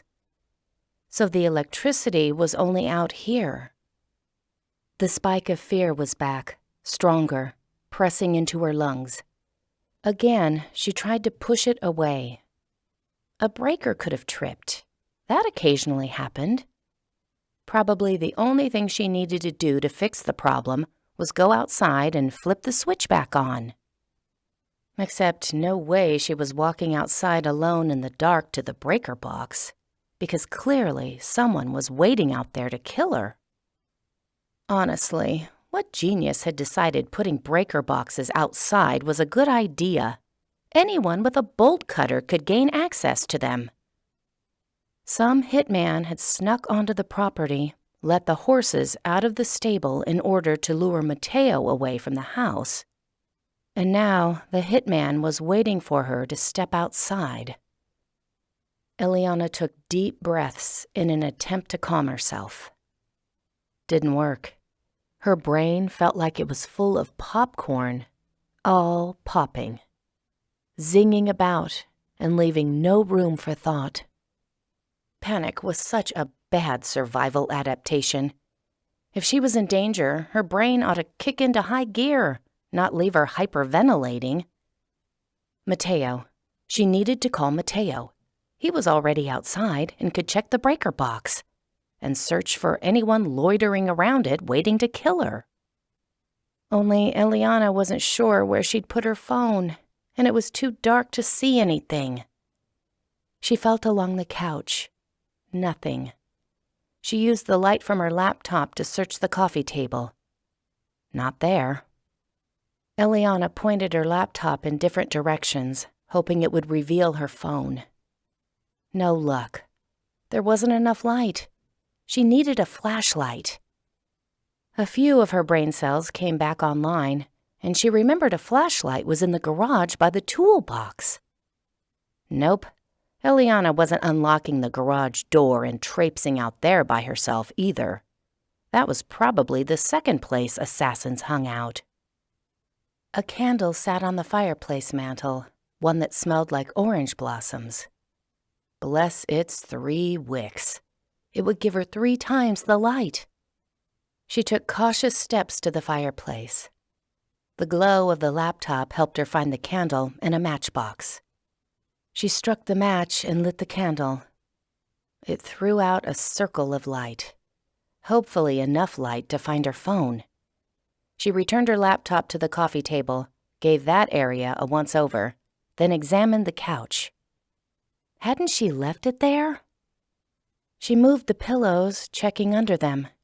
She felt between the cushions and found a quarter, a pen, and a small plastic toy cat.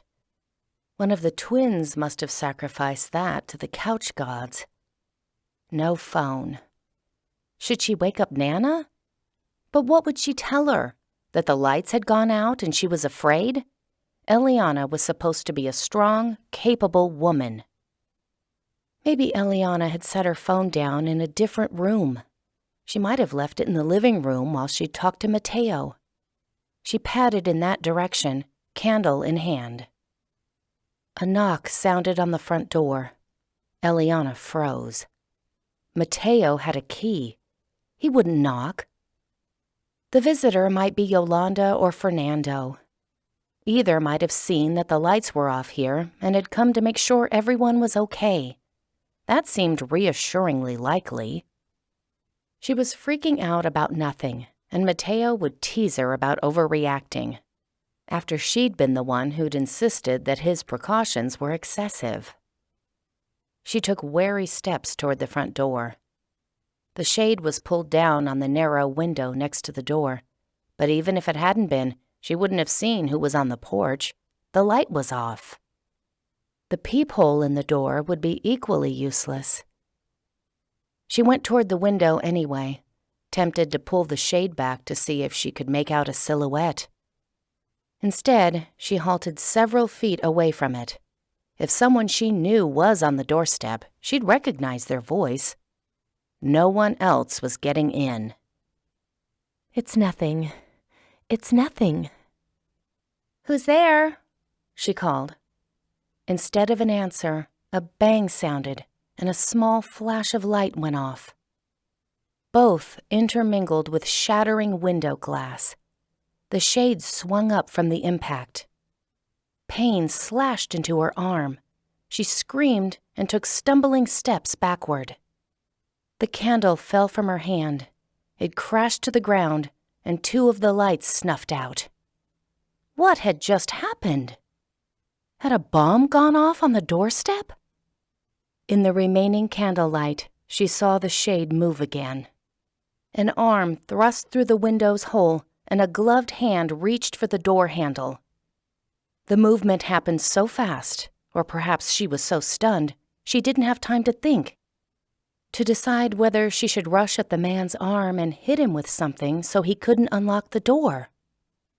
With the click of the deadbolt latch, the deed was already done. The last candle flame flitted out, plunging the room into darkness. 12. Even without light, Elliana knew what would happen next. The man would open the door and come after her. She turned and ran blindly toward the kitchen. She needed to escape out the back door, find help. The sound of the front door opening and shutting followed her. He was inside. She ran past the living room and dining room toward the family room. In her socks, her footsteps made no sound, or perhaps her heart was beating so loudly she couldn't hear her footsteps. The jumbled pieces of the last few moments came together in her mind, making sense of what had happened at the door. Not a bomb. The man had a gun. He'd knocked on the door as a way to lure her there. When he heard her voice, he shot at her through the window. He hadn't just been trying to get inside. He'd tried to kill her in the process. How had the man found her? Mr. Baldwin may have told Mr. Kelly and Senator Powell about her story, but none of them knew where she was. Was this hitman from Mitzi? A flashlight beam wavered through the rooms behind her. The man was searching for her. She'd reached the family room. By the glow of the laptop on the coffee table, she was able to judge where the kitchen door was. She went through it, losing what little light remained in the house. She knew by memory where the back door was. Once outside, she would run for Mateo, for anyone who had a phone and could call the police. A few feet from the back door, she hesitated. She'd seen coverage of enough police captures to know that before the police broke into a house, they stationed people in the backyard. Most of the time, the officers that went through the front door were just flushing the criminals out the back for the policemen to catch there. Was another assailant waiting to shoot her the instant she stepped outside? At the last moment, she turned and took cover behind the large kitchen island. The assassin couldn't see her back here, and the island was probably the best thing in the house to use as a shield from bullets. Drawers covered one side, cabinets the other. It had 4 layers of wood, plus all the things Nana kept inside it. Stacks of cans in the front cabinets and pots and pans in the drawers. Elliana wouldn't be safe here for long, though. She needed a weapon. She should have run down the hallway to Nana's room and grabbed the handgun from her nightstand. Was there a way to get by the gunman without being seen so she could head that direction? She'd most likely be shot if she tried. The hallway offered no cover at all. And even if she made it to Nana's bedroom, She wasn't sure she could find her grandmother's gun in time. And she'd put her grandma in danger if she headed in that direction.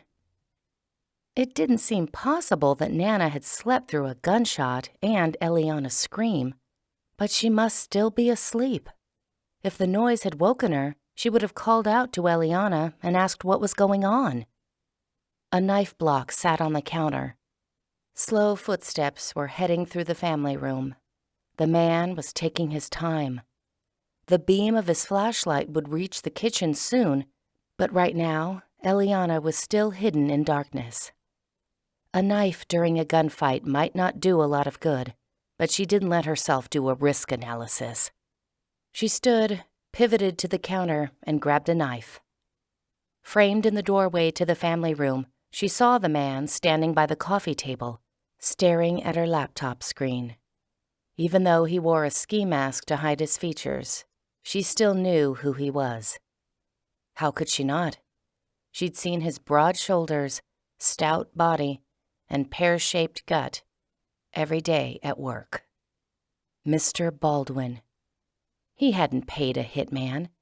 He'd come to do the job himself. And now he was reading the screen she'd left open, the document listing the owners of New Gateway Corporation. Mr. Baldwin tapped a few keys on her keyboard. Was he deleting the email? He straightened, pointed his gun at the screen, and shot. The computer flew off the coffee table and went dark. The noise wasn't firecracker loud. He must be using a silencer. His profile had disappeared. All that was visible of him was a dark shape behind the flashlight beam. Elliana sank farther down behind the island. One footstep. Another. A phone faintly rang in the family room. It was a cheery, plinking tune that sounded completely out of place. She couldn't tell whether it was Mr. Baldwin's phone or her own. She'd never heard her new phone's ringtone. The footsteps paused and turned, perhaps to check if she was hiding with it. She grasped the knife in her right hand. Her left arm throbbed, reminding her that something had hit her when Mr. Baldwin shot the window, either a piece of glass or a bullet. In the dark, she couldn't see the extent of the damage. The phone stopped. He'd found it and done something to it. The footsteps toward the kitchen resumed. Her mouth went dry. If he came in here, he would walk around the island to look for her, maybe even go into the laundry room. She had to make sure she moved around the island, always keeping it between the two of them so he couldn't see her. When she had a clear path to the family room, she'd race out there and make a dash for the front door. If Mr. Baldwin had brought help, they wouldn't expect her to go out that way. Maybe Mr. Baldwin wouldn't come in here. He hadn't heard the back door open or shut. If he thought she'd made her way in here, he'd expect her to run outside. With the knife clutched against her chest, she said a silent prayer. Let him head to the den. It was on the other side of the family room. Up the stairs would be even better. She couldn't die here like this. Her mother would be so upset. And her father. Elliana had always supposed she would eventually make peace with him. Now, that might never happen. Her entire future could be taken from her. The flashlight beam swept into the kitchen, lighting up the bottom of cabinets to one side, then the laundry room door on the other. Footsteps made their way across the family room, coming nearer. There's no point hiding, Mr. Baldwin said. You left a trail of blood across the kitchen floor. A wave of panic hit her. She hadn't thought of the blood. Of course it had dripped everywhere she went. Instead of grabbing a knife, she should have grabbed a kitchen towel to tie around her arm. She ought to speak, to reason with him, plead for her life, something. No words came. She already knew bargaining was pointless. He'd spoken to her. She knew who he was. If he let her live, she would turn him in. His only chance for freedom was to kill her and leave without being seen. Had he even brought anyone else with him? Or had he come alone, lest chance an accomplice could rat him out? Mr. Baldwin stood just outside the kitchen door. "I know your grandmother is here somewhere. It would be a shame if I found her before I found you." With those words, Elliana realized how he'd located her safe house. He'd heard her say, "I love you" to Nana. He'd never bought that she'd actually said the words to Mateo. Mr. Baldwin had found out her grandma's name and where she lived. Now he was using her as leverage to get Elliana to come out. Her whole body shook. "I've got a gun," she lied. "I told you my grandmother had guns. If you don't want to be shot, turn around and leave." She peered around the island. He'd retreated behind the doorframe in the family room. All she could see of him was the flashlight beam flowing past the wall. "If you really have a gun," he said, "why haven't you fired yet?" "Because, unlike you, I don't want to kill another human being, especially someone I thought was a friend." A pause. "I don't want to kill you." He had the nerve to sound exasperated. "I never wanted to kill you. But you didn't know when to stop.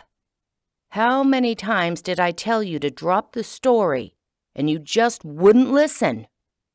"You don't want to kill me," she repeated, grasping onto that thought like it was a lifeline. "Leave, and I won't tell anyone I recognized you." He didn't seem to hear her. "It's the way politics have always worked. You grease the politician's hand, and he helps you out. That's business as normal. Senator Powell is no more corrupt than any of the rest of them. You had no right to go behind my back and dig up dirt on him. You were supposed to do a puff piece about the good Garden View has done for those ungrateful, lazy SOBs." He was working himself up, making himself angrier. He spat out a few more things about the tenants and her, all laced with curses. She needed to keep him talking. He must have set off one of the trail cams when he came to the house. Mateo would have been notified. He must be on his way by now. He'd know an intruder was inside the house as soon as he saw the front door. "How were you able to get past the cameras?" she asked. "That should have been impossible." She knew him well enough to know that he wouldn't pass up the chance to brag about his cleverness. "Not when you pay someone to drive on the property and check out the locations of the cameras beforehand." He let out a sound that was almost a laugh. "Didn't you know there are devices that detect the RF broadcast from cameras?" She didn't know what RF broadcast was, let alone how it could be detected. "The flower delivery van," she said flatly. Mateo had been right. The guy had been casing them. "I had to walk for a while and come up behind a few cameras in order to disable the important ones, but I managed." Her heart pinched painfully. Mateo wouldn't be coming momentarily. Not if he didn't get a notification from the cameras. "Are you sure you avoided them all? If you kill me, the police will check the cameras. They'll hunt you." "I'm sure," Mr. Baldwin said smugly. "If I hadn't, your bodyguard would have been out looking for me before I emptied an entire stable." Her stomach sank. More than 3 horses were out. Mateo would be busy for a long time. Mr. Baldwin poked his head around the doorframe, shining the light at the island. "I don't think you actually have a gun. I'm calling your bluff."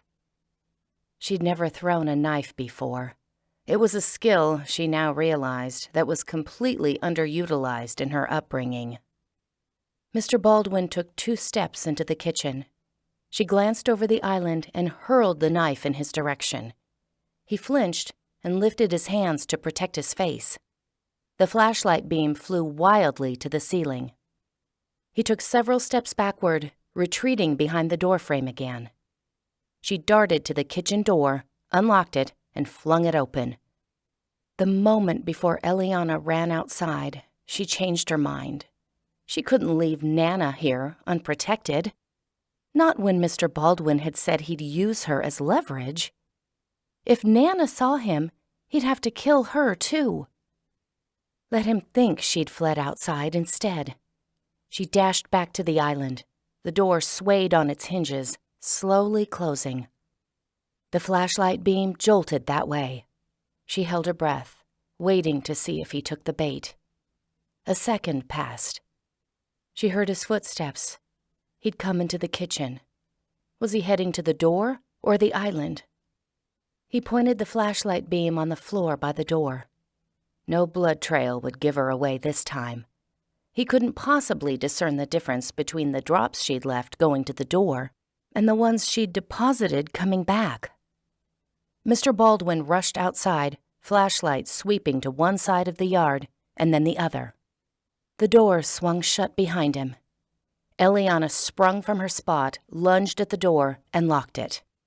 As soon as she was done twisting the deadbolt, she dropped to the ground. She'd barely hit the floor before a spray of bullets shot through the door and wall. Behind her, something on the counter shattered. If she'd been standing, she would have been hit.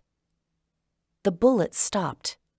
He'd probably gone through his clip and needed to reload. She got to her knees and half stumbled, half sprinted out of the kitchen. She had no delusions that Mr. Baldwin would give up until he was certain she was dead. He'd go around the front of the house where the door was open. Locking it wouldn't do any good, not when he could reach in and unlock it. She couldn't stand by the front door to swat away his arm. If he knew she was there, he'd shoot her through the door. She ran down the hallway and burst into Nana's room. Her grandmother's gun was somewhere in her nightstand, but in the dark, Elliana didn't know where that was. She couldn't even see Nana's king bed. With her hands out, she felt for the bed. It would give her a reference point. She bumped into the edges of the footboard. The pain in her thigh hardly registered. "Who's there?" Nana mumbled. "Me," Elliana answered. With one hand on the footboard, she felt her way toward the wall. Nana sat up. "Who? Why are the lights off?" A late-night visitor in the dark probably seemed sketchy, but Elliana had no way to explain the situation. She didn't want to yell her name. If Mr. Baldwin had come inside already and he heard her, he'd know exactly where she was. Elliana reached the end of the far corner of the bed and followed the other side toward the nightstand. She heard the bed shift. A drawer opened. The nightstand drawer. "Don't move," Nana growled. "I've got a gun." Nana apparently didn't need the lights to find her gun, and it would just be Eliana's luck to be mowed down by her grandma while she was trying to protect her. Nana shifted again, and the glow of her cell phone came on. She squinted at Elliana. "What are you doing?" She spoke much too loudly, the result of not being able to hear her own words. Elliana put a finger to her lips and pointed toward the closed door. Her grandmother may or may not have understood what that meant. She reached for the box on her nightstand where she kept her hearing aids. Elliana grabbed the phone from her hand. She needed to call Mateo. Except she didn't have his phone number memorized. Should she call 911? Mateo was much closer. He must be on her grandmother's contacts. She flipped through her grandmother's screen looking for the contacts icon. Her fingers felt clumsy. Everything was going too slowly. Hopefully, Mr. Baldwin would go to the kitchen first to see if he'd killed Elliana there. But what if he'd heard her grandmother and came straight here? How much time did she have? Nana motioned for her phone back. She wanted the light to retrieve her hearing aids. Elliana shook her head. There, the contacts icon. She opened it and punched in an M and an A. Nana's bedroom door swung open. A flashlight beam swept into the room. He'd found them. "Shoot him!" Elliana screamed. Her grandmother didn't.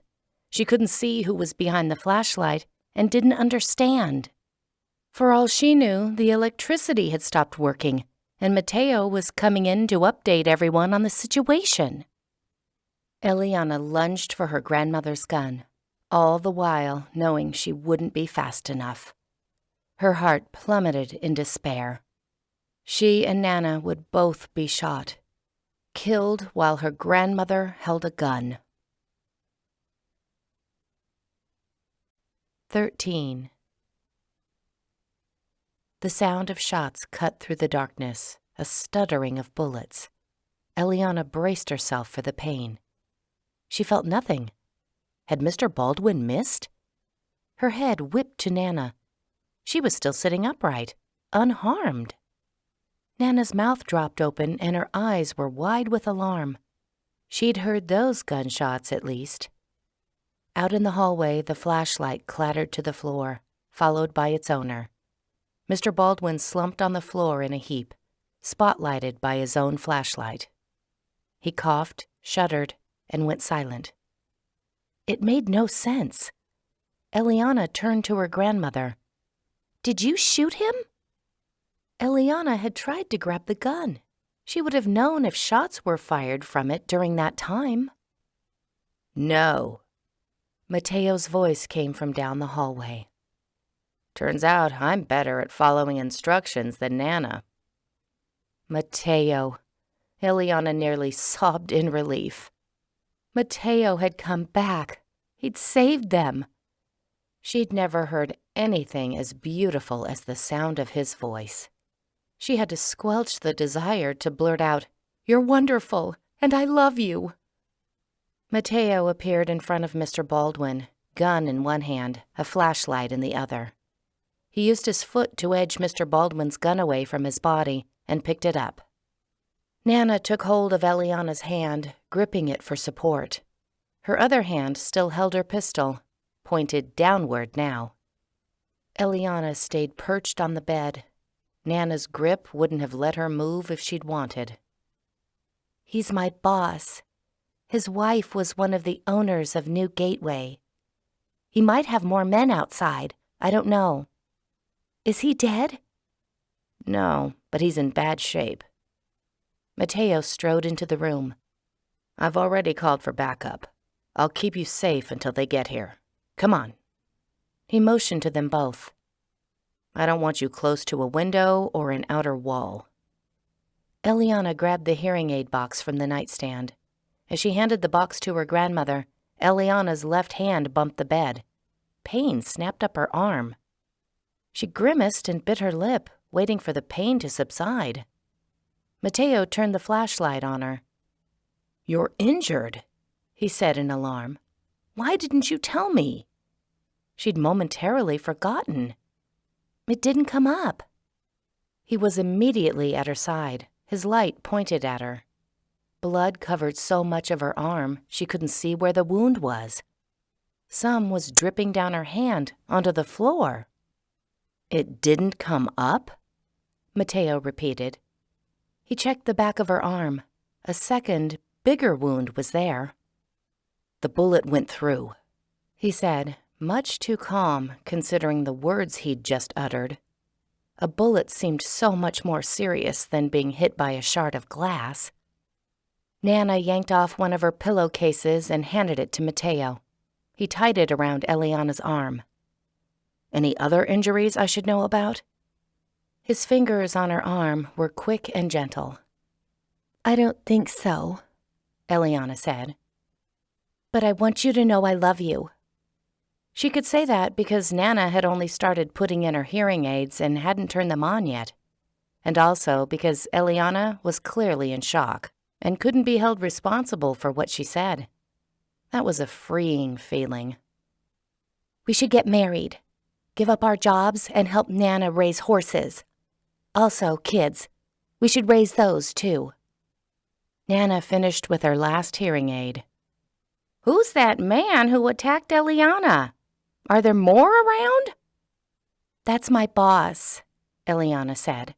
We don't know if he was alone, but I really deserve a raise after this. Still shock-talking. Mateo put his phone to his lips. Did you hear that? We need paramedics as well.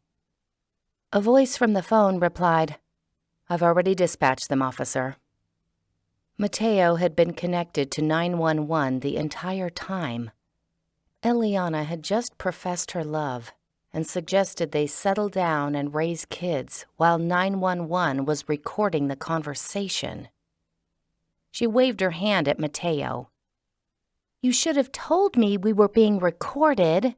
They replay emergency calls on the news, you know. Mateo helped Nana from the bed and handed her cane to her. She wore flannel pajamas with penguins on them. They seemed oddly out of place at a crime scene. He slipped his arm around Eliana's waist. Come on. Do you need help walking? Her arm was injured, not her leg, but she leaned into him anyway. He was strong and warm and had saved her life. My mother is going to hear that call on the news and freak out when she learns that I was shot. Somehow it didn't occur to Elliana that her mother would hear about her injury long before the news story came out. Mateo propelled Elliana forward, his gun still poised. Are you dizzy? You might have lost a lot of blood. Raise your arm above your head. She did. Do you have any pull with the people at 911?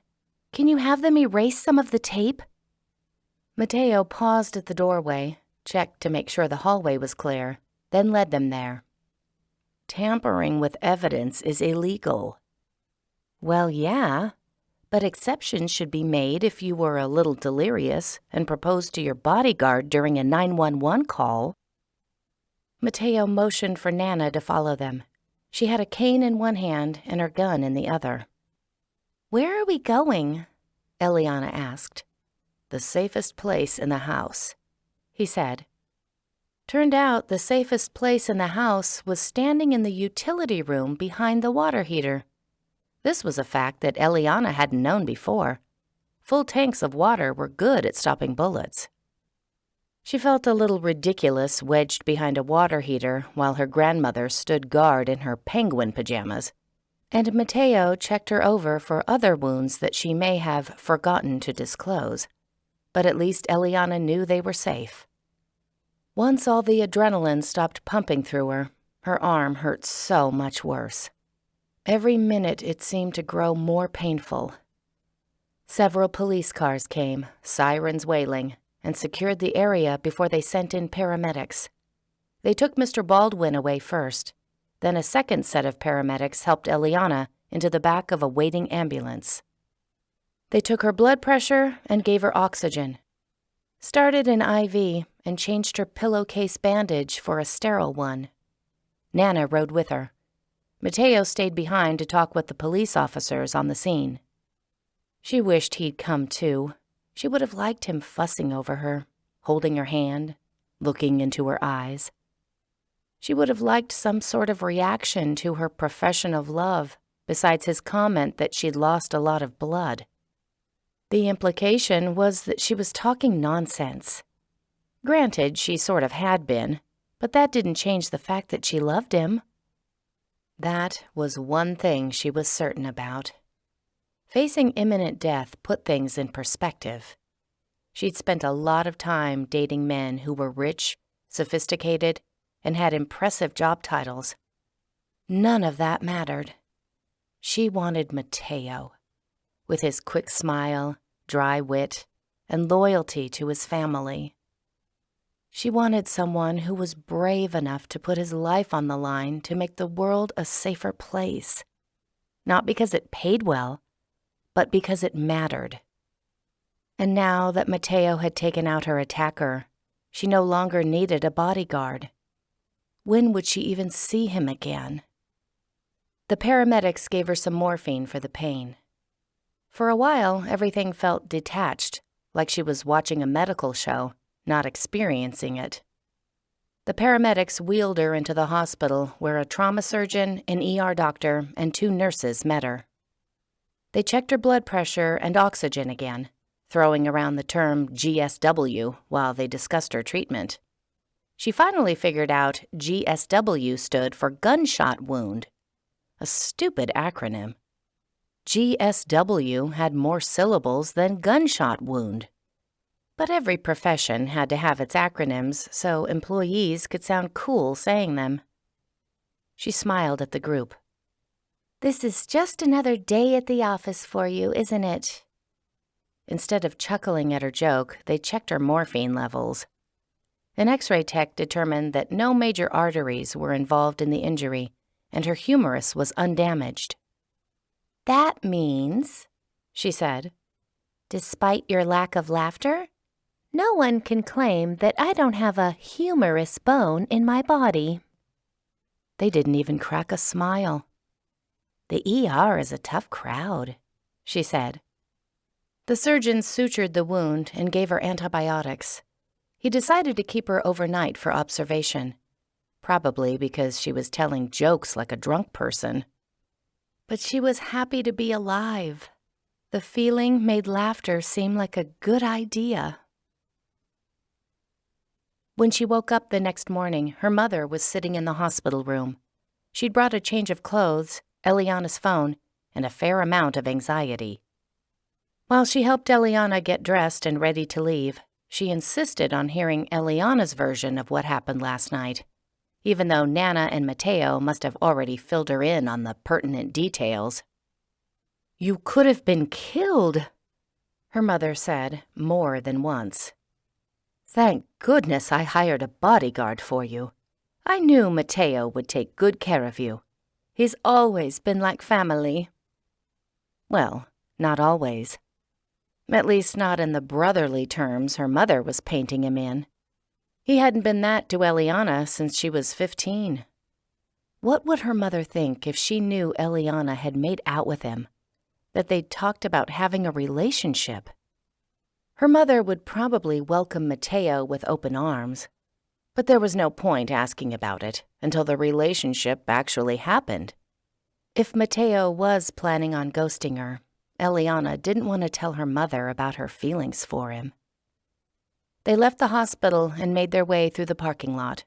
Her mother stayed close to Eliana, like she suspected she might faint at any moment. "I want you to come live with me until you're healed." "There's no need for that," Eliana said, almost reflexively. "My arm won't be hard to take care of." "You don't know that." "I'm relying on the word of the discharge nurse." Eliana nearly added that she was an adult, and part of being an adult was looking after herself. She bit back the words. Her mother loved her. Eliana ought to be grateful for that. She climbed into her mother's Audi and waited for her to get behind the wheel. "How about a compromise?" Eliana said. "I'll go back to my house where I feel comfortable, and you can come over as much as you want to make sure I'm not wasting away or ignoring doctor's orders." "Fine." Her mother started the car. "I'll come over frequently so I can help you get your house ready to sell." "What?" Her mother was throwing a house sale into the equation. They pulled into traffic. "You don't want to continue living there, do you? It's not safe. What if the senator or one of those new gateway people sends someone to silence you?" "Wouldn't do them any good. The cat is already out of the bag. I told the police the whole story last night." After she'd been stabilized, they'd interviewed her about what had happened. She had to tell them why her boss tried to kill her. "Granted, I was on morphine, so I'm not sure I was completely coherent. But the point is, Senator Powell and New Gateway can't keep their secrets any longer. If anything happens to me, they'll be the first suspects." Her mother stared straight, fingers tapping on the steering wheel. "I still think you should move. but I'll ask Mateo about other safety devices we can get for your house in the meantime." Elliana picked up her phone. "I should text him that I've been discharged." "I already gave him and Nana an update." Elliana went to her messages anyway. He'd written her a short text this morning. "Hope you're doing okay. I keep thinking about you." She stared at the text, trying to read between the lines. He kept thinking about her because he wanted to be with her? Or he kept thinking about her because he was reliving last night, and now she was part of his PTSD. How mad was he going to be when he found out that she'd been stupid enough to slip up and hint at their location to the murderer? Any normal person would be mad about that. Elliana could have gotten them all killed. Her mother glanced in her direction. "Nana texted me back and said to tell you she loves you. She'll pray for a speedy recovery, and she would send your clothes, but she can't touch them until the police are through with everything." Great. Another opportunity where law enforcement might rifle through her underwear. Why had this become a theme in her life? "When you gave Mateo an update about me, did he text you back?" She wasn't sure why she asked or what she expected her mother to say. She just wanted to talk about Mateo. "No, but he has to do all sorts of paperwork today, making statements about his part in the incident and whatnot. That's normal procedure whenever an officer is involved in a shooting. His superiors and other agencies have to do investigations to make sure he acted legally and correctly." Her mother stopped at a traffic light and turned to put a reassuring hand on Eliana's knee. "I know selling your house will be a hassle, but before long, you'll be able to get back to your regular life." Her regular life. Hearing the words depressed her a little. Her regular life seemed so lonely. Before this week, she'd spent all of her time either writing news stories, researching them, or decompressing alone in her house. No Mateo sticking by her side and trading quips. No horseback riding through green pastures or blinking newborn foals. No 6-year-olds popping in to misinterpret her words. Her old life seemed so monochrome now, so unbalanced. Mateo had said he wanted a relationship, but she wasn't sure he meant it. And if there was one surefire way to scare off a man, it was telling him you wanted to marry him and raise kids and horses together. The Audi reached Eliana's house. She and her mother climbed out of the car. The yard and house, the ficus tree standing guard, they all looked so normal, like the last few days hadn't changed everything. Her mother locked the car and slipped her keys into her purse. "If you want to lie down and get some sleep, I'll keep watch." "Keep watch how?" "Oh, honey," her mother said soothingly. "My parents taught me to shoot when I was 10 years old. Sometimes you have to keep an eye out for mountain lions." She patted her purse. "And for psychotic men who want to kill your daughter. So don't you worry. Mama brought her heat." It occurred to Eliana that she didn't know her mother nearly as well as she thought. 14. A few minutes later, Tia Mooney, the station manager, called to see how Eliana was doing. Mrs. Mooney said she was shocked, astounded really, that Mr. Baldwin had tried to kill her. Right, that. Eliana had drunk morphine, called her last night, and left a message about the shootout. Always the diligent employee, she'd felt compelled to let them know she wouldn't be in for a while, and neither would Mr. Baldwin. She told them about the shooting, but hadn't gone into any other details. Mostly because by that point, the morphine was making her sleepy. "Take as much time off as you need," Mrs. Mooney said. "Get whatever medical attention and therapy you need. The station will fully cooperate with the police investigation. I hope we can handle the particulars of the case without dragging the station's name through the mud. You know that our goal is to serve the community, and we wouldn't want to do anything that would jeopardize our position. Really, Reuben Baldwin always seemed so rational. I can't think why he would do this to one of his employees. Elliana filled her in on the matter. Mrs. Mooney's voice changed from horrified shock to near eagerness. We've got to break the story as soon as possible. I mean, for your protection, of course. The sooner the information about Senator Powell and New Gateway is public, the safer you'll be. Mrs. Mooney was apparently willing to drag the station's name through the mud, if it also meant breaking the biggest story the station had seen in years. You've got documentation for all of this? Fortunately, Eliana's work was backed up on her home computer, since her work laptop had been a casualty of the shootout. Yes, I'll send you what I have. Most of the story is already written, although last night's events add a few more details. Since you've got an injured arm, I'm more than happy to write the rest. Just dictate whatever facts you feel are pertinent, and I'll incorporate them. And of course, we'll want to interview you since you've become part of the story. I'd be happy to do an interview, but you don't need to worry about finishing the story. It'll only take me a few minutes to update it and send it to you. The story was her baby, and she would finish it and get the credit if she had to type it out one-handed. Good, good. I'll be waiting for it. I'll send a crew to your house for the interview. They should be there in a half an hour. So soon? I look like I've been through a war zone. All the better for the story. But not necessarily better for Eliana's ego.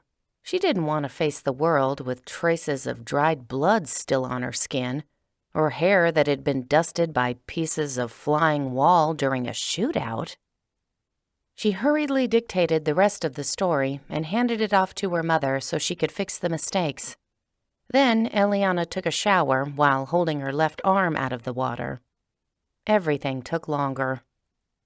By the time she'd dressed and blow-dried her hair, and applied some eyeliner, mascara, and lipstick, after all, her ex-boyfriends were probably going to see this, and she didn't want them to think she'd let herself go. The crew from the station had not only come, they'd set up, tested the lights and sound, and were chatting with her mother. Lena Sato, one of the top anchors, swept over to Eliana. She gave her hand a squeeze. We're so glad you're okay. Everyone at the station is stunned. Who knew that Reuben had such a dark side? Marcel Davis, the cameraman, stood from the couch. Those of us who weren't on a first-name basis with Reuben had an inkling. I didn't, Eliana said, and I wasn't on a first-name basis. Marcel came over and gave Eliana a careful hug. That's because he put on a good front when beautiful women were around. Had he? Eliana had never assumed he acted different depending on the crowd. I tell you, Marcel said, he had a nasty temper. When any of the guys messed up, the man swore like a locker room coach with a losing team. She'd heard some of that last night. Ready to take the hot seat? Lena gestured at a couple of armchairs. Marcel returned to his tripod and winked at Eliana. I always knew you wanted to be in front of the camera someday. All you had to do was survive a couple of murder attempts to reach your goal. What's next on your bucket list? Oh, I don't know. Eliana sank into the chair. Maybe I'll try a safer career, like milking venom from snakes. Marcel checked the camera's focus. Probably not much different than investigating politicians. Lena gracefully sat in a chair beside Eliana. Her makeup and hair were flawless. Despite Eliana's attempts to make herself presentable, she was going to look pale and disheveled next to her. Lena smoothed out a wrinkle in her skirt. The last thing you should do is switch careers. Right now, all the station bigwigs want to bend over backward to make you happy. This should get you out of covering business openings, airport delays, and anything involving crowds of children. Good point. I wonder if I could get Mr. Baldwin's old parking spot. Now you're thinking big. Lena rested her hand on Elliana's knee. Really, I'm so glad you weren't hurt worse. In a lower voice, she added, I always wondered why Mr. Baldwin went for the softball stories on Senator Powell. Makes sense now. Ready when you are, Marcel called, and Lena's countenance instantly changed from friendliness to professionalism. She asked Elliana to relate the story of her investigation of Senator Powell and the Garden View projects. Elliana did, answering more of Lena's questions along the way. Altogether, she spoke for 45 minutes. Most of that would end up on the cutting room floor. News stories generally only used a few minutes. Her quotes would become sound bites. While Lena and Marcel were packing up, Lena asked, How long until you come back to work? I'm not sure. Mrs. Mooney told me to take all the time off I needed.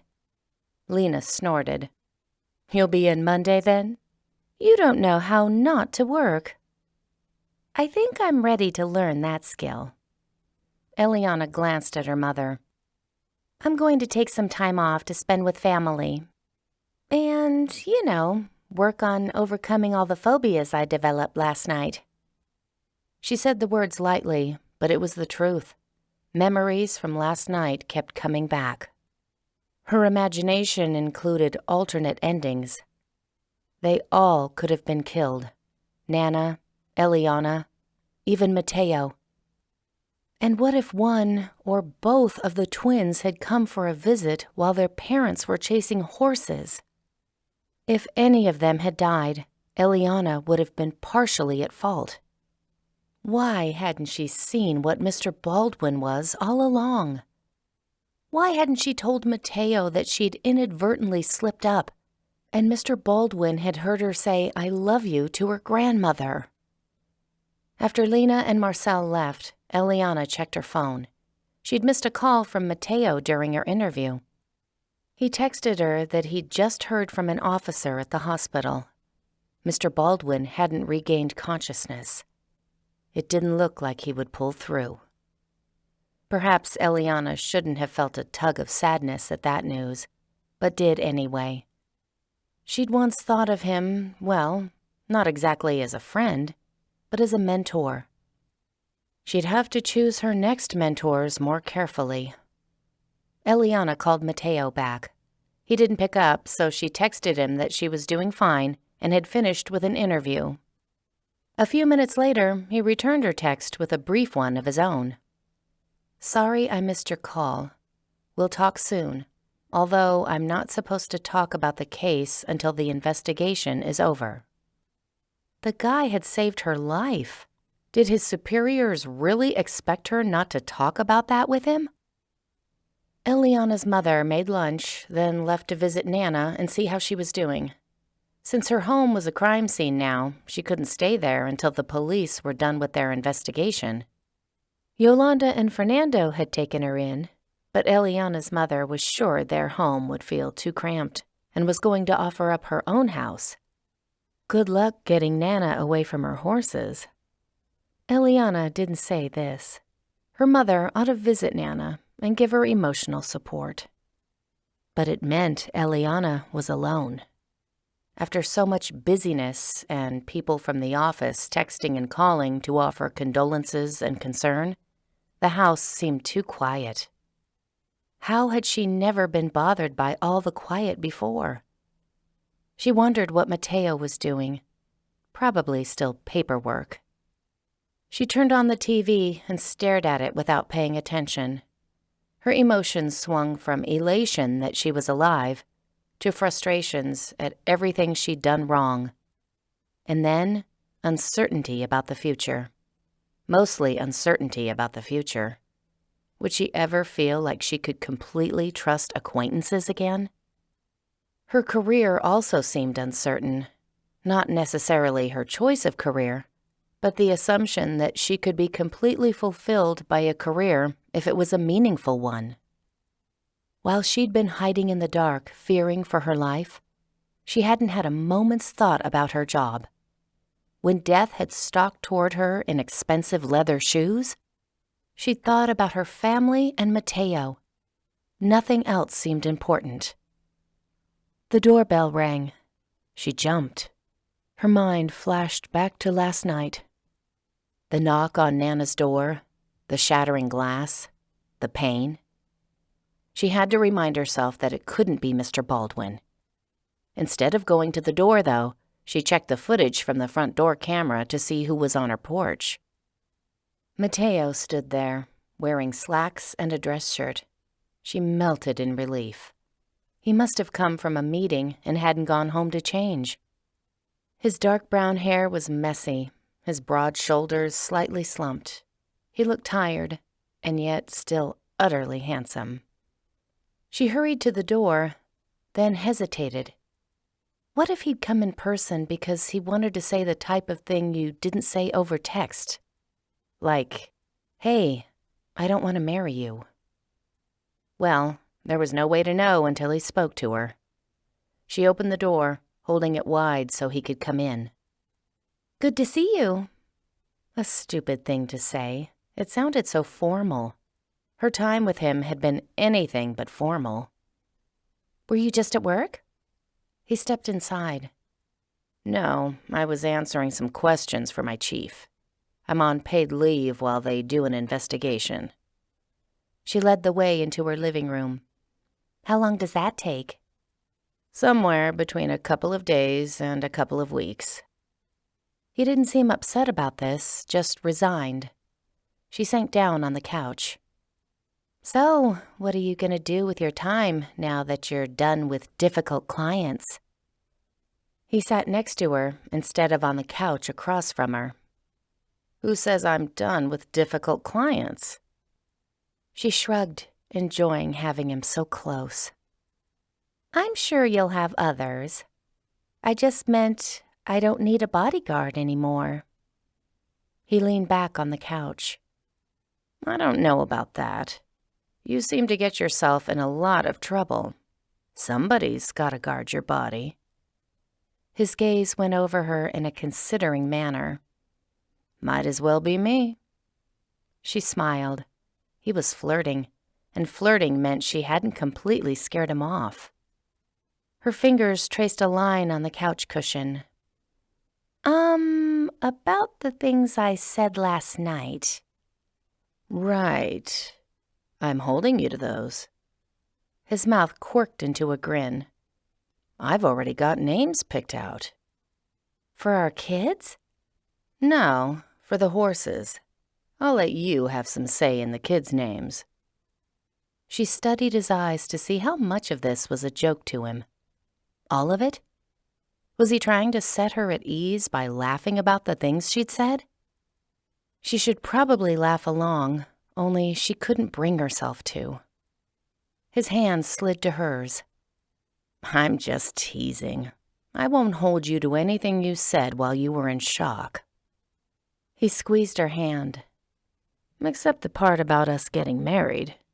That was a legitimate proposal, and I'm officially accepting." He was enjoying embarrassing her too much. He was also holding her hand, though, and looking into her eyes. She tilted her head. "How am I supposed to know whether to take you seriously or not?" He leaned toward her and pressed his mouth to hers, which pretty much kept her from asking more questions. The kiss started off softly, but didn't stay that way for long. He pulled her to him, avoiding touching her injured arm. His lips moved along hers, soft, tender, and leaving her breathless. One hand rested on the small of her back, and the other caressed her neck. He was good at neck massage, almost as good as he was at kissing. He finally lifted his head. His eyes were dark and intense, with not a hint of teasing left in them.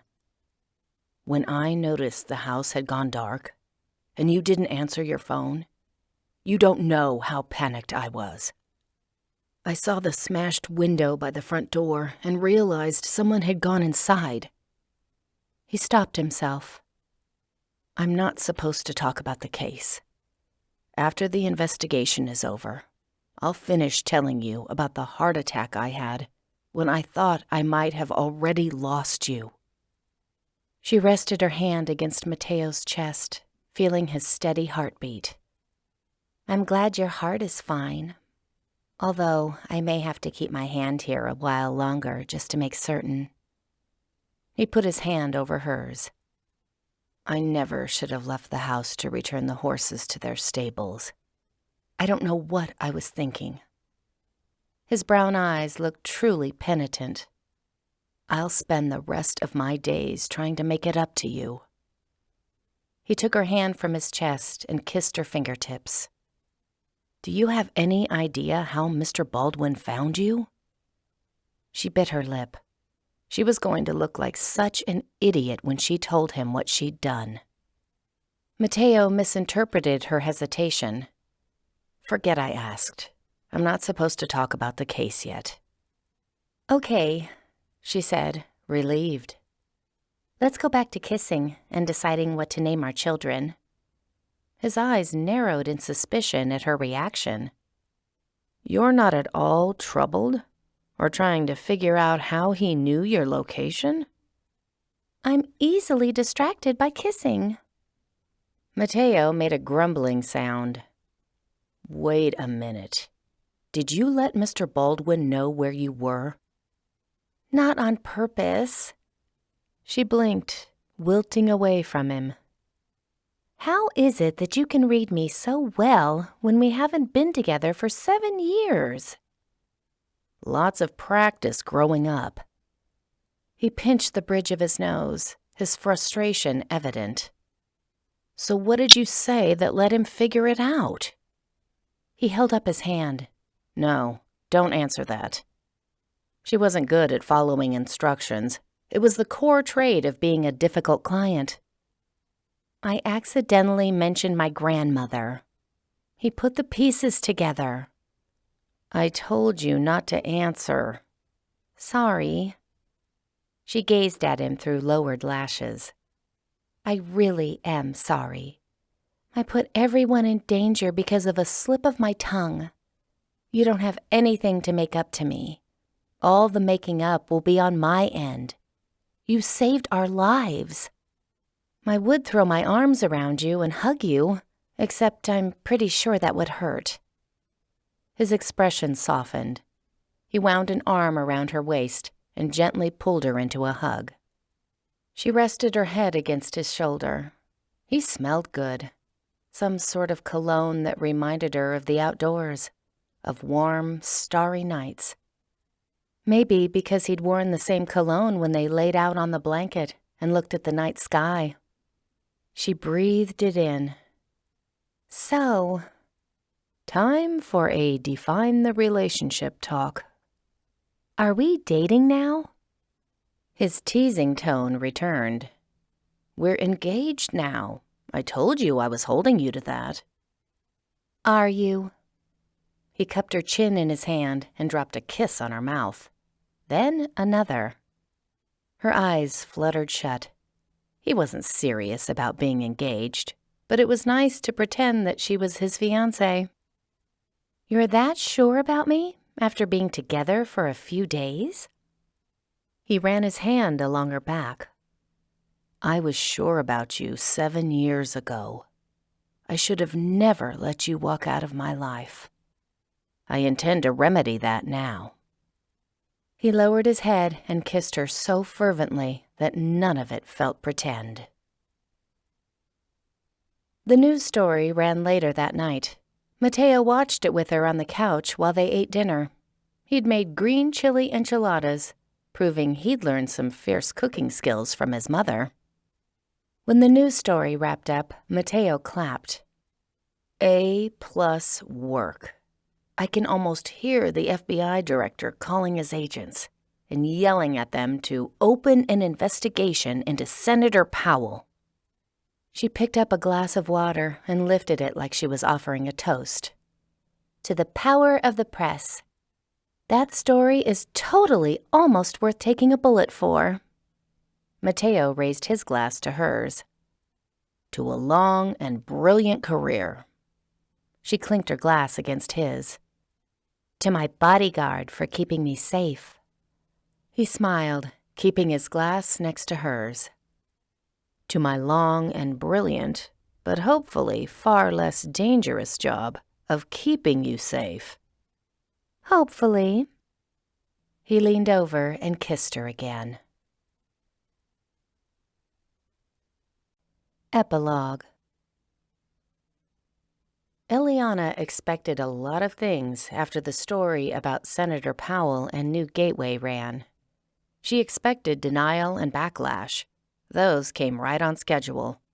Lawyers from both places contacted the station, threatening lawsuits for defamation. It was all bluster. The station hadn't reported anything that couldn't be substantiated. What Elliana hadn't expected was for the public to start caring about her and her part in the events. The national news picked up the story right away. Senator Powell was the chair of the Housing, Transportation, and Community Development Subcommittee, and nothing was so interesting as seeing a man of power topple from his position. Everyone loved a good scandal. But she was surprised when national news outlets began calling her and wanting interviews. They compared her to David of Goliath fame, even though she hadn't fared nearly as well as David. She'd been shot, and her bodyguard had been the one to take down Mr. Baldwin. Really, she couldn't understand why so many people were interested in her. "They love you," her mother said, after she, Elliana, and Mateo had watched an unauthorized story about her. "Because you're proof one person can make a difference. You're a role model." Her mother nodded knowingly at Elliana. "And it doesn't hurt that you're young and beautiful. Beautiful people are always more interesting to the public." Elliana hadn't bought that explanation. "That might be true if the news stories about me concentrated on my research and not the fact that I was shot by my boss." The stories always ended there, detailing the gunfight and her injuries. A better role model would have done something more resourceful than hide behind the kitchen island for most of the ordeal. Mateo took her hand, squeezed it, and gave her a teasing smile. "They love you because so many people can relate to having a horrible boss. We've always suspected that at least one of our bosses is trying to kill us. Your story proves that our suspicions are justified." She nudged Mateo's knee with her own. "You're the one the media should be interested in, Mr. Tall, Dark, and Deadly." Her words proved to be more prophetic than she'd anticipated. After one of her and Mateo's dates, some paparazzi caught the two of them kissing goodnight, and gossip channels blew up all over again. Elliana was no longer David. She was Cinderella, who'd been saved by her Prince Charming bodyguard. Somehow, that was even more interesting. Mateo and his broad shoulders and heart-stopping eyes were splashed all over social media. He started getting fan mail and job offers. After the senator resigned and the new Gateway Corporation owners were arraigned, the attention thankfully died down. But even at that, when Mateo got on one knee with a diamond ring, he did it after driving into the mountains, away from anyone who might possibly pass by with a camera. She said yes, enthusiastically. Instead of having anything lavish or that would take a long time to plan, they decided to have a simple ceremony at the ranch and swore their friends, relatives, and coworkers to secrecy. As the day approached, Elliana was relieved that no one from the media seemed to have any idea that the couple was engaged, let alone about to tie the knot. The wedding rehearsal went smoothly enough, meaning that her parents were civil to each other. When Elliana had first told her mother that her father would give her away, her mom had snorted and said, "Well, he's got practice. He gave us all away years ago." Granted, true, But Elliana was trying to heal some of the rifts of the last years. All through the rehearsal, Elliana could tell that her mother would rather not be around her father and Mitzi, especially Mitzi, but she was polite. Which was sometimes a feat, since Mitzi seemed intent on one-upping her mother whenever possible. Mitzi had definitely changed since Elliana last saw her. Her brown hair was dyed blonde, her eyebrows were tattooed into a slightly unnatural arch, and her lips were twice the size they'd been before. She'd also gone a little overboard at the plastic surgeon's when she'd been choosing a new cup size. But as long as Mitzi didn't cause any drama at the wedding, Elliana would be happy. All 4 of Mateo's grandparents came from Mexico, none of whom spoke any English, so Yolanda and Fernando had to continually interpret the pastor's instructions for them. Gabriela and Paloma were intent on doing their job as flower girls, and since they didn't have real flower petals to practice with during the rehearsal, they broke pine cones up and put those in their baskets. They had to be reprimanded a few times for chucking pine cone pieces at each other, but all in all, did a good job. After the rehearsal, the group went to town for dinner. They'd gotten a private room with 2 tables, while the groomsmen, all police officers, regaled the bridesmaids at their table with stories of robberies and drug busts. Elliana and Mateo sat with their families at the other table, watching tension mount between Eliana's mother and Mitzi. Mitzi had an opinion on all the wedding details, and she didn't mind sharing them, relentlessly. Caroline, Eliana's sister, kept gazing longingly at the other table. Elliana couldn't blame her. That table was laughing and joking around. The only people at the family table not affected by the tension were Mateo's grandparents, who mostly talked to each other in Spanish and ignored everyone else. "What will you do if it rains tomorrow?" Mitzi asked. "I really think you should have planned to have the wedding at a church." "Rain isn't in the forecast," Eliana's mother pointed out. "But it was overcast this afternoon," Mitzi said. "So you at least ought to be prepared." "Right," Nana chimed in. "If it rains, we'll clean out the garage, put the guest chairs in there, and Mateo and Elliana can get married in the back of a horse trailer. They'll get hitched by the hitch." Mitzi blinked at her in horror. "A horse trailer?" Elliana leaned forward. "She's joking. If it looks like rain, we can rent tents at the same place we got the chairs and tables." Mitzi wrinkled her nose. "Do you really want to exchange vows in a tent? Like you belong to a circus?" She pulled a folded piece of paper from her purse and slid it across the table to Elliana. "I took the liberty to call around to some local churches to see which might have availability on a moment's notice. You have a couple of choices." Eliana's mother visibly bristled. "Mateo and Elliana already decided to have their wedding at the ranch. We're not making changes now. We'd have no way to tell the guests." Mitzi shrugged. "You have all of their phone numbers. They're friends and family, not strangers. Besides, if you really didn't invite that many people, you could easily send out texts with a change of venue." "If?" Did she think they'd lied about that detail, just to prevent Mitzi from inviting her own friends? Mitzi cut through a piece of her steak. "Of course, the ranch will be the cheapest venue, but your father is paying for everything, and don't you want something that's a little classier than horse pastures?" Well, she just managed to not only insult Nana, but Mateo's parents as well. They lived on the ranch. Yolanda and Fernando exchanged affronted glances. Eliana's mother sat straighter. "Money isn't the point. The ranch has been in our family for generations. The pastures are picturesque. And with all the lights, flowers, and arbors we're setting up, It will rival any venue for beauty." "Unless it rains," her father said. He always took Mitzi's side. Time to nip this argument in the bud. Elliana plastered on a placating smile. "Mateo and I want to have our wedding at the ranch because that's where we met." "Yep." Mateo put his hand on hers for support. "We had our first kiss by the stables." "Are you talking about when I was 16? Elliana asked. "Because I don't count that as our first kiss." "It was a kiss," Mateo said. "And it was our first one, so it counts." Eliana's father frowned. "You were kissing my daughter when she was 16? "Oh, right.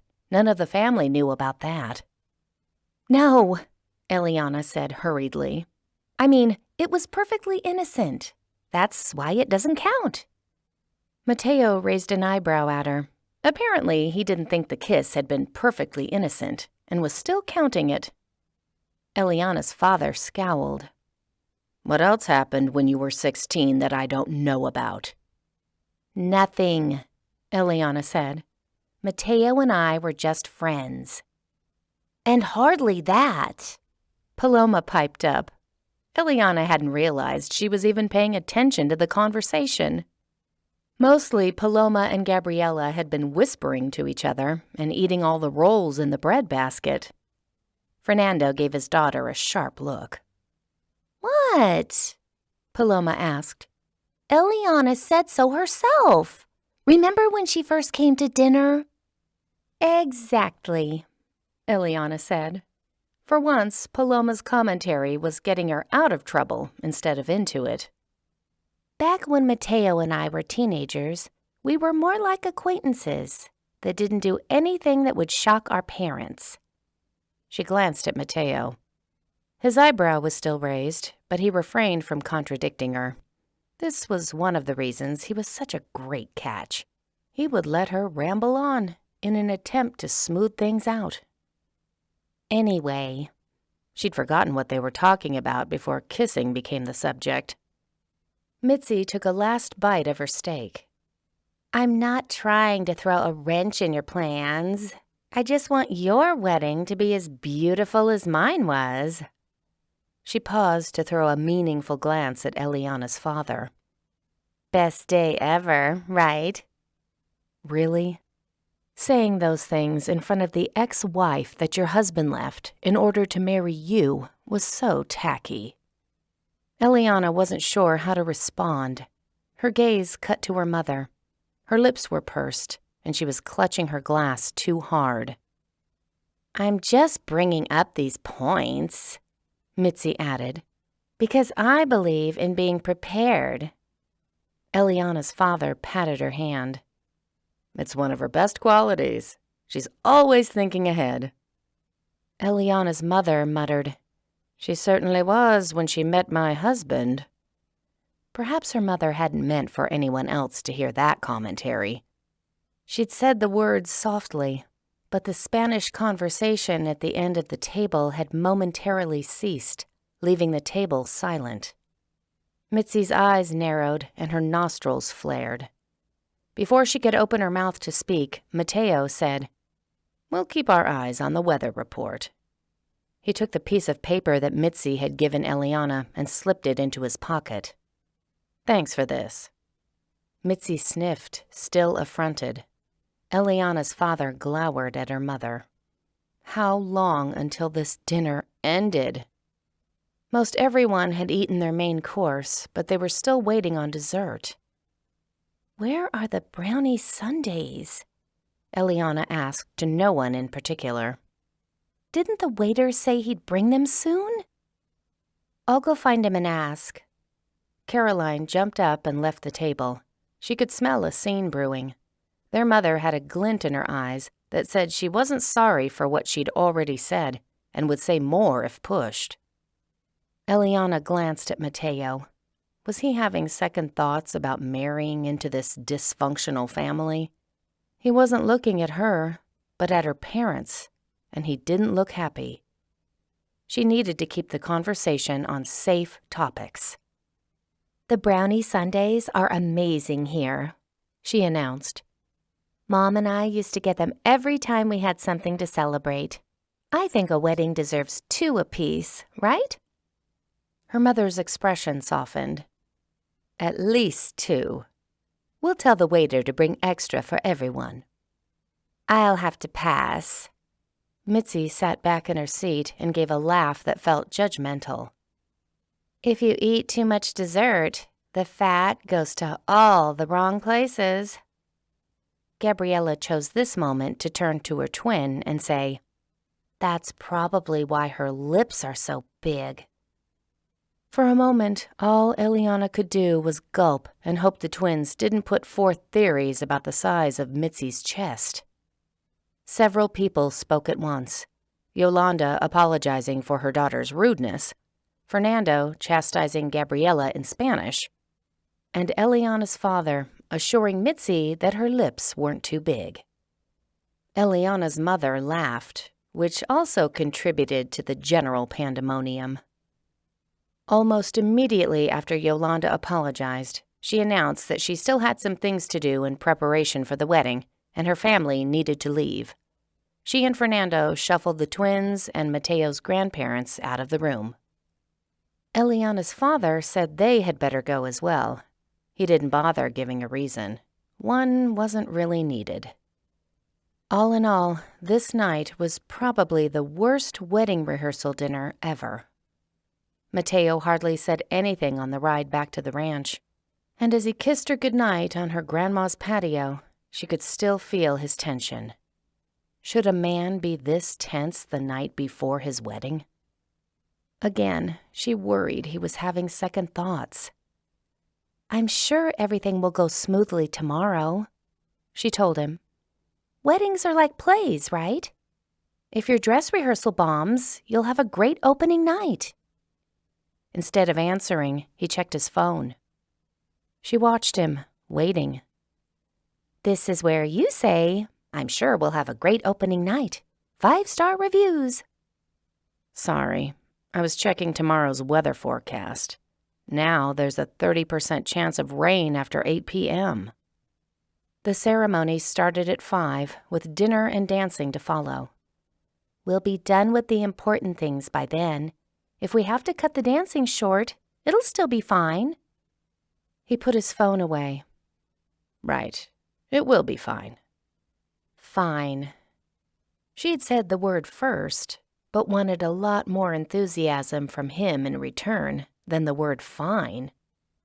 But then it had been a long day for both of them. Things would be better tomorrow. The next day, Eliana worried about the weather. She'd never live it down if a storm came through, blew away the tents like Mary Poppins nannies, and soaked everyone.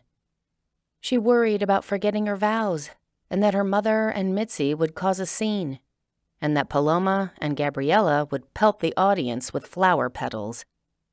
She also worried that Mitzi was right, and those 2 brownie sundaes she'd eaten would make her wedding dress too tight. Eliana had to eat 2 sundaes with her mother last night to show solidarity. And also because by that point she wanted to cry a little, and chocolate always made her feel better.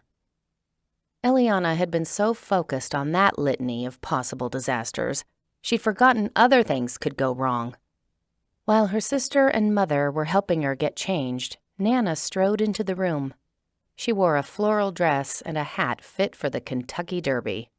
Quite a change from her normal attire. "Is a person allowed to shoot at trespassers?" she asked, hands on her hips. "That's the law, right?" "No," Eliana said. It was half answer, half exclamation. "No. Tell me the paparazzi didn't find out about this." Nana had been friendly to reporters when the story about political corruption first came out. She'd loved bragging about Eliana to reporters. But when the gossip channels started commenting on Eliana and Mateo's relationship, her attitude completely changed. She considered those reporters pests who made money by violating other people's privacy. "Who's trespassing?" Elliana's mother asked, doing up the last of the wedding dress's pearl buttons. The gown still fit, despite the 2-brownie binge. Caroline snorted. "Who do you think?" Elliana's mother took the veil from its box on the dresser. "We could be lucky, and it's Desmond, that psychic who's always riding her." She fluffed the veil. Keeping an event secret from a psychic is probably difficult. "2 men," Nana said. "Whoever they are, they've got cameras.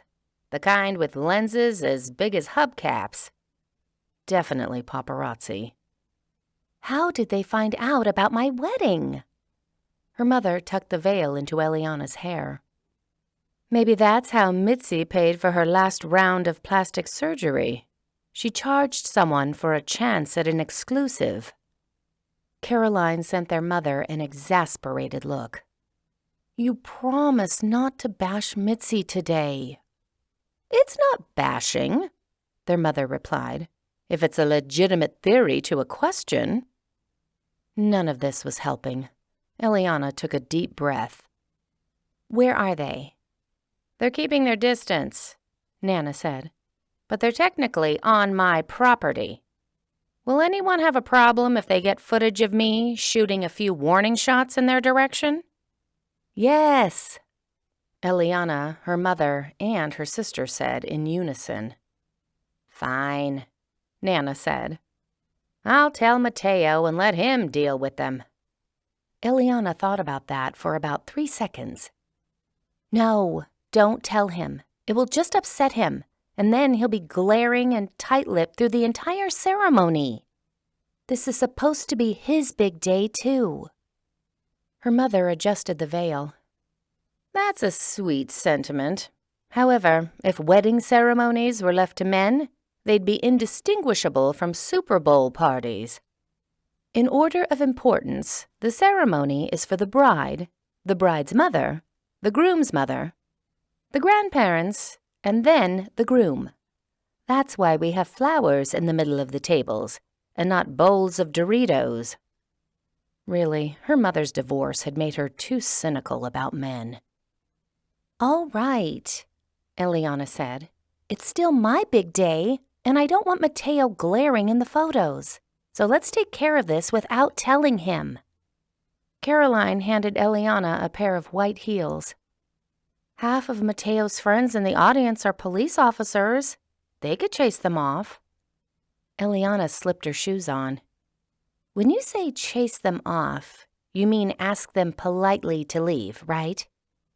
"Very politely," Caroline assured her.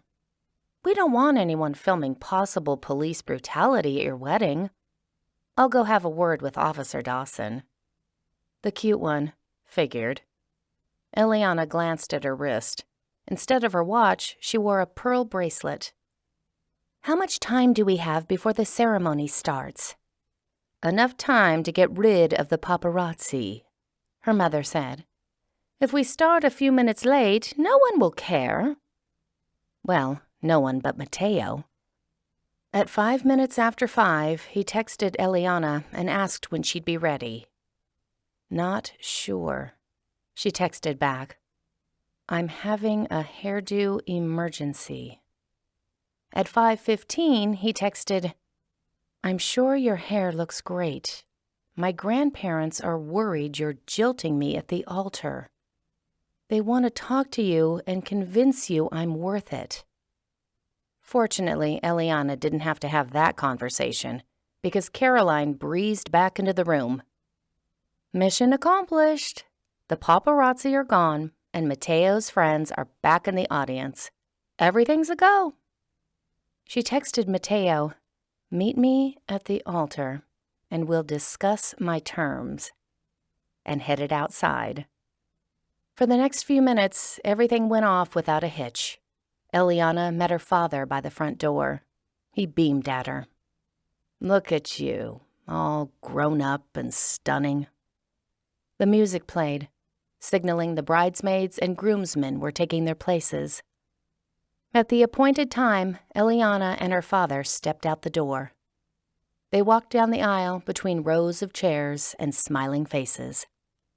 Pink rose petals were strewn along the path, and Gabriella and Paloma looked like a set of matching angels in their pale pink dresses.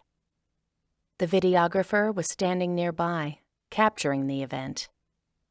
More people sat in the audience than Elliana expected. Her mother had apparently invited quite a few of her friends. Elliana didn't think about that for long, because Mateo stole her attention. He stood by the pastor, tall and handsome in his tuxedo. Breathtaking. Yes, she could spend the rest of her life happily staring at him. He smiled at her, and her insides melted. This day would be perfect after all. She was halfway to him, halfway to happiness. A flash of movement in the trees behind the wedding party caught her attention. She had to blink twice to make sure she was seeing correctly. Despite Caroline's assurance that the paparazzi had left, a man with a huge camera stepped from behind one of the trees. Eliana's next step faltered. What was she supposed to do about this? What could she do? Officer Dawson also noticed the photographer and cursed loud enough to be picked up by the videographer. He and another man shot out of their seats and headed toward the intruder. Eliana's father paused to see what they were doing, and Elliana was yanked off step. Fortunately, or perhaps unfortunately, no one in the audience noticed her misstep because they were craning their necks to see what the officers were doing. Gabriella turned around and called, "Mommy, why are Mateo's friends chasing that man?" This was also loud enough for the video to pick up. The camera dude sprinted towards the road, but he wasn't going to be able to outrun the officers for long. Mateo turned to see the spectacle, and Elliana worried he'd go after the reporter as well. Instead, he turned back to her with resolve, with a look of pained patience. The look nearly did her in. He doesn't want to be here, she thought.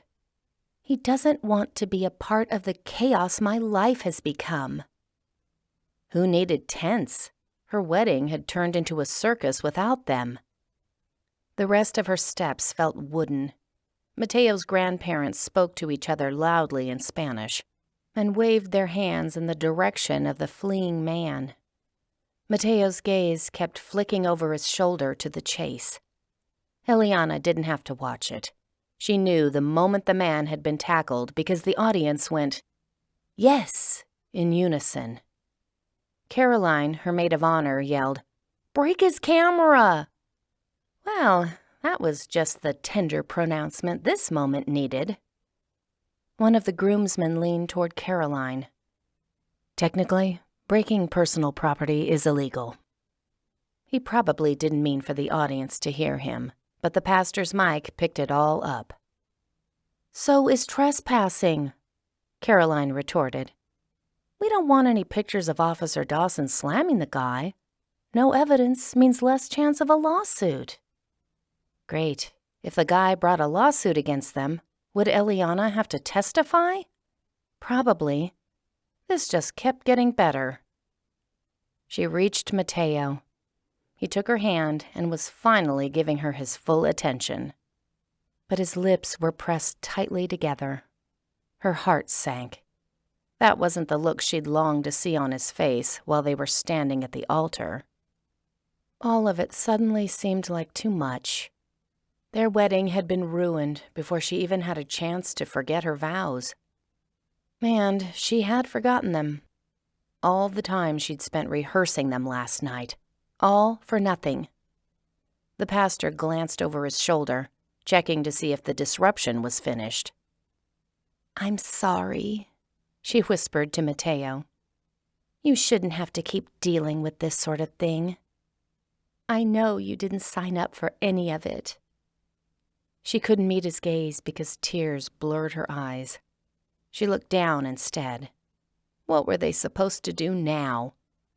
Start the ceremony over so the videographer could record an entrance without swear words? impromptu legal advice, and a horrified-looking audience? Mateo gently lifted her chin. His tight-lipped expression was gone, replaced by concern, by love.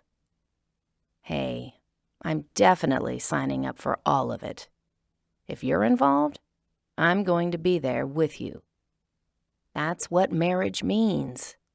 I'm here, for better or for worse. She tried to compose herself. I'm sorry that this is one of those times when things are in the worse category. He shook his head. No, this is the best. It doesn't matter what else happens today. Marrying you is going to be the best day of my life. And just like that, all the tension left her. He was right. The only thing that really mattered was that the two of them were going to be together from here on out. She couldn't be unhappy when she thought of it that way. She smiled at him. You're so sweet. I'm glad I get to spend the rest of my life loving you. The pastor shifted his weight and cleared his throat, gathering attention to him. Yes. Well, he took another glance over his shoulder. That was unexpected, but thankfully it's over. Are you ready to exchange vows? Mateo grinned. I think we just did. She nodded. I'm ready for the man and wife part. And so the pastor obliged. This has been Her Ex Crush Bodyguard, written by Janette Rallison, narrated by Madeline Rozek. Copyright 2022 by Janette Rallison. Production copyright by Janette Rallison.